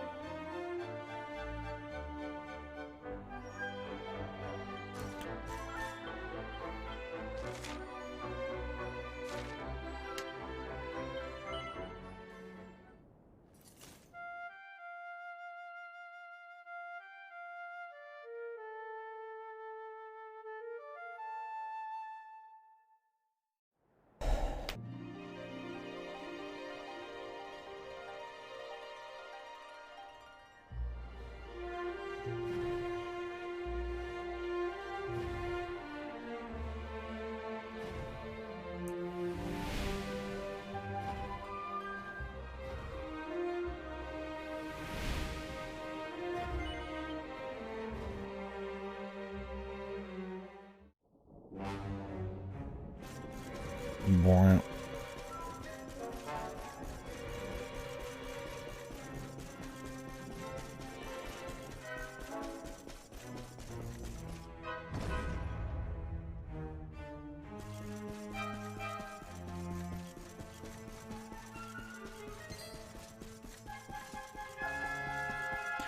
I'm really glad you can avoid those guys. You don't have to fight like literally everything you see. Not what I wanted.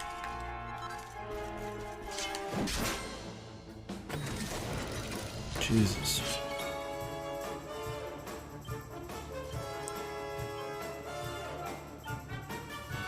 I'll do my very best. Make sure I swap them before I press start on the fight. Jesus, really? This killed our admin?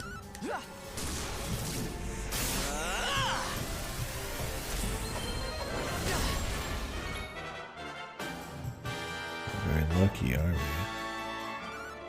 Take this!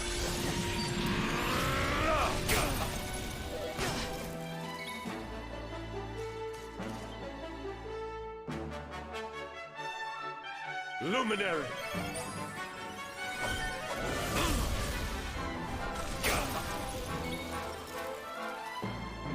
What's up, Outcast?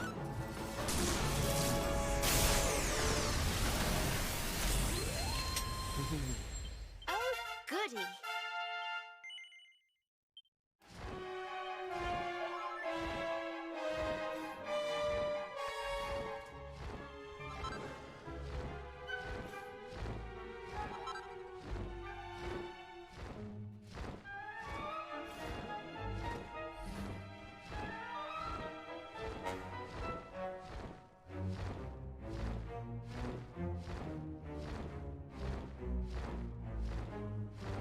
Nope.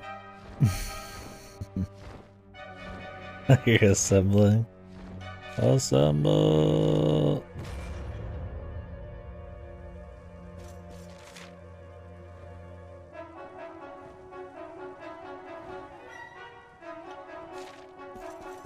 Was I supposed to go up to level 4? No, I was. What? I wonder.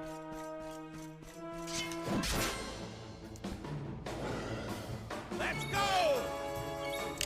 Yeah, it's kind of like a fancy lad. I should say vampire, but I mean Edgeworth, anybody, right? The nobleman's outfit.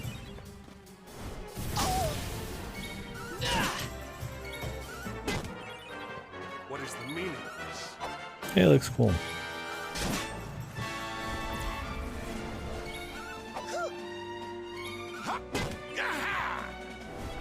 Maybe spam an attack ain't the way to go here. We have carried the day.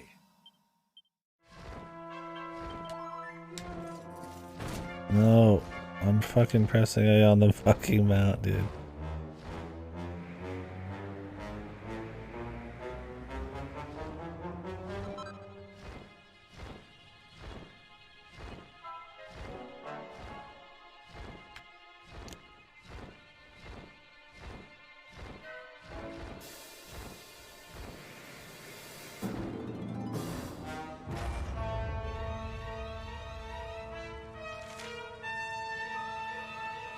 Oh, wrong direction.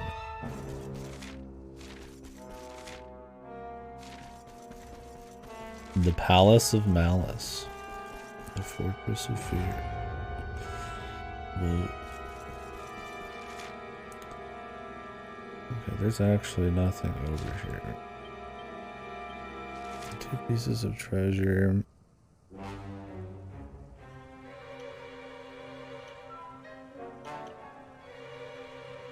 Unless we can make some bridges at some point.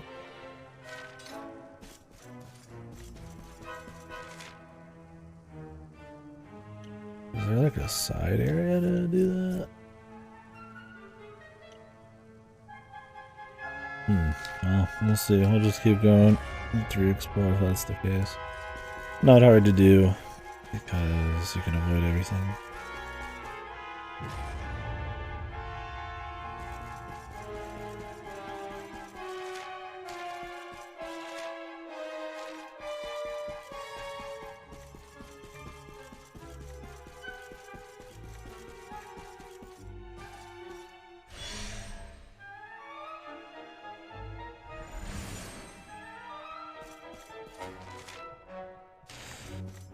Oh, I see.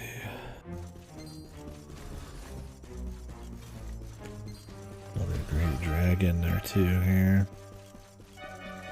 Wonder what they drop. Already killed once, let's see. Molten globule, they drop. Oh, these guys can just drop liquid metal armor. The Saintus Shield. And I wonder what those are. Gate of Evolution. Oh yeah, I picked up a slime something recently.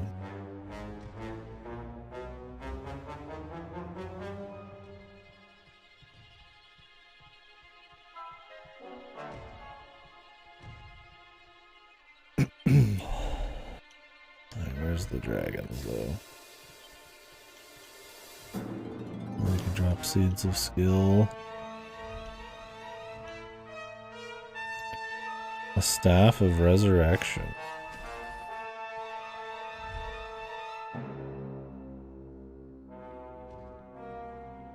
That's pretty useful.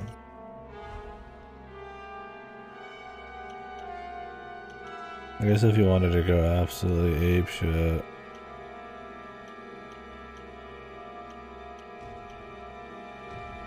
Great help. You would probably try to steal shit off of people. Oh, Jesus, dude. Getting the perfect drop is probably... I mean, I've farmed, like, mats before, but getting, like, the god drop is probably annoying. Especially these tough enemies.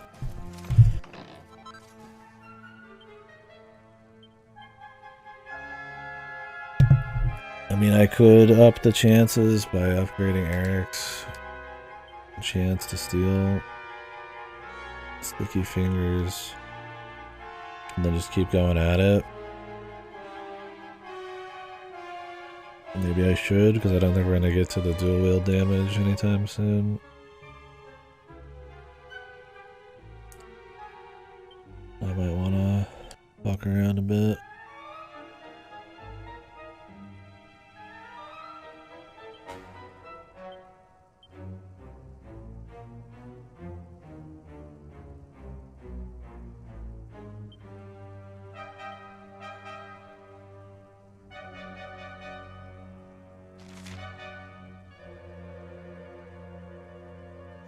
These create a magic block and barrier.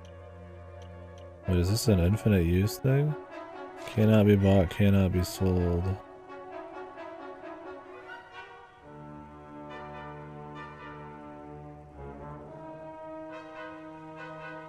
I actually don't know. It might very well be.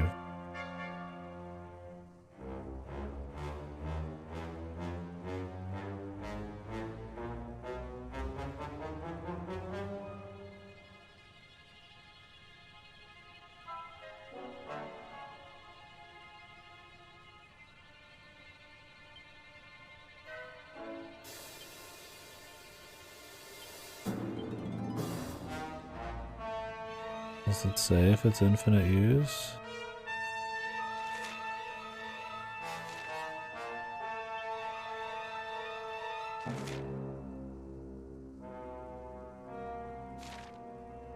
I gotta wonder if I have multiple items like that.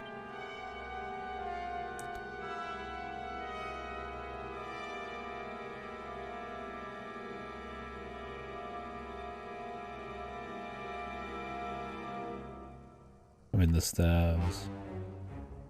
The staves, the staves.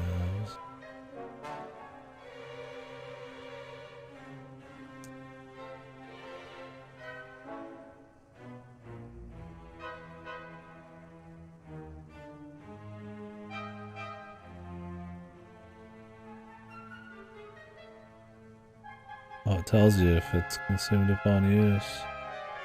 Yeah, you can just use it whenever you want, huh?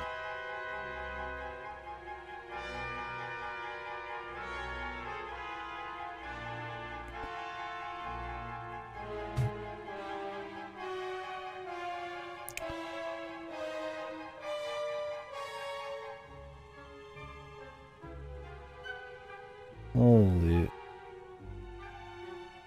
Yeah, I've heard about Pulseman, I've never seen it before, though. What the fuck is going on this screen? I mean, it looks more fun than Tembo. But goddamn, that is some visual barf, dude.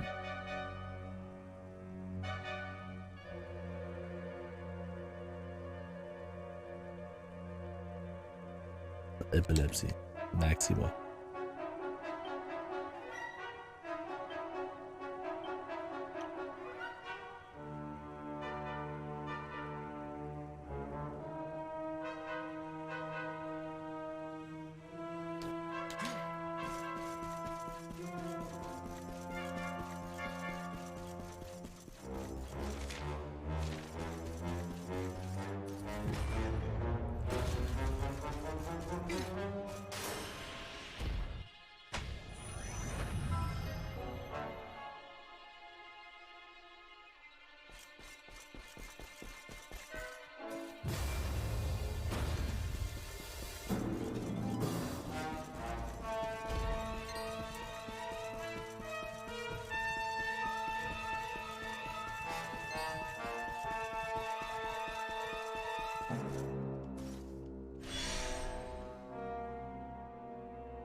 Still gotta open that door at the bottom of the fucking level, man.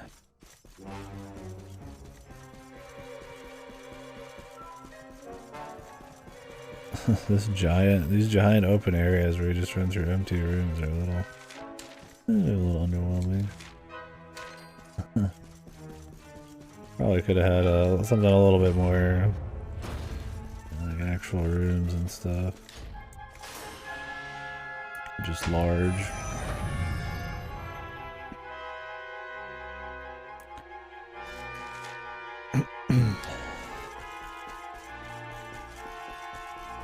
It's okay. Fat loot to find.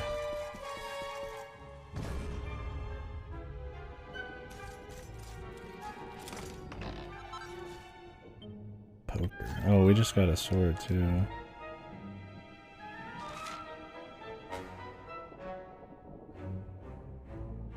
It's got charm. There you go. Nice clean upgrade for him.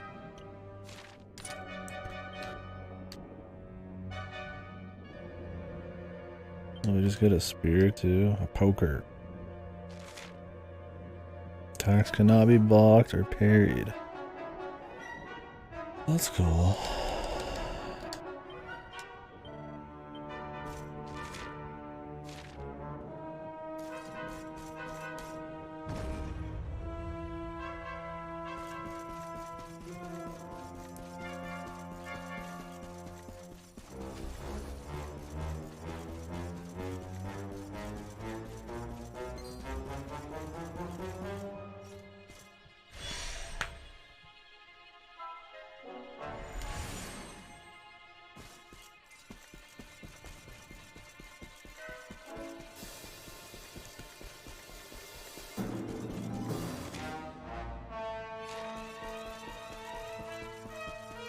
Gentlemen,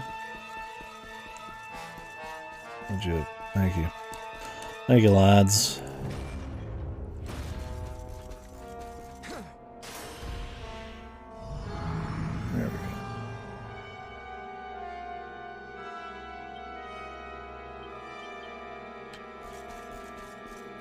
One piece of treasure left on this floor.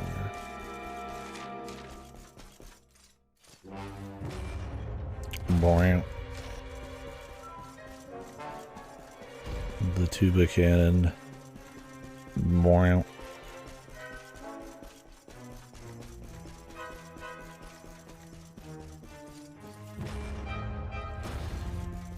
I don't think these are going to be easy to slip past. I'm going to try my damnedest. Hello. Hello, great dragon.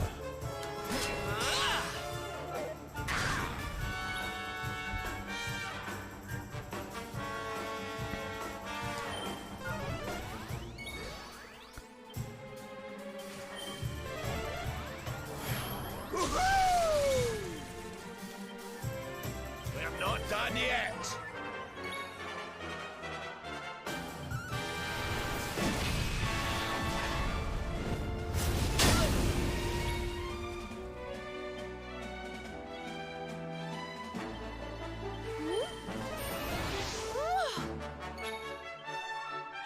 Cower worms!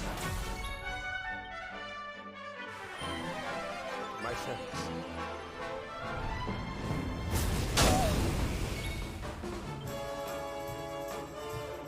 Ba-da-da-da.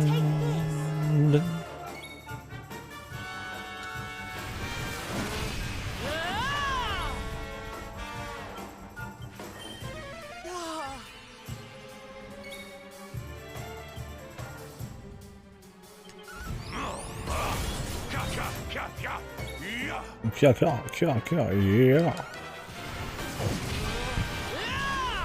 Why don't you drop that staff of resurrection, pal? Okay. Or not. It's fine.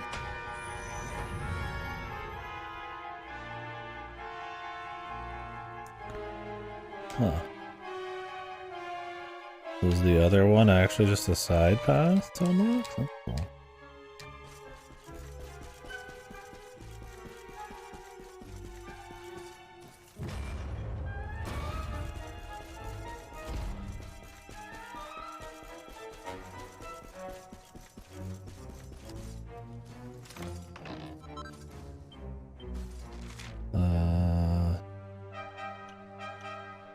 feel like if I walk in there, we're about to be in some trouble.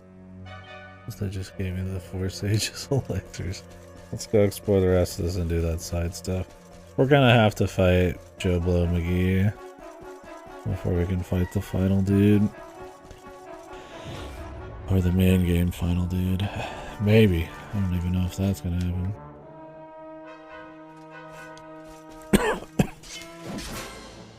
Not what I wanted. Okay. Victory will be ours. Just wanted to pick up that loot, but okay. Alright.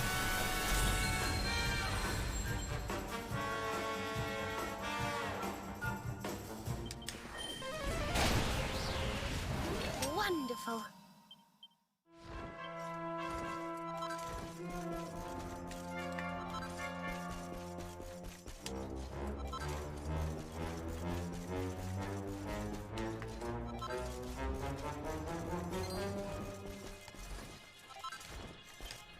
Well, if we're this close to the front door, we might as well just go heal and save.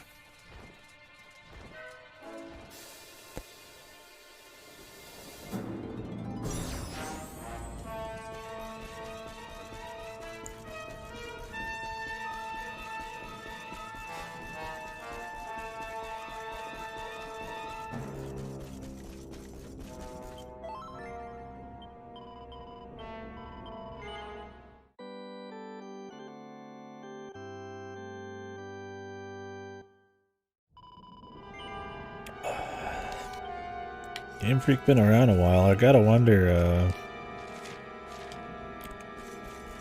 how many of the original Game Freak people are still around. And it's been almost only 30 years. There's no way it's many.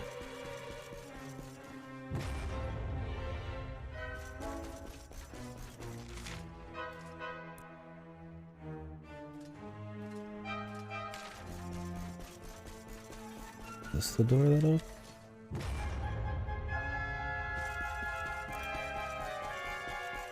A single chest. Oh, the meteorite bracer.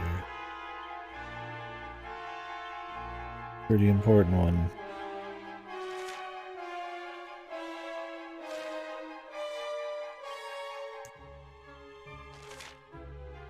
Wow, 200 agility. No way. It's massive. I'd like to try to reroll that. No doubt, dude. Holy guacamole, man.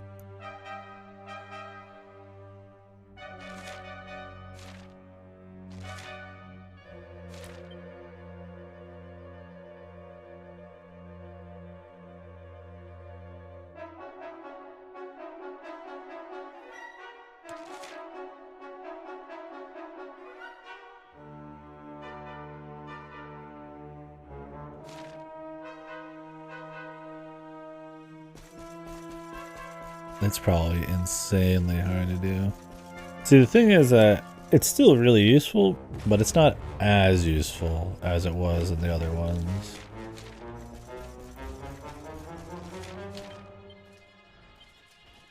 So the thing with agility, I guess I could explain, is it's not like it's really good on a small scale, and you can buff to get it. But in situations where the boss is gonna take you to, like, if you can't take 2 turns of the boss's attacks in a row, and your agility levels are really close, the boss in the old games, he could end his turn with an attack, and then start the next turn phase with an attack. So he's essentially doing 2 sets of attacks in a row. With agility, if you have enough of it, because you need an absolute shitload of it, like some breakpoints or something, to outpace some of these bosses, there's certain characters that just aren't going to do it. Your healer will go first, which means you can always react. So if the boss doesn't do anything on a turn, you can, you know, you don't have to heal the next turn, because you know you're going to get in the first heal, right? Or if you go after the boss, you always need to heal, because if you fucking don't heal then he attacks, then he's gonna kill you next turn. So it's like, healer getting first turn is super important. That's the point. It doesn't matter as much in this, although it does matter a bit.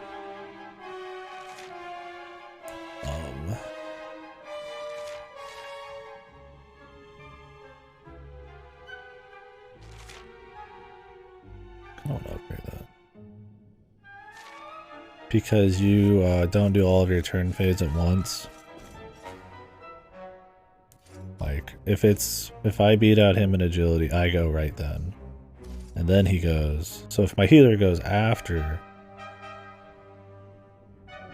I'll be able to heal before his next turn no matter what. What this will do is it'll help in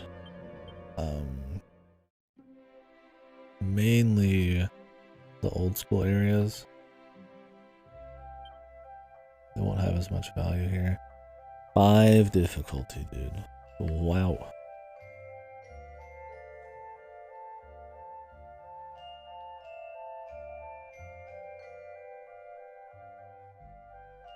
Oh, yeah. We're definitely gonna have a weird anyways, though. Actually, in this game... yeah, no. Because even if she's first before the boss attacks on the very first turn, she could oomph somebody or get a buff out and start getting ahead of the damage.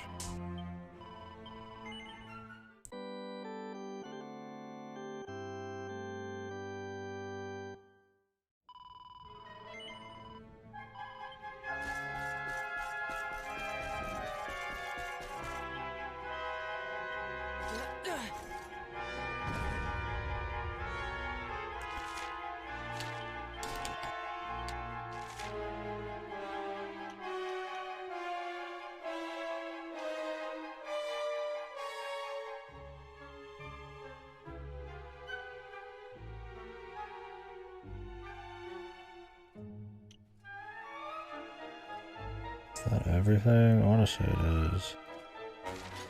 Oh, we'll check when we're going up. Actually, am I gonna go up right now? We'll walk into the next room and pray it's not the final boss. I mean, it's the palace, man, right? It sounds like there's gonna be some levels still.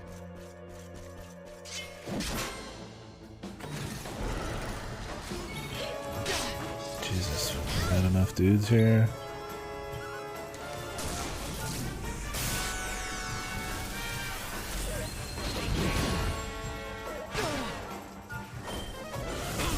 I think he still manages to be like the first person to go either way.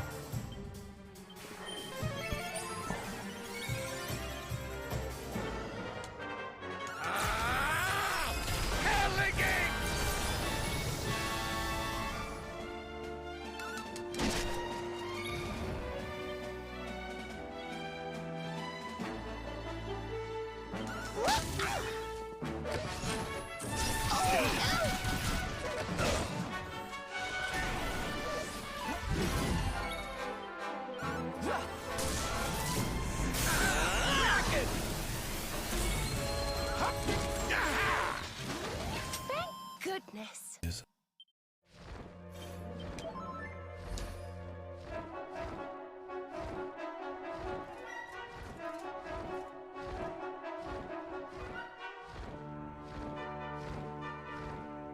Hoping just for a single dragon, man.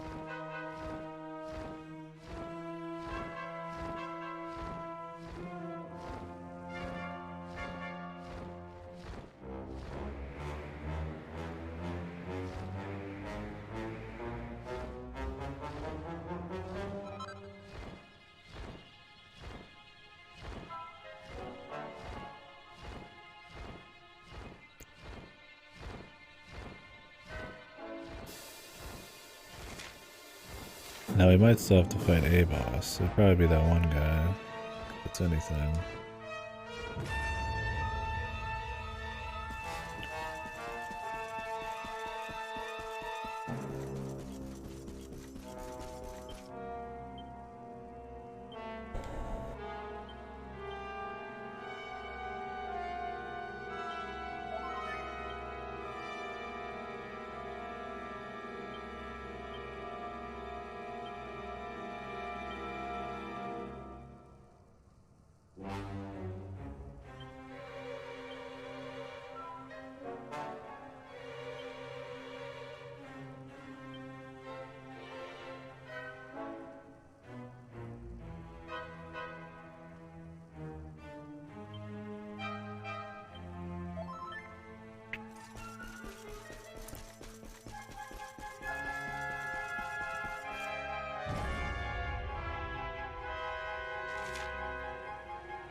I guess we're about to fight the guy, and then right after is gonna be maybe another level with the boss.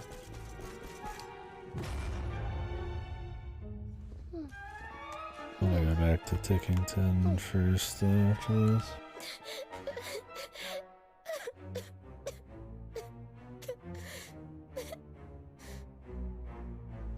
Trickery. That voice.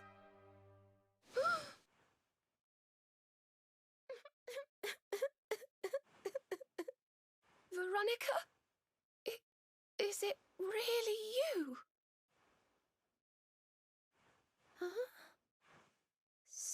Serena?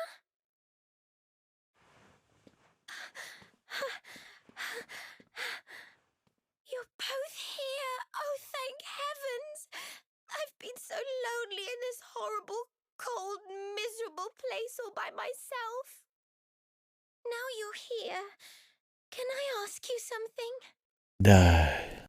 Will you die for me? Can I ask you to die? Of course, man. There it is. Classic. You'll do that for me, won't you? I mean, I had to die and you didn't. That can't be fair, can it? So come on, what do you say? Sure. Will you die for me or not? I wanted to live, but because of you, I couldn't. So let's even things up. Come on, drop dead.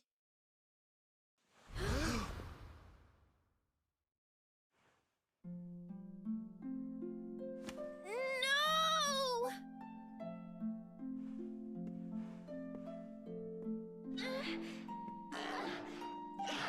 I don't know if she's back. Foul phantom, dark I think it's just a illusion thingy. this black illusion. Evil magics. Veronica would never have said such awful things. Go on, be off with you.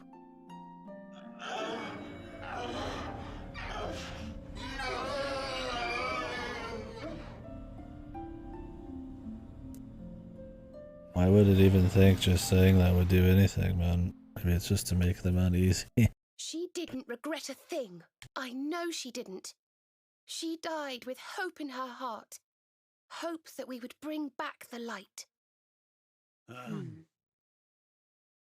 This is your doing. I sense it. Jasper! Jasper! Show yourself! He knows, man. Jasper! I need to turn up the voice. Got the game too. Still, you speak of hope? Of light? Of light? Even now, with one of your little band beyond saving, your faith is sickening. Jasper!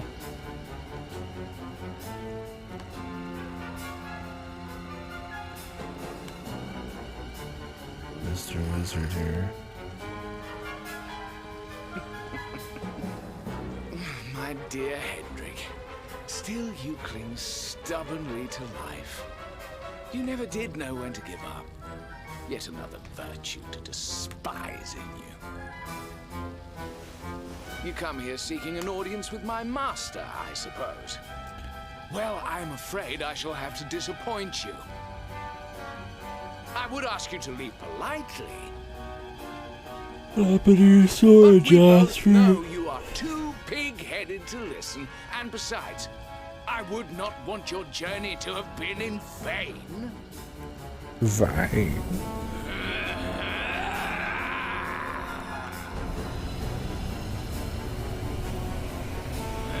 Yeah, I do. Oh, Jasper. He's taking in the Las Plagas, man.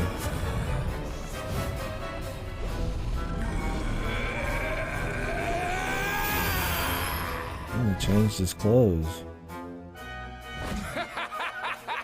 Gaze upon me and despair, Hendrik. I have surpassed you at last. Fool! You have surpassed me in wickedness and naught else! Destroy. Bold words indeed. But you will pay for them with your life. I shall offer up your broken bodies in tribute to Almighty Mordegon.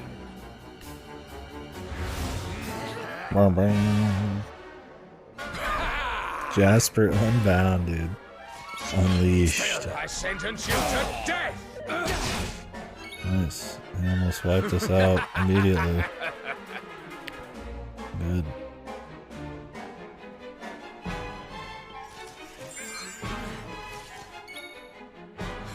Here you are.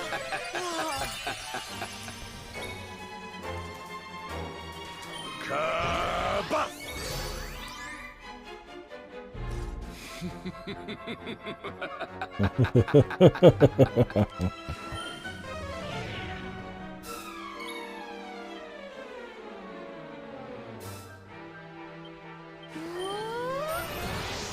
You are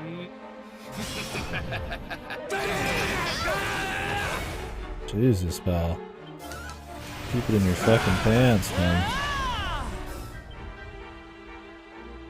Here you go, laddie!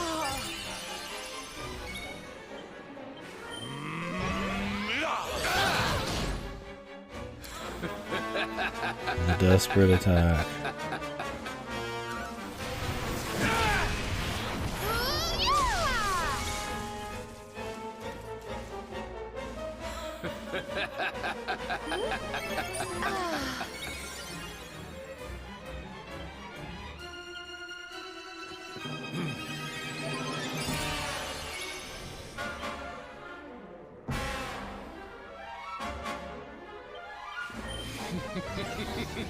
I have surpassed. I sentence you to death!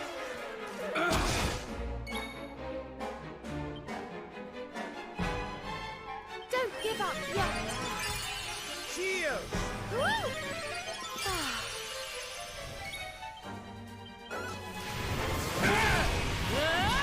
You are nothing. Nothing.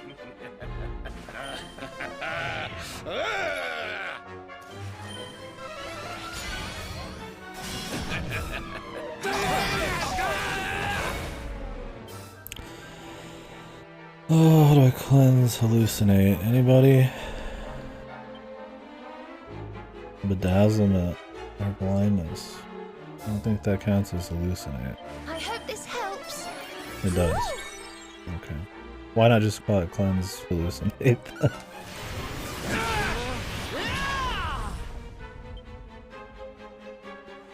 An interesting question, I'd say.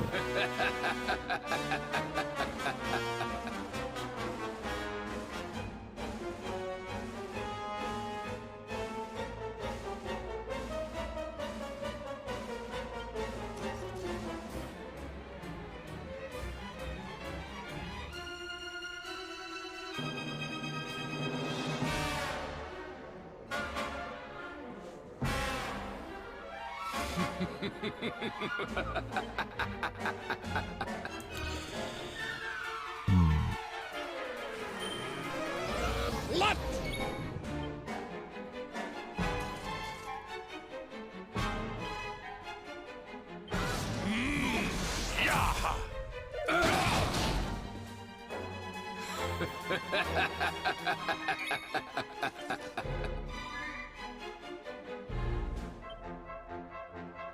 Perhaps this will help.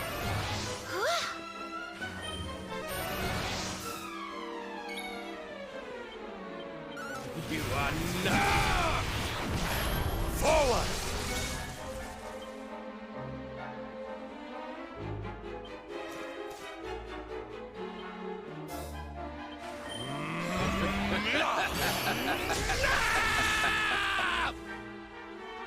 We need to fight and fight. My turn. Witness my power. This isn't. Need little help? My turn.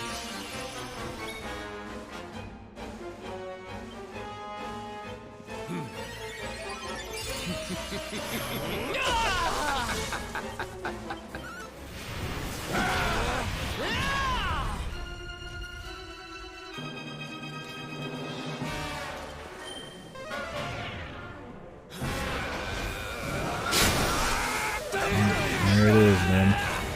The buff wipe.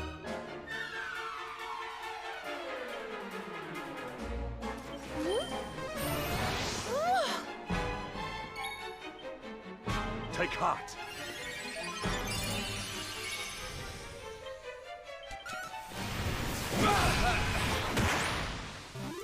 but I don't care. I smack.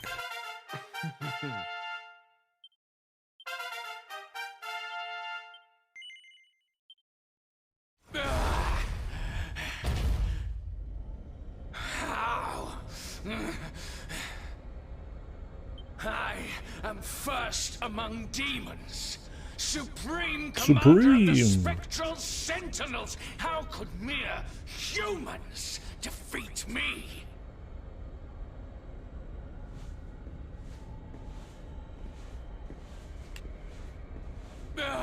Fucking Hendrik about to get cocky.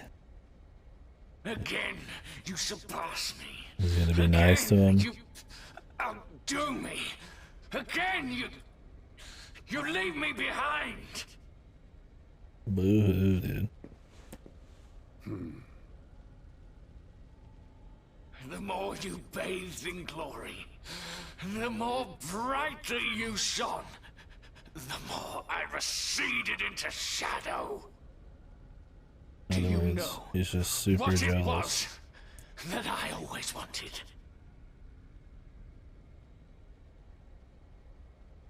I wanted to be like you. And then he probably should have tried to.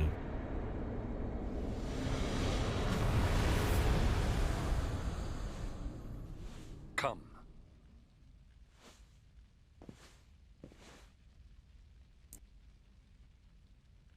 Jasper's orb. Gimme.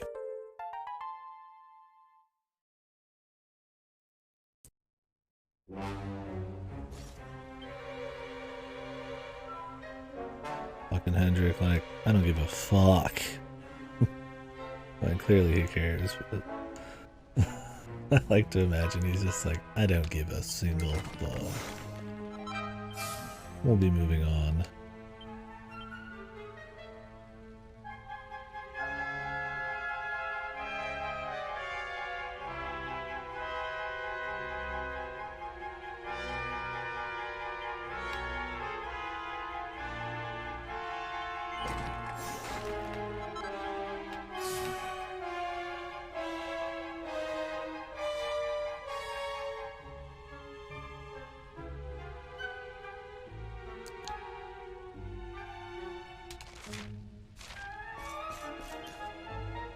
I think we should go save or something. He's gonna ward me right to the last boss, or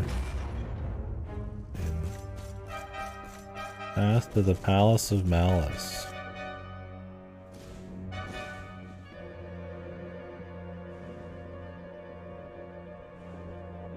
I sense pure evil on the other side. It can only be him. The castle has. Mordigan. At last the time has come to face him. The point of no return, my dudes. Oh. Hey, no fair! Let me go!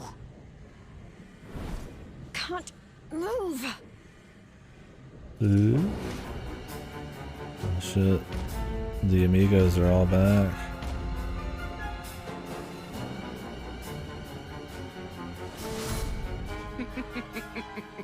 Did you think me beaten? Did you think you had bested me? I, Jasper, Supreme Commander of the Spectral Sentinels? Yeah. Huh? Didn't we beat all of these guys? How can they be back? Use the power of the orbs, dude. Oh, Hendrik, your face. Now you'll see who has left whom behind.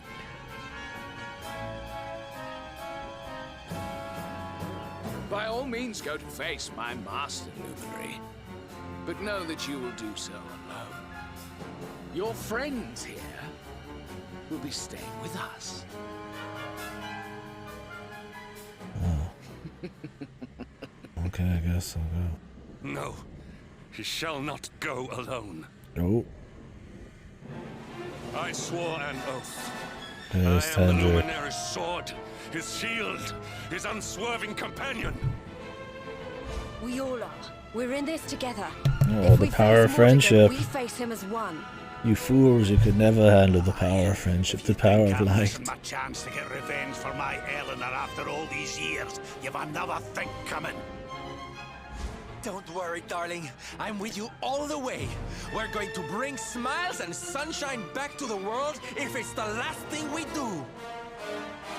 Yes, I promised Veronica I would finish this. And that's a promise I mean to keep.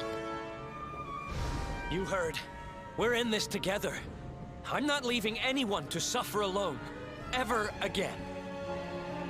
I'm supposed to help the Luminary. And that means to the bitter end. Holy.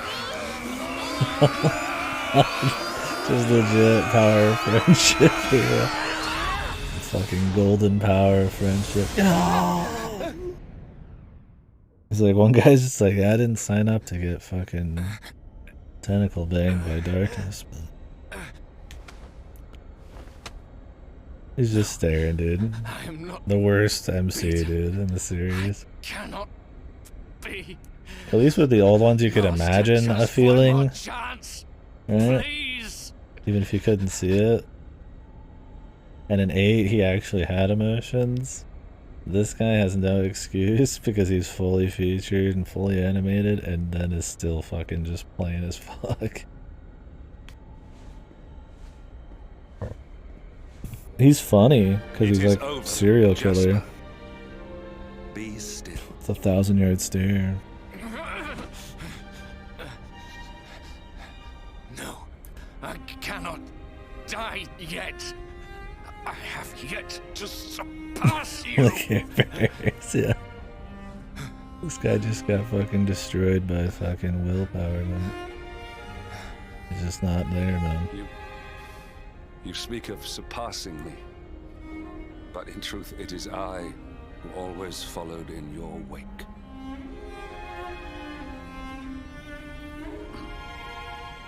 You were the one who spurred me on, the light that guided me. Without you, I would never have become myself. How is it that you never knew? Hendrik, I...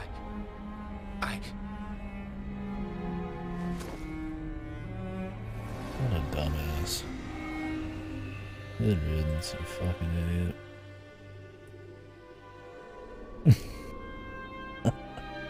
Sloppy. Oh, thank you, Outcast. I gotta watch this one, go to.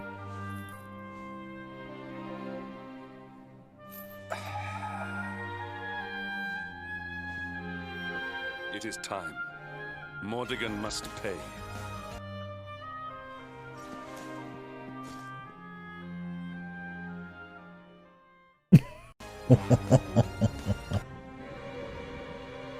Random passerby.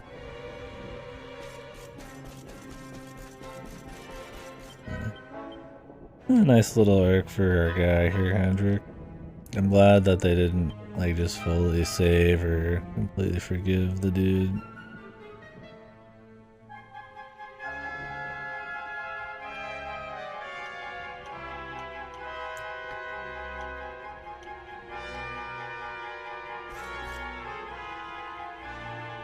Alright. Well, I imagine the boss will just be there. Is it like just, is it a level behind there or what? I assume it's just the boss. Yeah, I've enjoyed Hendrik. He's good. He's definitely made up for being like on the wrong side for a while. Good.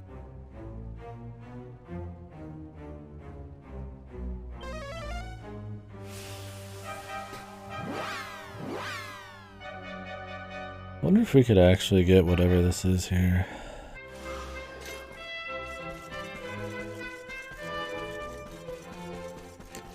I don't remember Fasto. Did you do the post game or did you just stop after you beat we got to the credits? I thought you just stopped.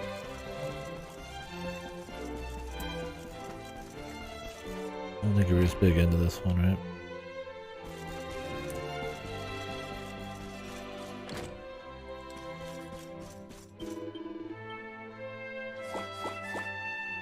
Circle of Serendipity. The very instant the credits ended. Based. I wonder if I get these last two. I'm actually might check a metal list. See if we can squeeze that one out. Just have the areas I've been to for fun. I mean, I've checked like every chest everywhere though, so pretty unlikely. It'd have to be like a hidden one like the inn.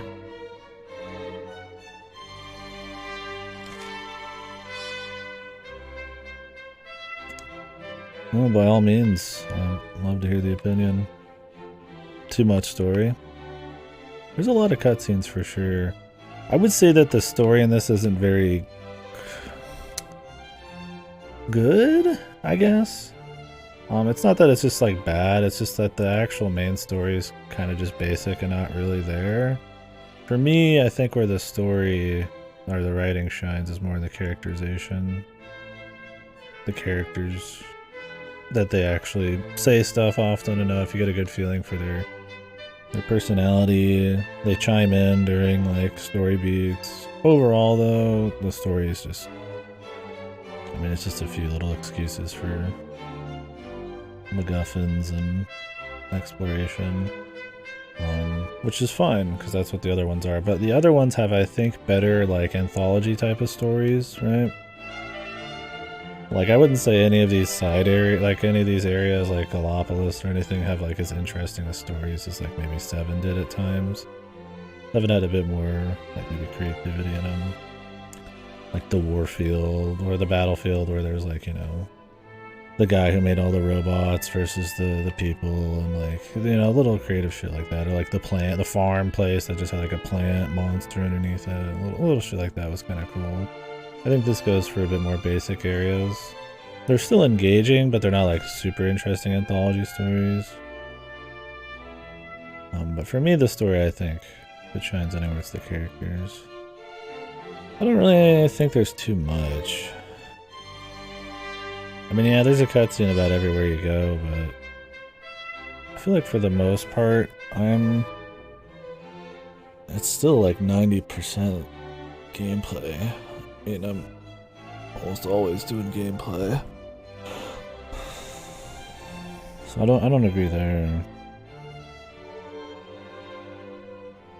But then again, maybe I've played too much shit like Tales of Arise where it's like 99% story and it's fucking painful. So this seems like it's light. Yeah, I think Jade is the worst character. Sadly. Her archetype, the badass, like, fisticuffs chick, is definitely my speed, but I gotta say, her character's barely there, man. I think Serena, because of the death of her sister, gets a little stronger there. They give her a bit more. Otherwise, she's just kind of around, and I feel like Veronica does most of the charming kind of dialogue in her place. So she doesn't really get enough time to breathe because Veronica's only been dead for fucking, you know, 10, 20 hours. But she's not bad. But yeah, she gets outshone by all the dudes. I mean, Rab's cool. He's your grandpa. He had that great inner mission arc where you got to see the family. I mean, Hendrik has this cool arc. His dialogue's just cool. His will. His VA is good. Eric's whole sister thing is cool, right? The mystery of this, you know, the little sage thing going on. Sylvando is just based. Although I feel like Sylvando is a little less after his little arc's over. He's really cool in the beginning and he's fun throughout, but he tapers off a bit. He's still like the shit though. I think Veronica was really good. I liked her a lot, but she's dead, so at least for now. The problem is they killed the best chick, dude. Like, Serena's neat, but she worked good as like the more like slow, nice yin yang to Veronica. Like I said, Veronica was the one who mainly did the talking, right? And then Jade, yeah, I think Jade it's kind of like a Haru situation where she just kind of doesn't get enough. She comes in a little later, and like most of her shit is just like she's sexy is kind of the deal. Like her intermediary thing is like she's you know steadfast and she wants to save people and she's sexy, and it's like I was kind of hoping for more. Her intro had the childhood friend thing going on, and Obviously, her shit with Heliodor people. Did she even talk to her dad? The king? I think she needed some kind of arc where she talks to her dad, the Heliodor king, right? That probably would have been good, like when we saved him. Instead, nothing happens.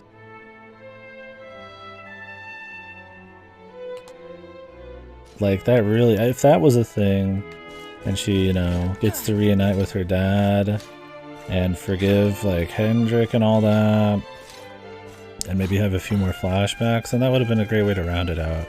Show her willpower some more. Maybe how she was trained a little bit, they could talk about that. Like, you get an idea that Rab was, like, he was trained in fisticuffs, he was trained with that one chick, he learned a lot of shit because he was the king. Like, he's got, like, a background in it. You see, like, Hendrik, you learn about Eric's backstory. Jade's just kind of like, she was a princess as a kid, and then she just kicked ass now. You know that Sylvando is, like, the son of a knight who, like, left, right? Serena and Veronica have been trained since, like, kids. Jade's just, like, just badass, I guess. Like, who taught her Rab, I guess? Yeah, I think she's kind of the odd man out. She's good still, like, in terms of just the archetype. Like, I like it. But a lot of these other characters are just, like, way stronger. So it kind of doesn't do him any favors. Yeah, she's probably my least favorite. And yeah, all the dudes are better. For sure. Where in, like, Dragon Quest VIII, Jessica was pretty good because she was kind of like a hothead, right? But they just didn't get a whole lot of dialogue. Worst character in that was probably Angelo, but he was still fine. He got a few little arcs, but he just doesn't go beyond being the pretty boy guy. That game just doesn't have enough dialogue with the party members, so I just don't care. That was so sweet. I want to watch these, dude. Like, Yangus is fun because he's like Yangus and he's like goofy, but he doesn't really go anywhere. He's just very loyal after he got turned off from being a bandit to like a fucking knight, essentially. But he's just like the same dude the whole way through. He's just the Samwise without like an arc to go with it. Which is fine, he's fun, but... Yeah, and when you compare these characters to like Dragon Quest VIII, they're all better, right? He's really fun, but in terms of like legitimate like what you feel for the characters, how like well characterized they are, how much they're a part of the story, nobody really does anything in 8 outside of the gameplay. No disrespect, besmirch the name of the game. He's good, he was the best in that game. Core Blimey, lowered my opinion of him. Yeah, that joke was ran into the ground a bit. Yeah, I don't know. I definitely don't think there's too much story for me in this so far. I would say so far, if I had any complaints, it would be, I think instead of a retread through the world, it would have been cool to see a new world. I know that's a big ask, but I mean 6 did it. Plenty of other JRPGs do it. I think that would be kind of neat. To be fair though, I do think that they handled the like retread through all the areas pretty well. All the NPC dialogue's different, things look different, there's lots of events happening, there's still new dungeons and stuff, but I think that would have been a little better. I definitely think the anthology type of stuff could have been a bit stronger so far. I still like it, and like I said, mainly because of the characters, the presentation, the gameplay, the quality of life, but the actual stories in each individual area I definitely think could be a little stronger. They were in the old games. And they didn't even have characters. They would just introduce new characters and they'd have their own arcs and shit, so... Like, you know, the guy whose wife died in 9, or what was it, 9, right? And he's like the researcher, and it's him just like moving on, and everybody's moving on in the whole place, even the family, and they all come to accept him. And like, that was pretty strong. You don't get anything like that in the main story areas in this. The closest you get is maybe Veronica's death, and Definitely the the intermission chapter with Rab.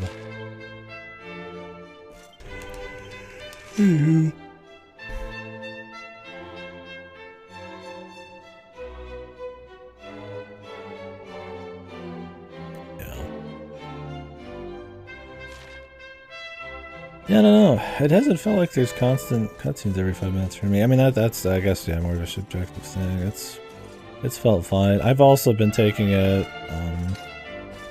slower, a lot more breaks.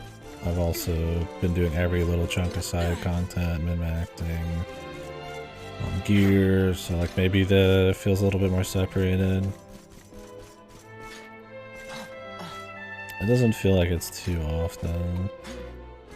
They don't feel like unnecessary. That's kind of something I've said earlier, is like most of the cutscenes in this, there's not, honestly, I think I've said before, I don't think there's like a whole lot of cutscenes. What there is usually has some kind of purpose, and it reinforces the character's existence, and like that's kind of it. But I guess, I mean, I could see what you're saying. Alright, later, Tracker. Minimal story to string on the gameplay work better. I don't know. I think there's room there for a story.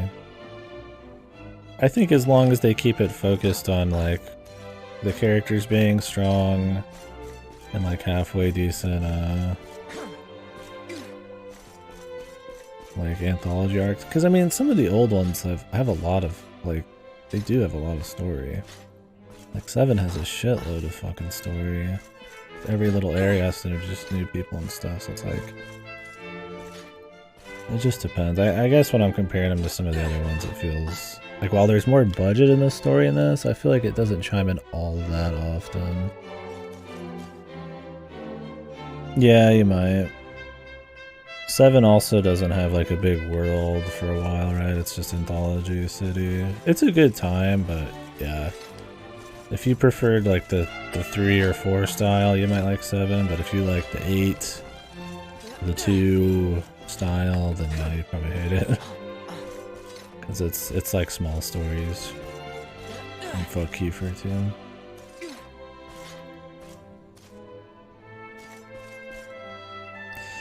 Yeah, I would say I don't mind it in this. If anything, I wish this story, they got a bit more creative with the concept. It's pretty par for the course, which I get. They probably wanted to upgrade so many other things that they figured they should play it safe with the main story and just refocus on like characters and visuals and cutscenes and stuff. If they went with like a Final Fantasy and really mixed up the main story too much, it might be overload for the traditionalists. Let me go to Thickington.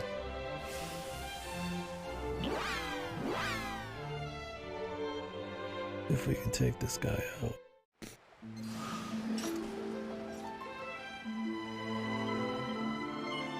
Or do I even care? My friendly post game doesn't matter.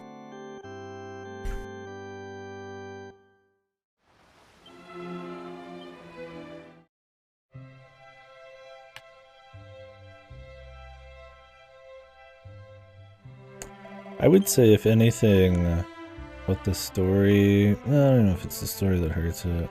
If anything hurts the gameplay exploration is that they tell you too much.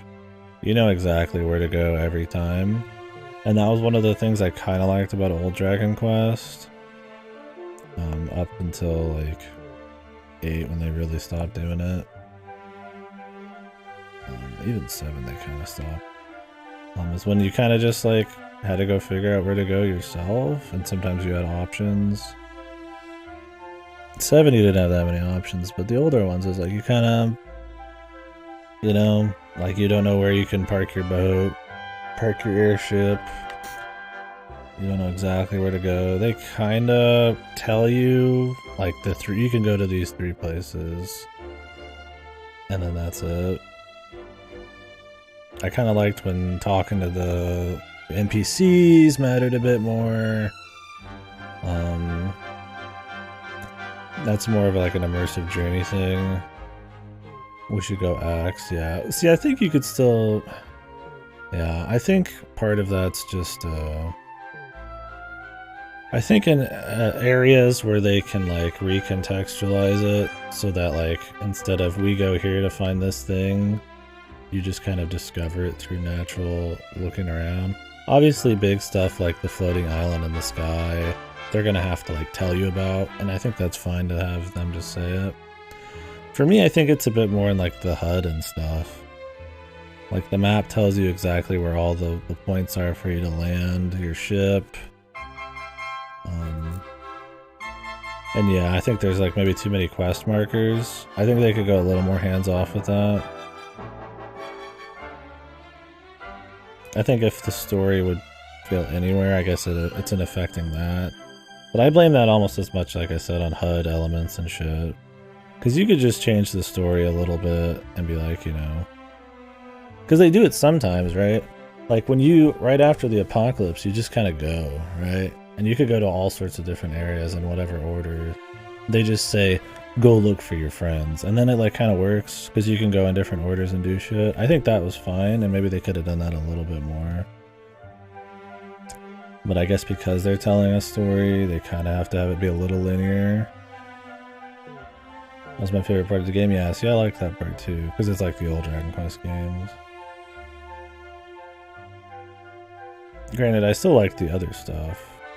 A lot of it's presentation leap and the gameplay, and I like the characters and stuff, but I think they could tone down the hand-holding for the pathfinding a little bit, and they could recontextualize the story to be more open to you exploring. I don't think it's a big problem. I would say, like I said, the HUD elements are the worst offender. Talking to people means even less than it did in 8, and it meant barely anything in 8. There's a few instances where just talking to people would actually like lead you to an area, like the part with the pathway into the elf realm or whatever on top of the bluff, and you had to like talk to a few people, and I thought that was fine. And that's kind of how most of the old ones are.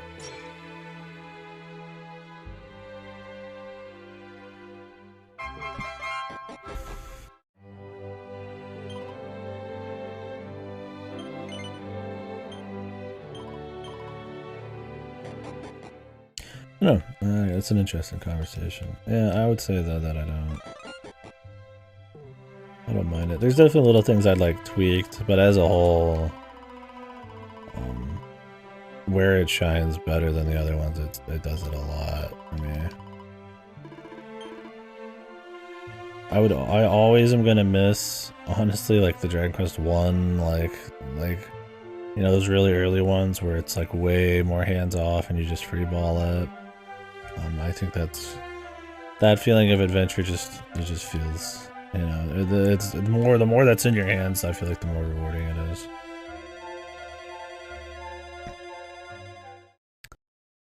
There's definitely less dungeons in this.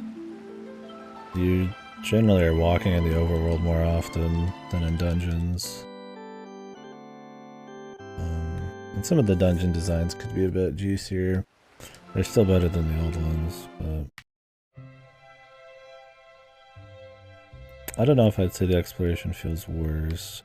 I think where the exploration would feel worse is probably, like I said, the hand-holding, knowing where to go, NPC stuff, how easy it is to find shit. Actually exploring like those little chunks of world and this one is pretty fun. I like finding every little thing, the mounts and stuff. I like it a lot better than 8. While 8 was like larger, it was so much more devoid of everything, and it was just kind of boring to run around.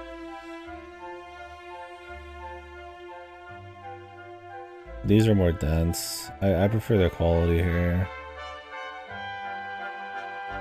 I think you could probably have a bit more scale and a bit more of an open-ended nature to it, like a lot of the old Dragon Quests, for sure. It is pretty linear. But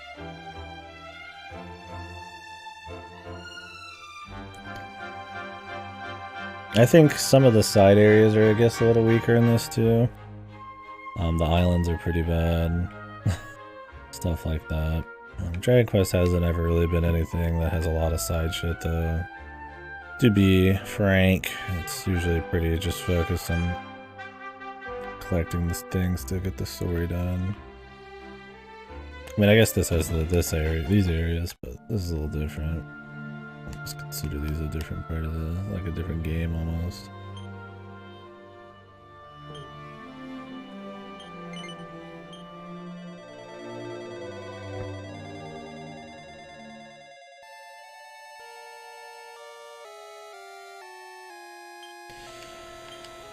Yeah, I mean, it's definitely fair. When you compare it out to the entirety of all JRPGs, it's lacking in some areas for sure. I still think some of all its parts is pretty good though. I like it. And I definitely like it better than all the other Dragon Quests. But there's definitely things I think I would still prefer back. I just think like I said, the characters, the presentation, the quality of life, the way like the foraging and the resources, all of that melds together well. The improved skill tree, way better combat, some of the difficulty options. That stuff is just miles better for me. Even just the aesthetic stuff, like the costumes. And comparing it to 8 mainly. 11 dungeons feel reused. Do they? I mean, they're not like crazy, like, you know, like there's crazy traps, like an SMT thing, or like crazy aesthetics, but they're usually just like light, right? There's not a whole lot of features to them. There might be a couple little micro puzzles and a mount you use, but for the most part you just run past everything. I don't know about reused. I'd have to think about some of them. Hellbound Hair Razors.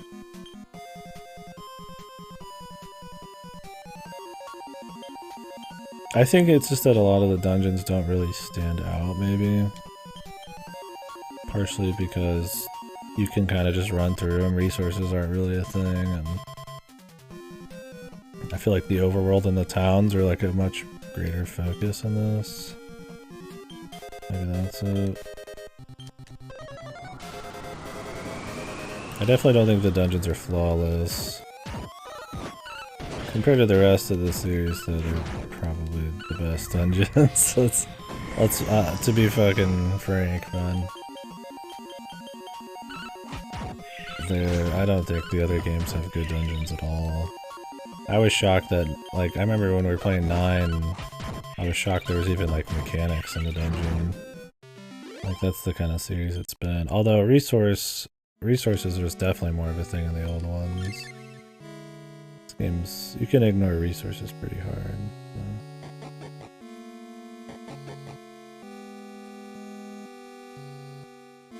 Memorable stuff? Okay, I got you there, yeah. I would agree. Yeah. They don't stand out, right? Like, I mean, I can't even remember all the dungeons we did, alright? And, you know, I'm not even that far off of playing. I'm still playing the damn thing, so. I would say so. The beginning starts with some interesting chase scenes and some big events, but I feel like they kind of taper off.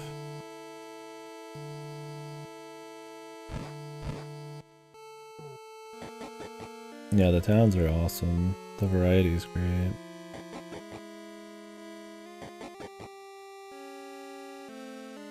I don't know. I mean, I definitely see where you're coming from. I just don't think I have as big a bone to pick with those elements.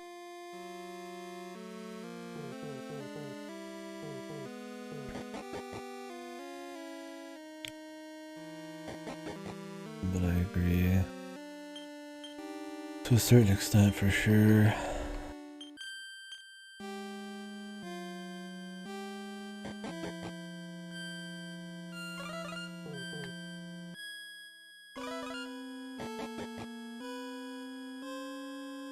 Yeah, I think they could do something really cool with 12.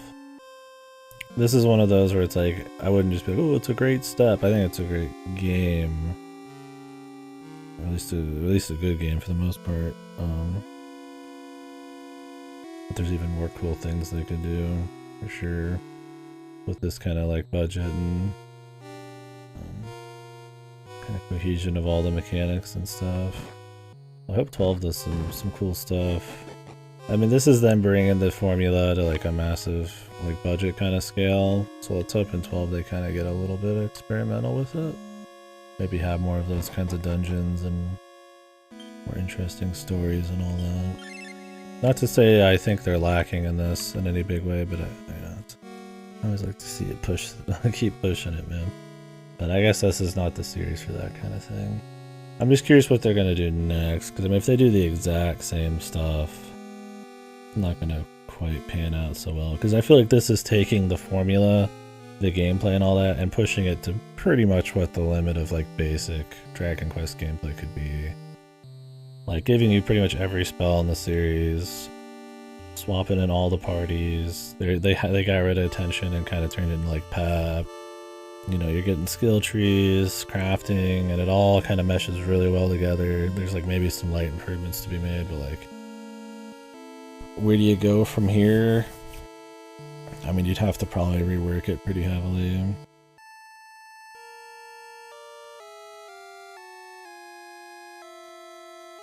I mean, it's not great, but it does, I think it adds more than like tension did.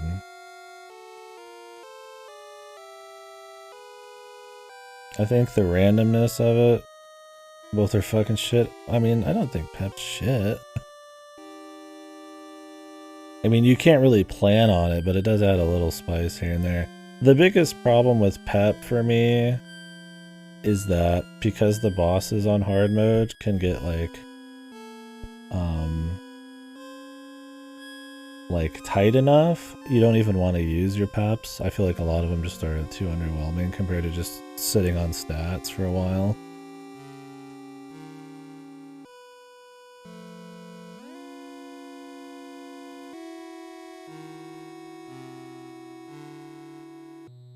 I mean, I wouldn't say it's shit, it's just like another mechanic they added. It's not like a game changer, but it's like a nice, I think it's a nice little bonus thing. You get a little bit of stats here and there. You might, in a pinch, have the right combo to do some cool like abilities. I don't think it's like a huge thing, but it doesn't feel like it's like detracting from the experience at all. I wouldn't say it's shit. At most, it's just like, at worst, I feel like it's just like, it's okay, it's there. Like, it's kind of like the Pokemon shit, right? Where they just try to add stuff, and sometimes it just doesn't do anything. I feel like in this, it's a bit more valuable. We'll see in the post game too, but since you can't really plan around it, it's kind of just like a bonus thing. I feel like if you could plan around it, it might be annoying. So I get why it's maybe not that way.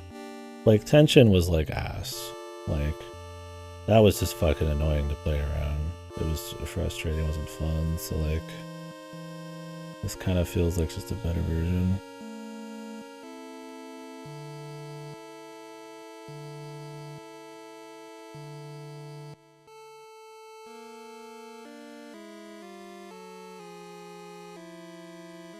Did Coup de Grace have any like passive stats though? I don't remember if it did. Wasn't it just abilities? I mean, I'm not kneeling to this though. I'm just saying it's okay. You said it's shit. I'm saying it's like alright. Coup de Grace was alright. I don't remember thinking it was like fucking good or godly. It was just like an okay addition. This has a little bit more going on. It's all shit. I just think it's alright. For Dragon Quest, for adding like a mechanic on a Dragon Quest. Like, yeah, would I prefer some kind of like Magatsuhi something or other, like something that actually flipped the battle and pushed something? Well, maybe Magatsuhi's not the best example. 5 kind of fucks with that a little bit, but you know what I mean. Like, I mean, yeah, that would probably be better. That would be good. That'd be a big improvement. But you know they're not gonna like change the entire combat. Like, as far as adding new things on, it's fine. I'd probably prefer something where, like, there was, like, a meter that was built up in the fight or something, and you could, like, actually use it to plan stuff. Like, it could handle some of your buffs for you, or, you know, kind of like an SMT5, but, like, a little bit more refined. Because that could change how the gameplay is from, you know, because you just do a lot of buffing and stuff, right? And then you do, like, one guy doing damage. I think a system that kind of, like, offsets a bit of that could be better. But, like, I don't like, hate Pep. I just don't love it. It's just there. like, it adds a little bit of thought. Like, I could use, like, a super attack, or I could use, like, a super heal or something. Or I could just leave it for stats, and... I just think on hard mode, the abilities are too shit, and they're too specific and require too many people to be, like, something I'm really gonna use the abilities on. But that's okay. I don't know, yeah, I don't agree with them being shit. I just think it's alright. Like I said, I think tension was shit because it actually, like, makes the fights annoying and RNG heavy. That's shit to me, as far as new Dragon Quest mechanics go. But I get you. I mean, I'm guessing, I mean, it's really underwhelming too, so I mean, that's fair to call it shit. I just don't think it's, like, ass. It's just whelming. It's just there. The player control aspect.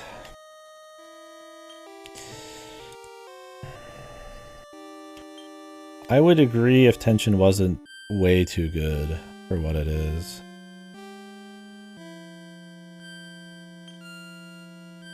Like, tension is, like, too strong. If it was just, like, a little bit, like, you know, maybe they didn't wipe it as much and it wasn't as strong.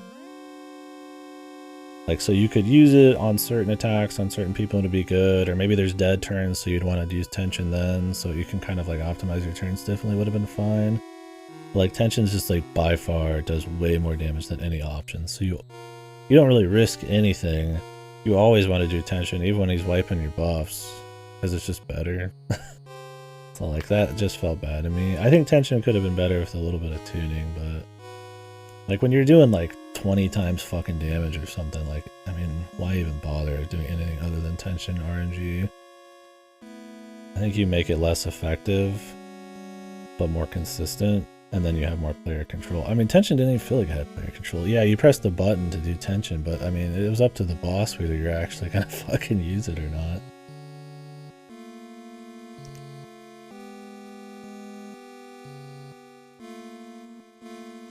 I don't think tension ever felt like it was avoiding a wipe. It was just gonna make the fucking fight last longer. I mean, I guess if you're running out of resources.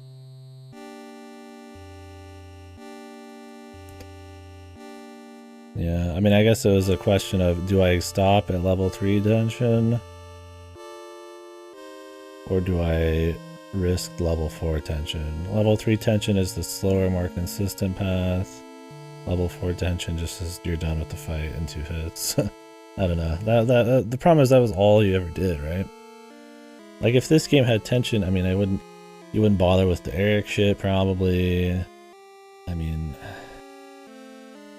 all the swapping in and out wouldn't fucking make a difference, because, I don't know, it's just, I mean, maybe it'd be, I don't know, it's just, I didn't like tension.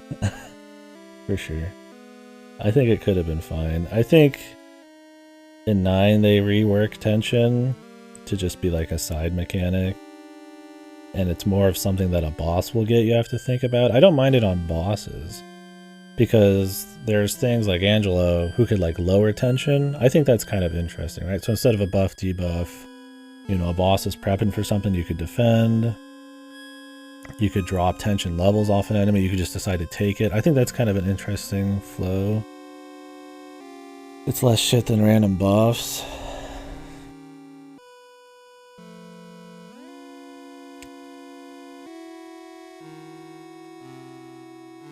I mean, I see where you're coming from.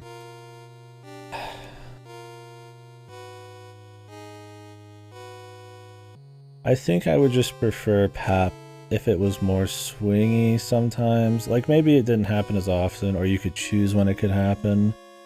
and it essentially turns somebody like maybe invincible or get like, you know, maybe a good chunk of damage. That way you could like maybe stop healing them, like, oh shit, something bad is gonna happen. I'm gonna use my 1 or 2 peps a battle and turn this guy into like some super dude. He's gonna be able to swing the fight or use some super ability to like, you know, give us some breathing room. I think that kind of shit would be cool, or get like ahead of like the damage with buffs and stuff. I think that would be kind of neat. Like more tactical usages of pep. I mean, as it is now, because it is a little RNG, it can throw a little bit of a hiccup in what you're doing. So it can kind of be interesting there.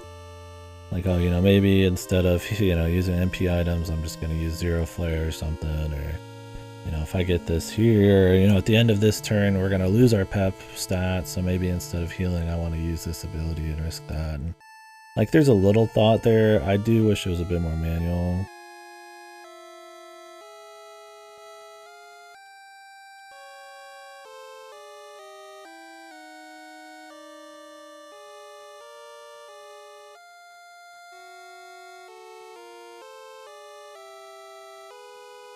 Yeah, well, I'm just saying what I'd want pep to be changed to. I mean, I guess, yeah, it seems more like a limit break. I'm talking more the stat side of things.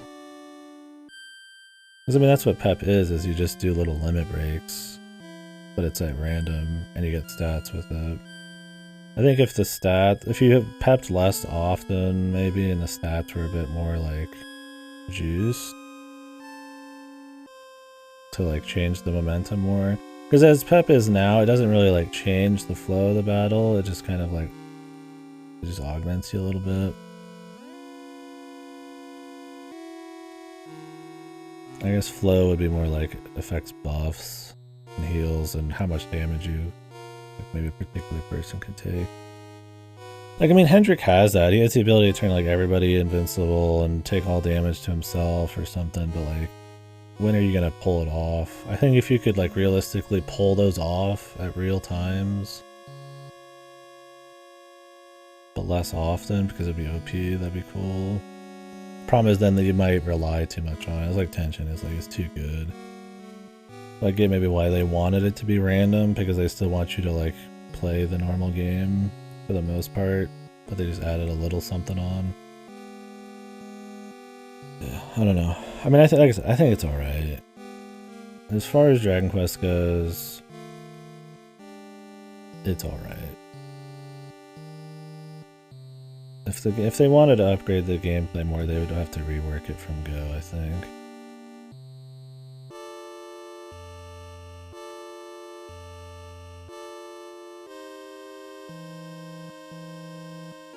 But I think a lot of what maybe Dragon Quest does well is more the back-end stuff. What you load up with, how you forge it, and reroll it. Some of these fights are starting to have a lot more ailments, so like maybe what you walk in ailment-wise with accessories. I like that there's like 2 slots there. You know, infinite reusable items, I always like that stuff. In the fights, they tend to be a bit more samey. Always have been. This is better about it because you could swap people in and out. Death can be okay because you could just swap people.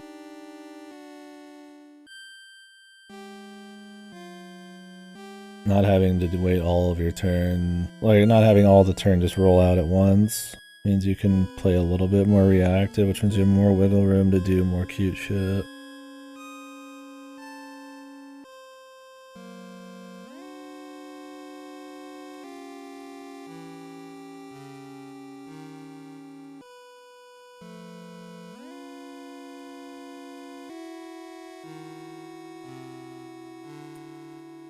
Pep just sucked. Yeah.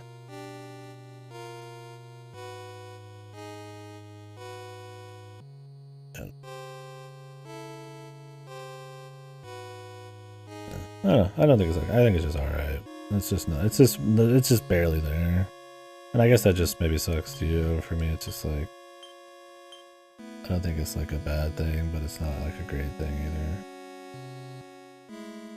For it to be good for me, it would have to have more impact. But I got you, man.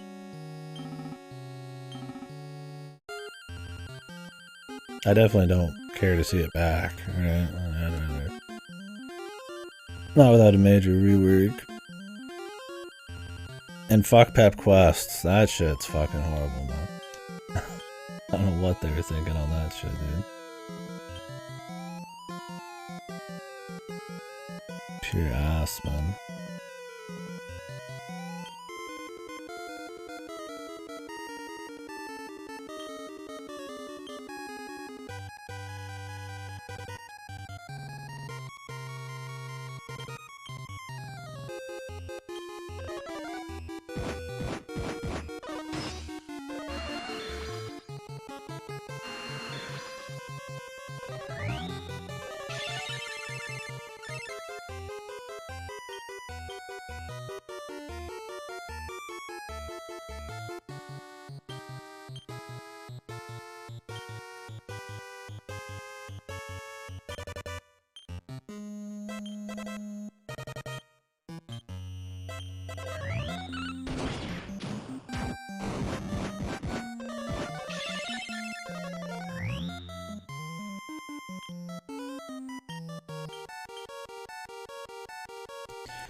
Good. I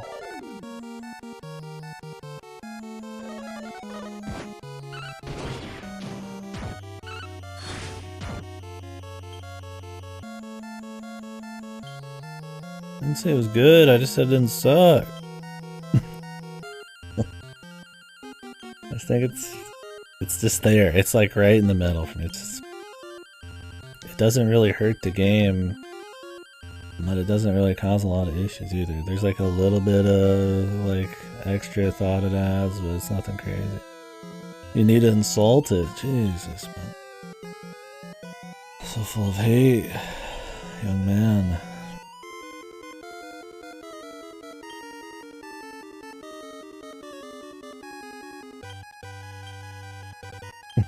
Yes, game suck.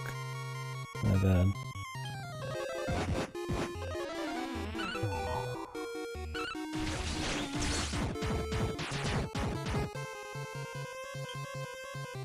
Okay, I'm confused. This isn't annoying at all.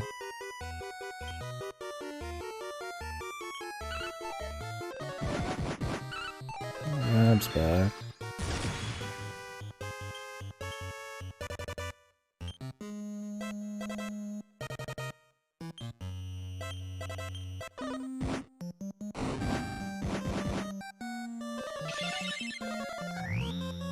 Yeah, real cool confusing all my healers, dude.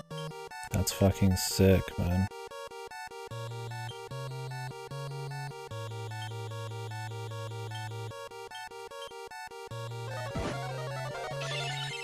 Dude, he just throws people away and then confuses the rest of them. We might have to save this for post-game.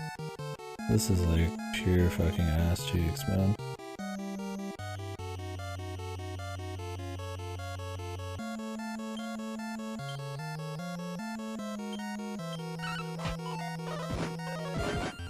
Cause you need to constantly heal, dude.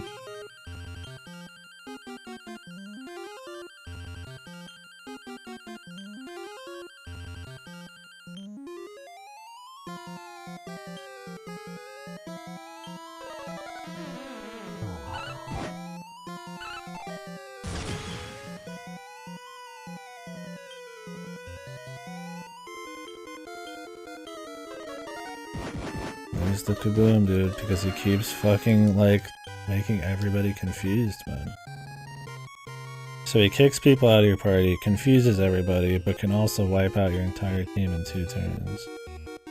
How do you combat that without just raw stats, man?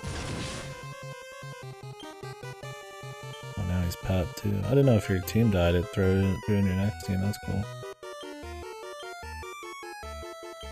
Well, we could probably make it work, but it ain't gonna be easy, man. Yeah, no buffs.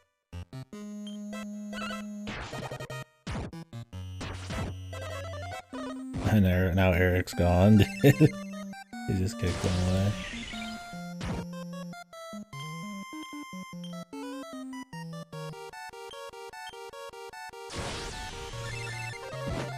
I would have to come in with probably with full confusion resistant gear.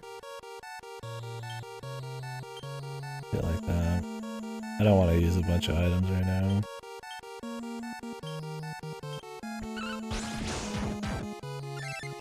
Jesus, dude. Jade is so underwhelming, man.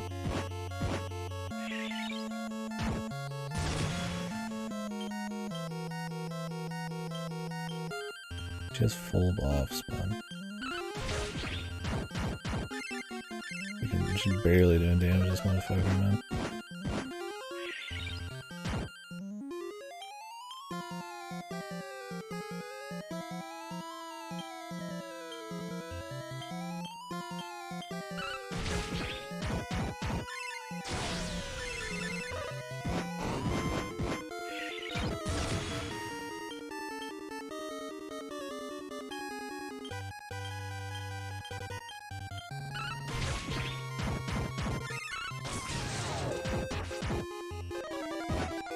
Do like no damage there. And now she's gone. Which means we're really gonna do no damage.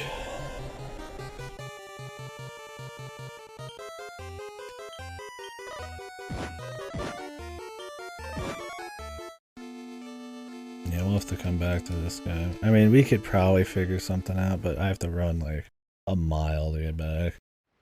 I'd rather just stat the fucker, man. Especially with the old school style, because you have to play way more preventative. And it's hard to play preventative when dudes are getting thrown out at random of your party, and you can't swap people in. You just have 3 people. And then also getting confused. I'd have to have at least confusion immunity. I think the thing is you just want to destroy him quick enough to not have to deal with it. Which is a very different story. I need to play that true for her. Daddy. We still got a lot of this left though. Cause that guy, I didn't even do damage without buffs. My victimizer did like 4 damage or something. It's like nothing, right? So like I really gotta be juiced. I mean maybe we were supposed to beat him. I'm not gonna stay and find out.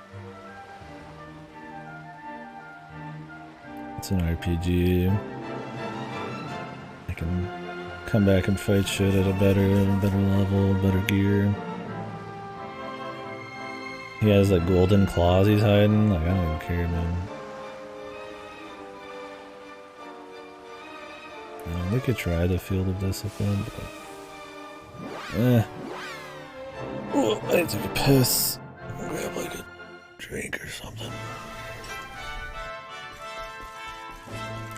That really just leaves us with the rest of the main game, other than this.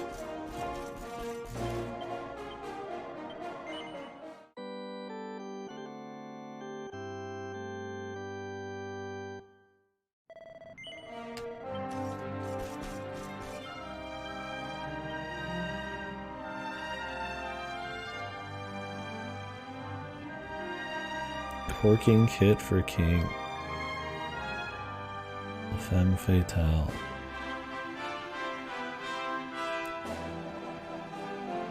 I don't even know which of these is like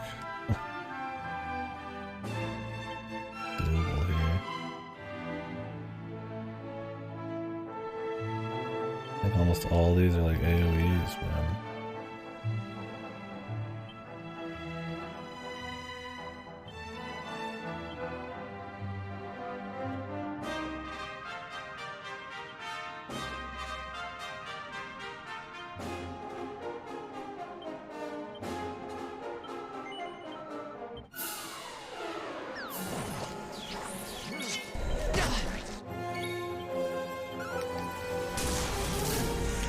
Probably should save Aniki for the last fights. Really.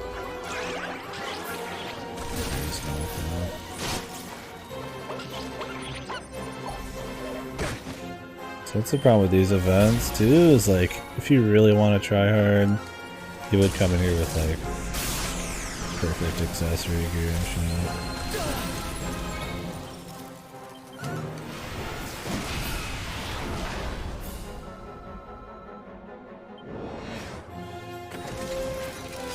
Stay alert. He is not gonna be able to do this. No fucking way. I mean,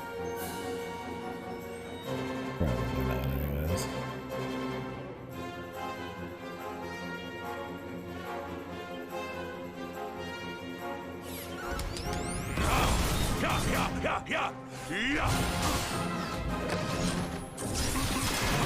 Nothing barely does damage. Most of them don't, really.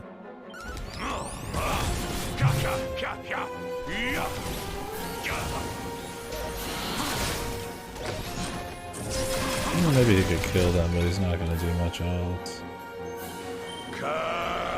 How did I come off when I could have just been off?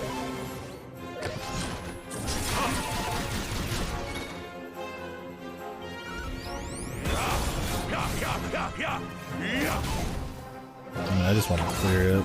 I don't need anything else.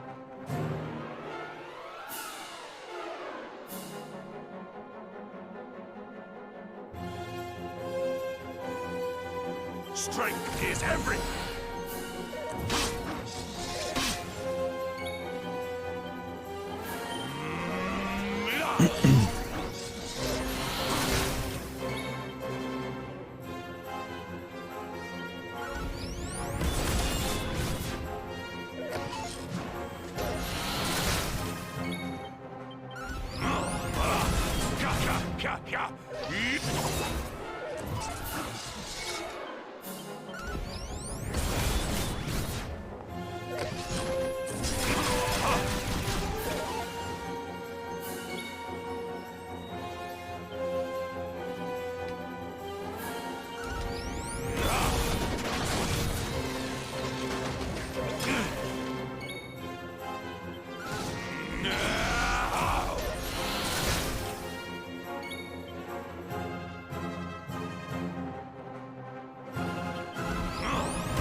Okay.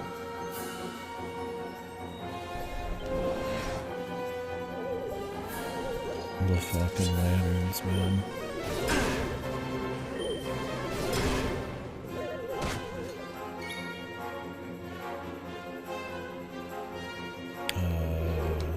Yeah. Let me just kill those. I think we're just gonna have to kill them one at a fucking time here.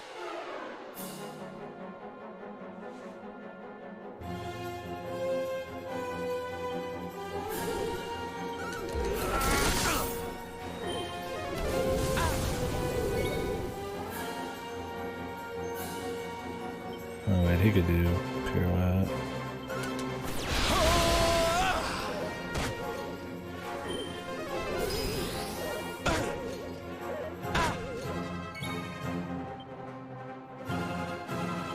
You want some?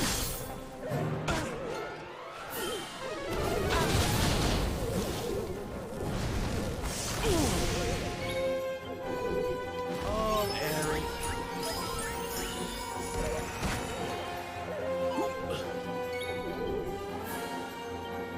You're not gonna like this.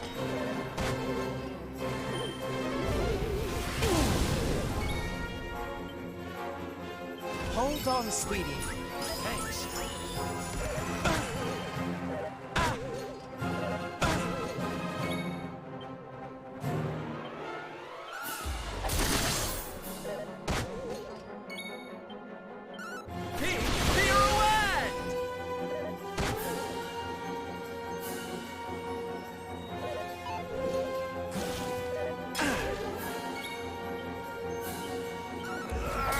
Not at all.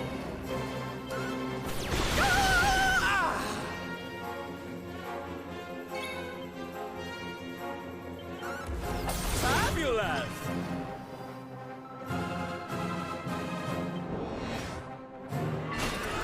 Jesus. The lads.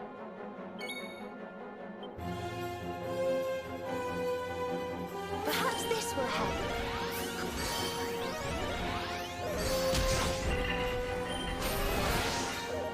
I'm gonna unfold this motherfucker, man.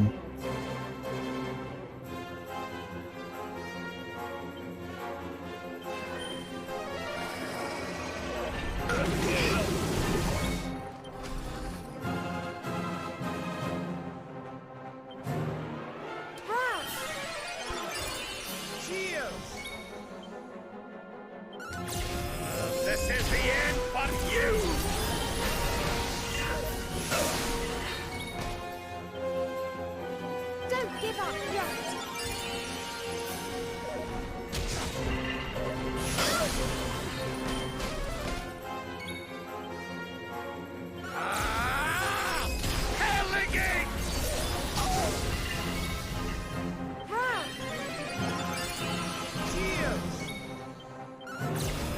This is the end for you!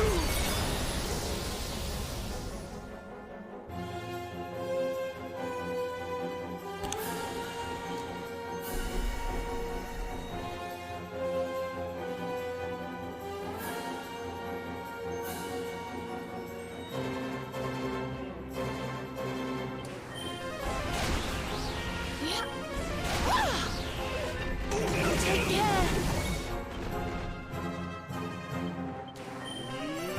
Who'll heal?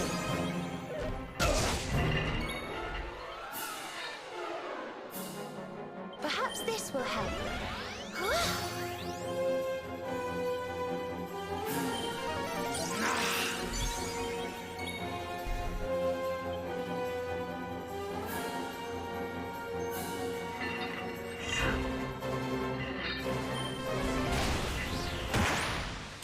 I do wish every Dragon Quest didn't just turn into like buffing melee. There's not enough actual like usable magic casters that aren't just for trash fights. Magic's usually just for clearing trash in all of these. I think that's one failing on the gameplay in this. Is it still ends up just being like all of your magic dudes just play like heavy support. And then just boost melee. Which I mean is still interesting. It's the healing, the buffing, the debuffing game, but it'd be cool to see magic and elements play a bit more part into the offense. Status ailments are iffy in this one still too. I've used them to effect before, but that's just a JRPG problem, right? Doesn't mean this is like exempt because every other fucking JRPG has a similar problem.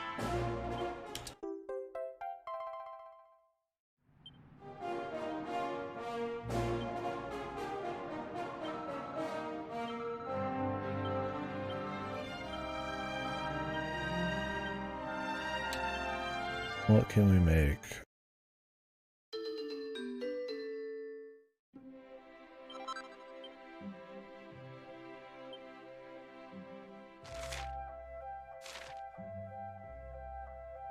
Pretty sizable upgrades for him. Attacks against sleep and confusion. Huh. Cool. Let's do that.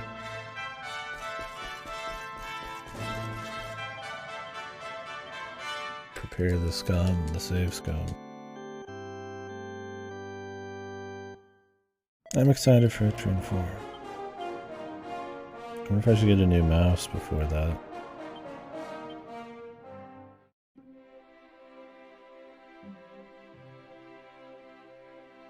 Etrian 4 is 3DS, right? Wasn't 3 the only DS one?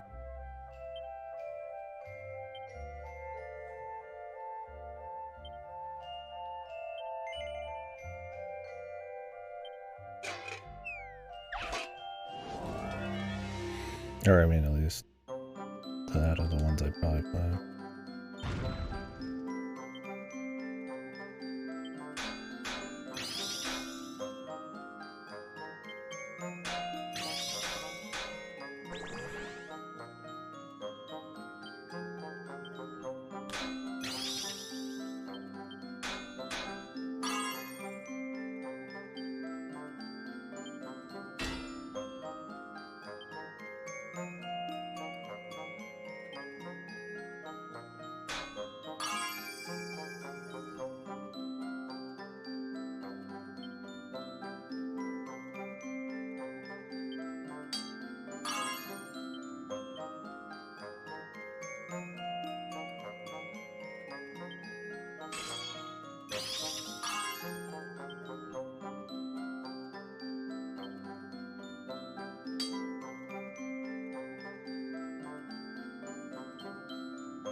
Do +2, that'll be fine.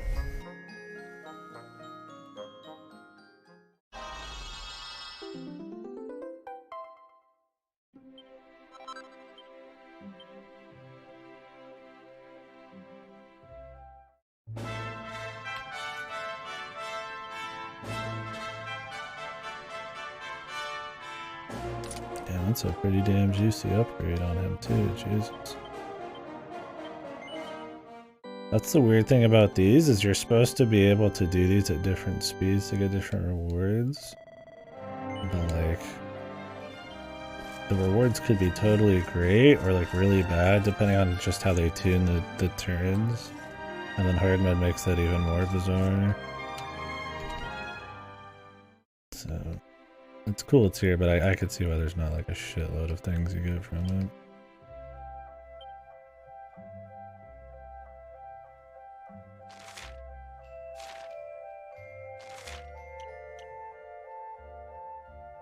Fireball can only be gotten from the casino so far.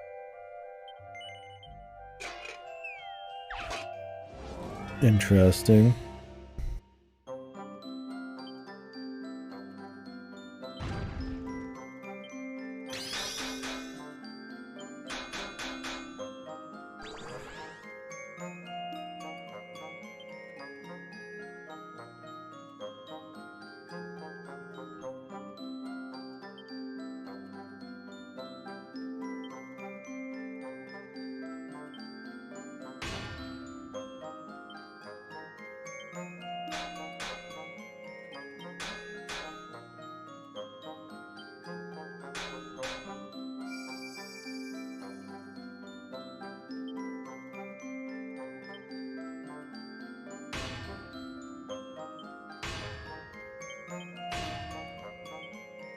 And we fucked this one up.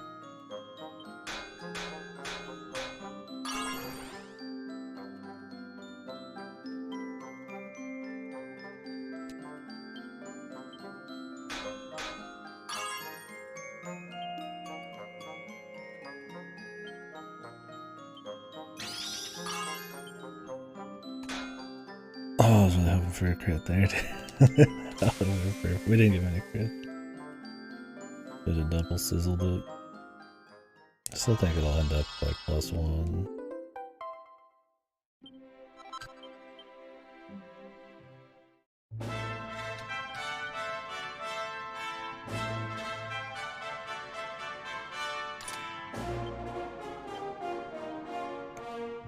The Sun Lord, the Sun King. Jeez. This is a good upgrade too. We could squeeze a bit more stats out of it, but I'm not too worried about it. A monster red lips.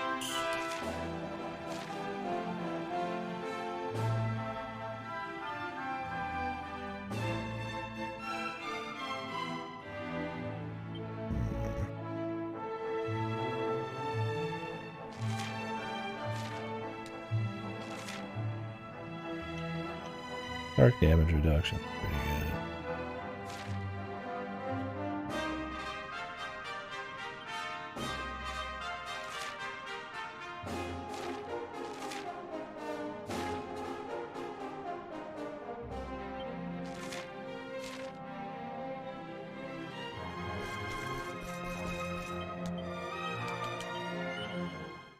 I'm trying to beat this kid at the speed game here.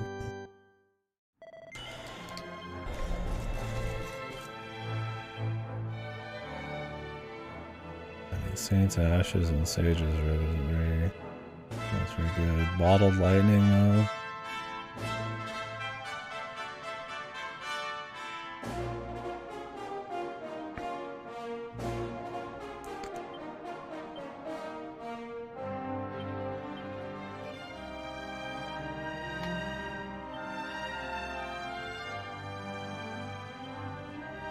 I don't know who would be where.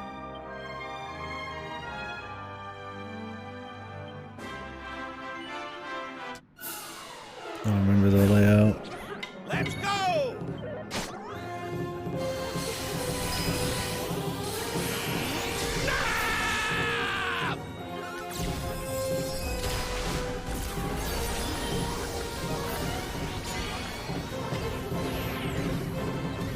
probably be better to have the main character. I don't know that works out. 2 turns.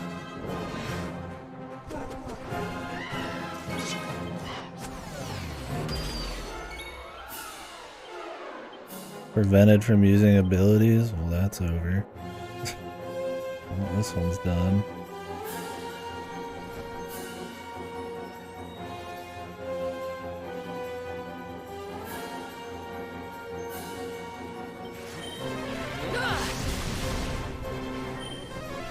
He just instantly opens up with the worst possible thing because our guy does not do good with spells.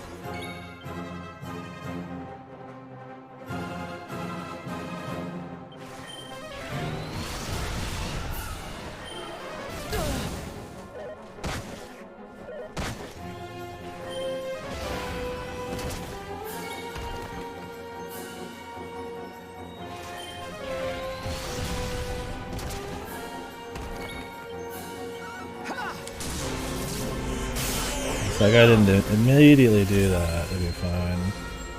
That kind of sucks because that means RNG kind of plays into these events. Careful now.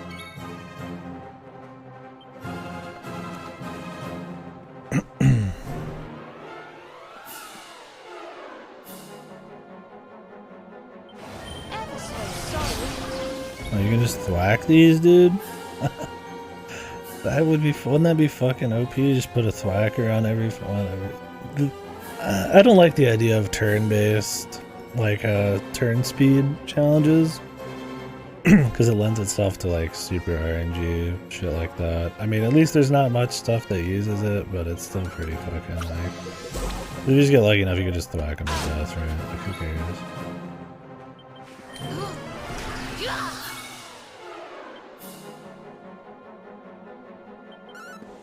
Oh, this is fun. I want to do this.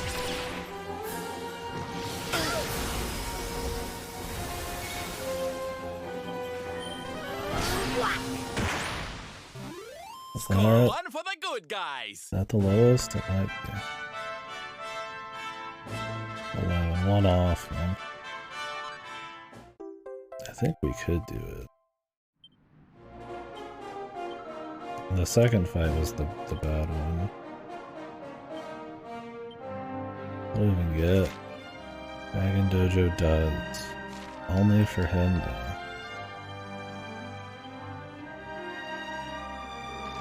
They're not good. This is something they probably wanted you to get a while ago. What is this lightning in a bottle though? The lightning conductor. Heavy wand.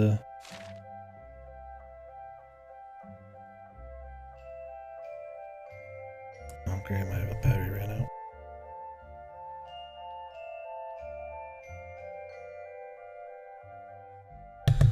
Tell you what, the battery life ain't very good on these backup batteries, these wireless batteries. Alright. Not using it wireless terribly often anyways.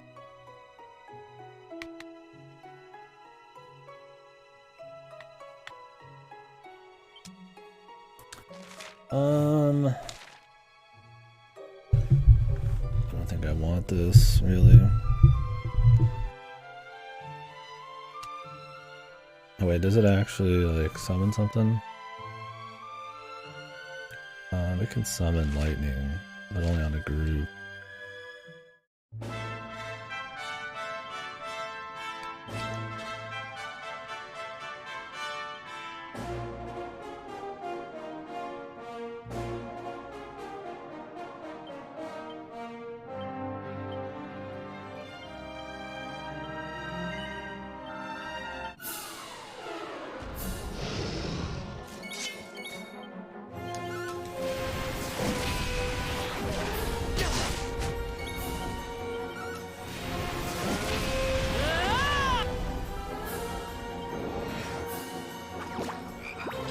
Careful now.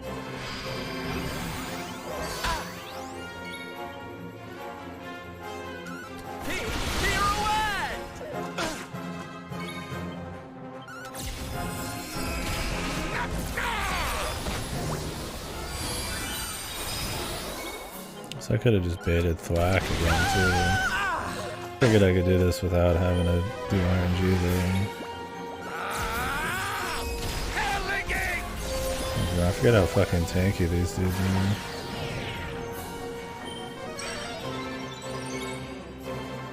Flower power!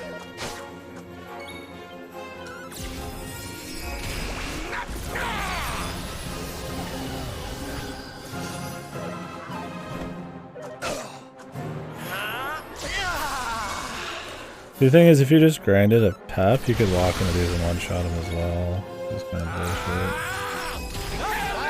Yeah, these are just kind of a weird idea. Score one for the How the good game guys. works. 10 actions.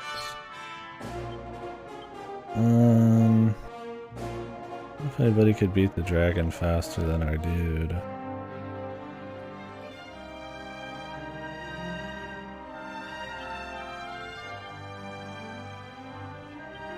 I don't think the Sage's roots are good though. Instead of let's try these two and I'll just spam Slack. This guy takes 2 turns to kill him. No crits.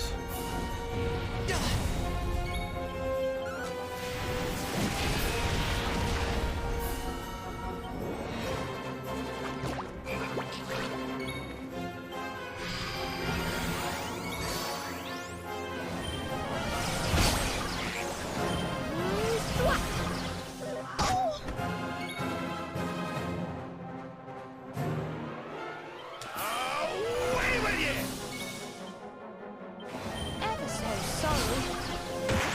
Yeah, Did I do all right? that worked a little better. Sage's rib was like old shit though. For sure. 15% elemental damage. Yeah.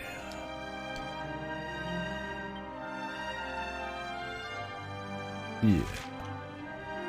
I mean, it's not horrible. But yeah.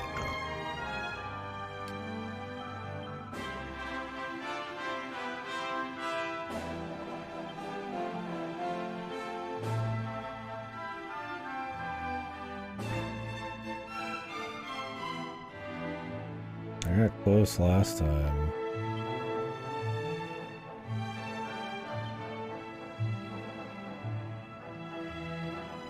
The major leagues.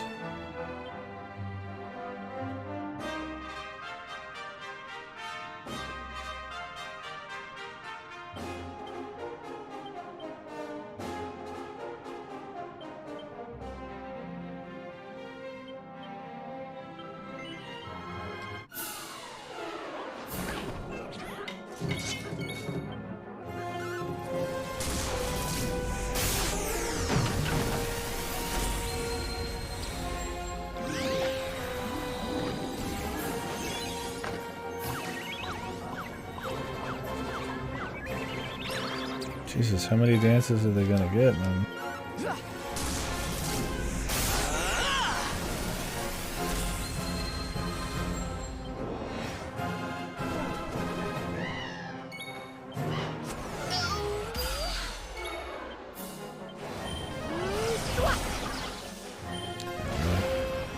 Where's my luck? He crit his spell on me.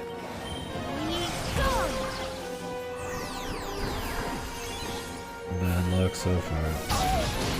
This guy's crit every spell. Nice. Just gotta retry it until you get lucky.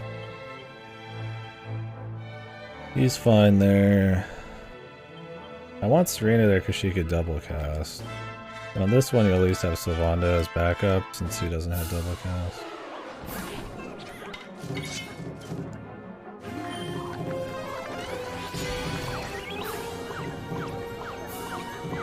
Can my guy just lose a turn? Said he was mesmerized without an enemy that wins. Oh, it is an enemy.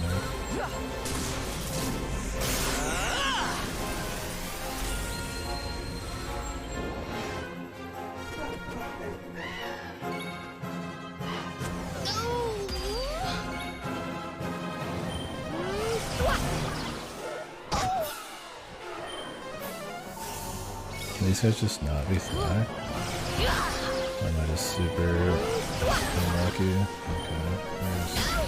What if that counts as 2 different actions?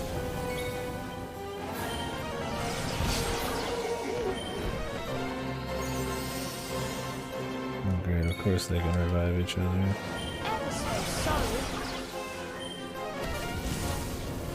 Maybe this isn't the way to go.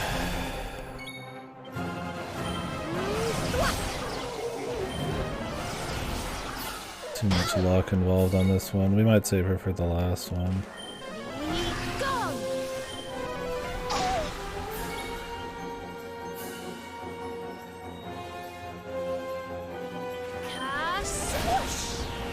Yeah, she's one-shot. 9 actions? I doubt we're gonna one-shot this one, dude. We can see though. Flower power! No.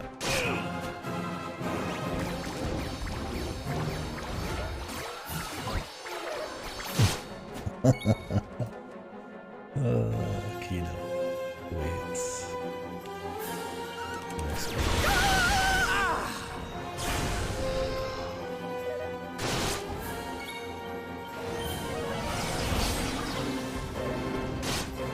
Yeah, I don't like that thwack. It's just kind of like objectively the best way to do this, but it just requires luck. The only reason you wouldn't is if you think you can get away with not doing it. Which I think we probably could.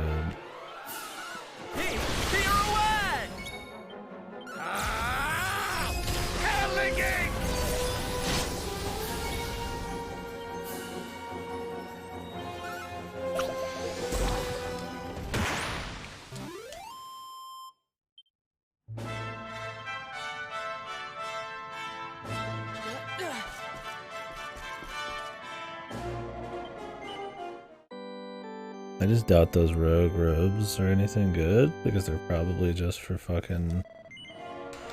What's his ass? And he's fucking wearing like a liquid metal jacket +3.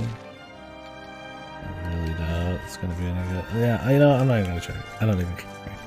Because it's very unlikely it's gonna be good. We'll just come back when I get a steamroll it. If it's not even gonna be worth it, why waste even like 5 extra minutes? That really just leaves us with the finale. Question is, am I gonna do that today? Or should I come back either tomorrow or after Pokemon and do it and then go into post game? Should probably do it today, but been up for a little bit. 14 hours. I kinda wanna take a break. I'm at least gonna go take a piss. I'll be right back.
question is, am I gonna have to grind? We could probably walk into the last area and see if I get a warp. Do what? Does anybody know if I get a warp in the last area? Or is it just gonna be straight to the boss? I don't mind knowing. I'll go grab it right now. We can chit-chat a bit more.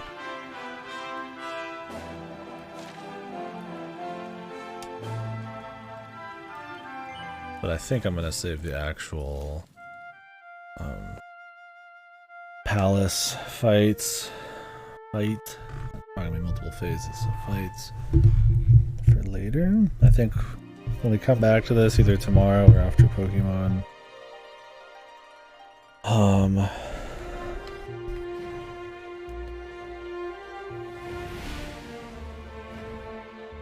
We'll just finish this part and then I assume go straight into post game.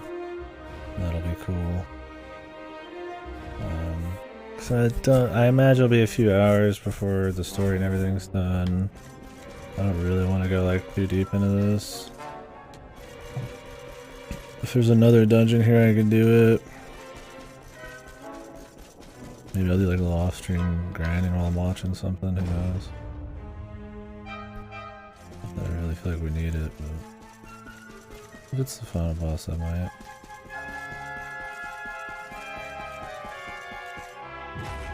Does anybody know? Does anybody know if when we take the teleporter, if it's just gonna go straight to the boss, or will we get a little reprieve? Good luck.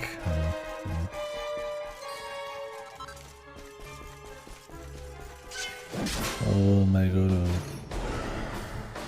Abandoned us.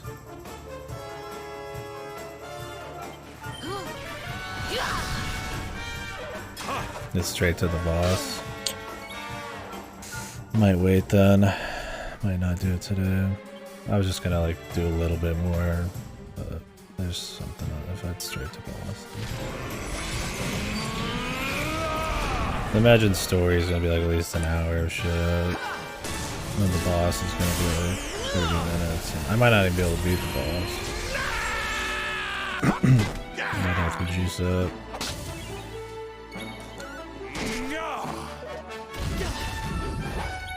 At the end of my day. Also beating the game and then like, or I'm assuming we're gonna beat the game. Beating it, getting credits, and then like coming back after like 5 days or something, or like 3 days to do post game. It's gonna be a weird feel. I feel like I'd rather be like, oh, we're gonna finish the story and then just jump headlong into post game.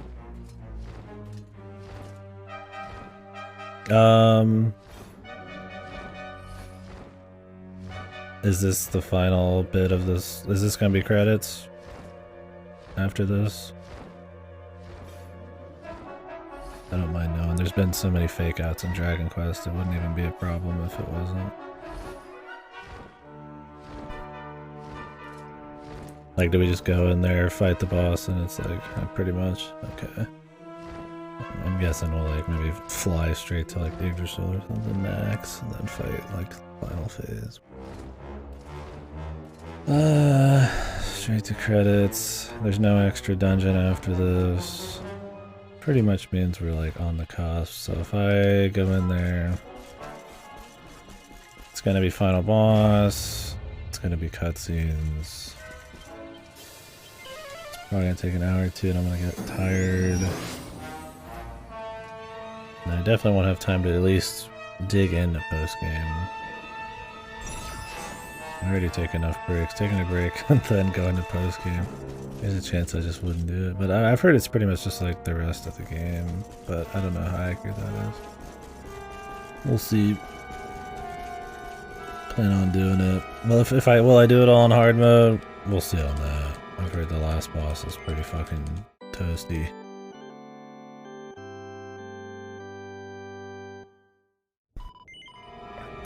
Wonder what level range is gonna be good. The post game's worth it. That's what I hear. That it's just like, it's just more of the game. It's like not even like Like you're just missing out on like a third of it or something. But I just don't know how accurate that is. I'll do it. I'd rather just not take a break between the end of the game and then post game. I'd rather jump straight in. We've done like 9 to 10 hours today. I might do a little off-stream grind just for something to do while I'm watching shit. Perhaps that way if I have to grind later, I don't have to actually do it on stream. I could make some progress still. I don't really want to get like held up. I might not need to though. I didn't need to in 9, but I did a little bit just because you have to like every boss in Dragon Quest, every final. So yeah, so the plan is I think tomorrow, I'm gonna wake up before the mail comes in, so we'll probably run through Space Warlord Organ Trading Simulator, which looks really cool. Hopefully it is cool. I think it's short, like an hour or 2, but it has different endings. We'll probably just do one playthrough, unless it's like really interesting multi-playthrough game. And then hopefully by then the mail will be in, and we'll find out whether or not I get it. If I don't get Pokemon, we'll finish this, go into post-game, and just start working through that. And hopefully the next day we will get Pokemon. If not, we'll do more Dragon Quest until Pokemon's done. Or I get Stray tomorrow. We'll run through Stray immediately. It's like a fucking 4-hour game or something, so I'm not too worried about Stray taking up much time. But essentially after Pokemon we'll just fully finish Dragon Quest, and then we'll be done with fucking Dragon Quest. We'll move on, dude. I've had a good time with this one, but we've been doing it over like a month now. Not my usual style. I do not prefer it this way either, but Dragon Quest, if there was a series to do it, it would be Dragon Quest. The story's not like too crazy, and the gameplay, it's easy to jump back into because it's the same shit. This one's a little bit more complicated, but not by much. Oh yeah, I should check the mini medals. Oh, I might end up getting spoiled. Yeah, I shouldn't. I kind of want to see if I'm missing like 3 we can get before the finale or something. Do.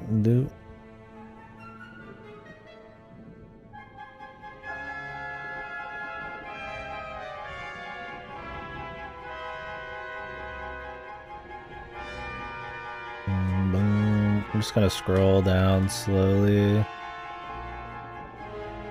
to the area I'm at. Let's see how many you're supposed to have. This guy's only at 57. What?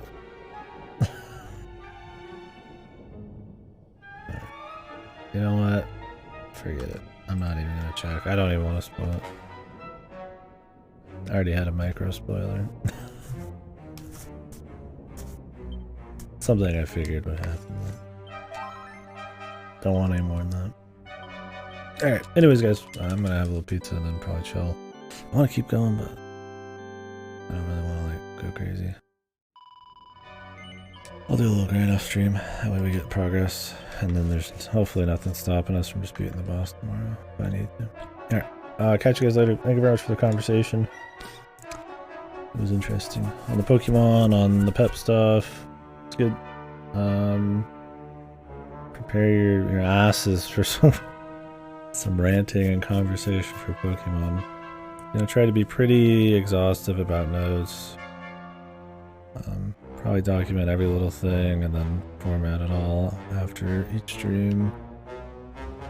But I like to focus. I mean, the tech stuff's gonna probably be the big obvious thing and the visuals, but I really want to see what they're doing with the gameplay and the bigger overarching kind of stuff you engage with, like the world and the exploration and stuff. If they've made any strides there, that's what's going to really matter. I mean, the visuals and the tech stuff is definitely big, and I think that says something about probably how much effort they're putting into the other shit, but not necessarily true. So, anyway, I'll catch you guys later. Go have fun somewhere for me, please.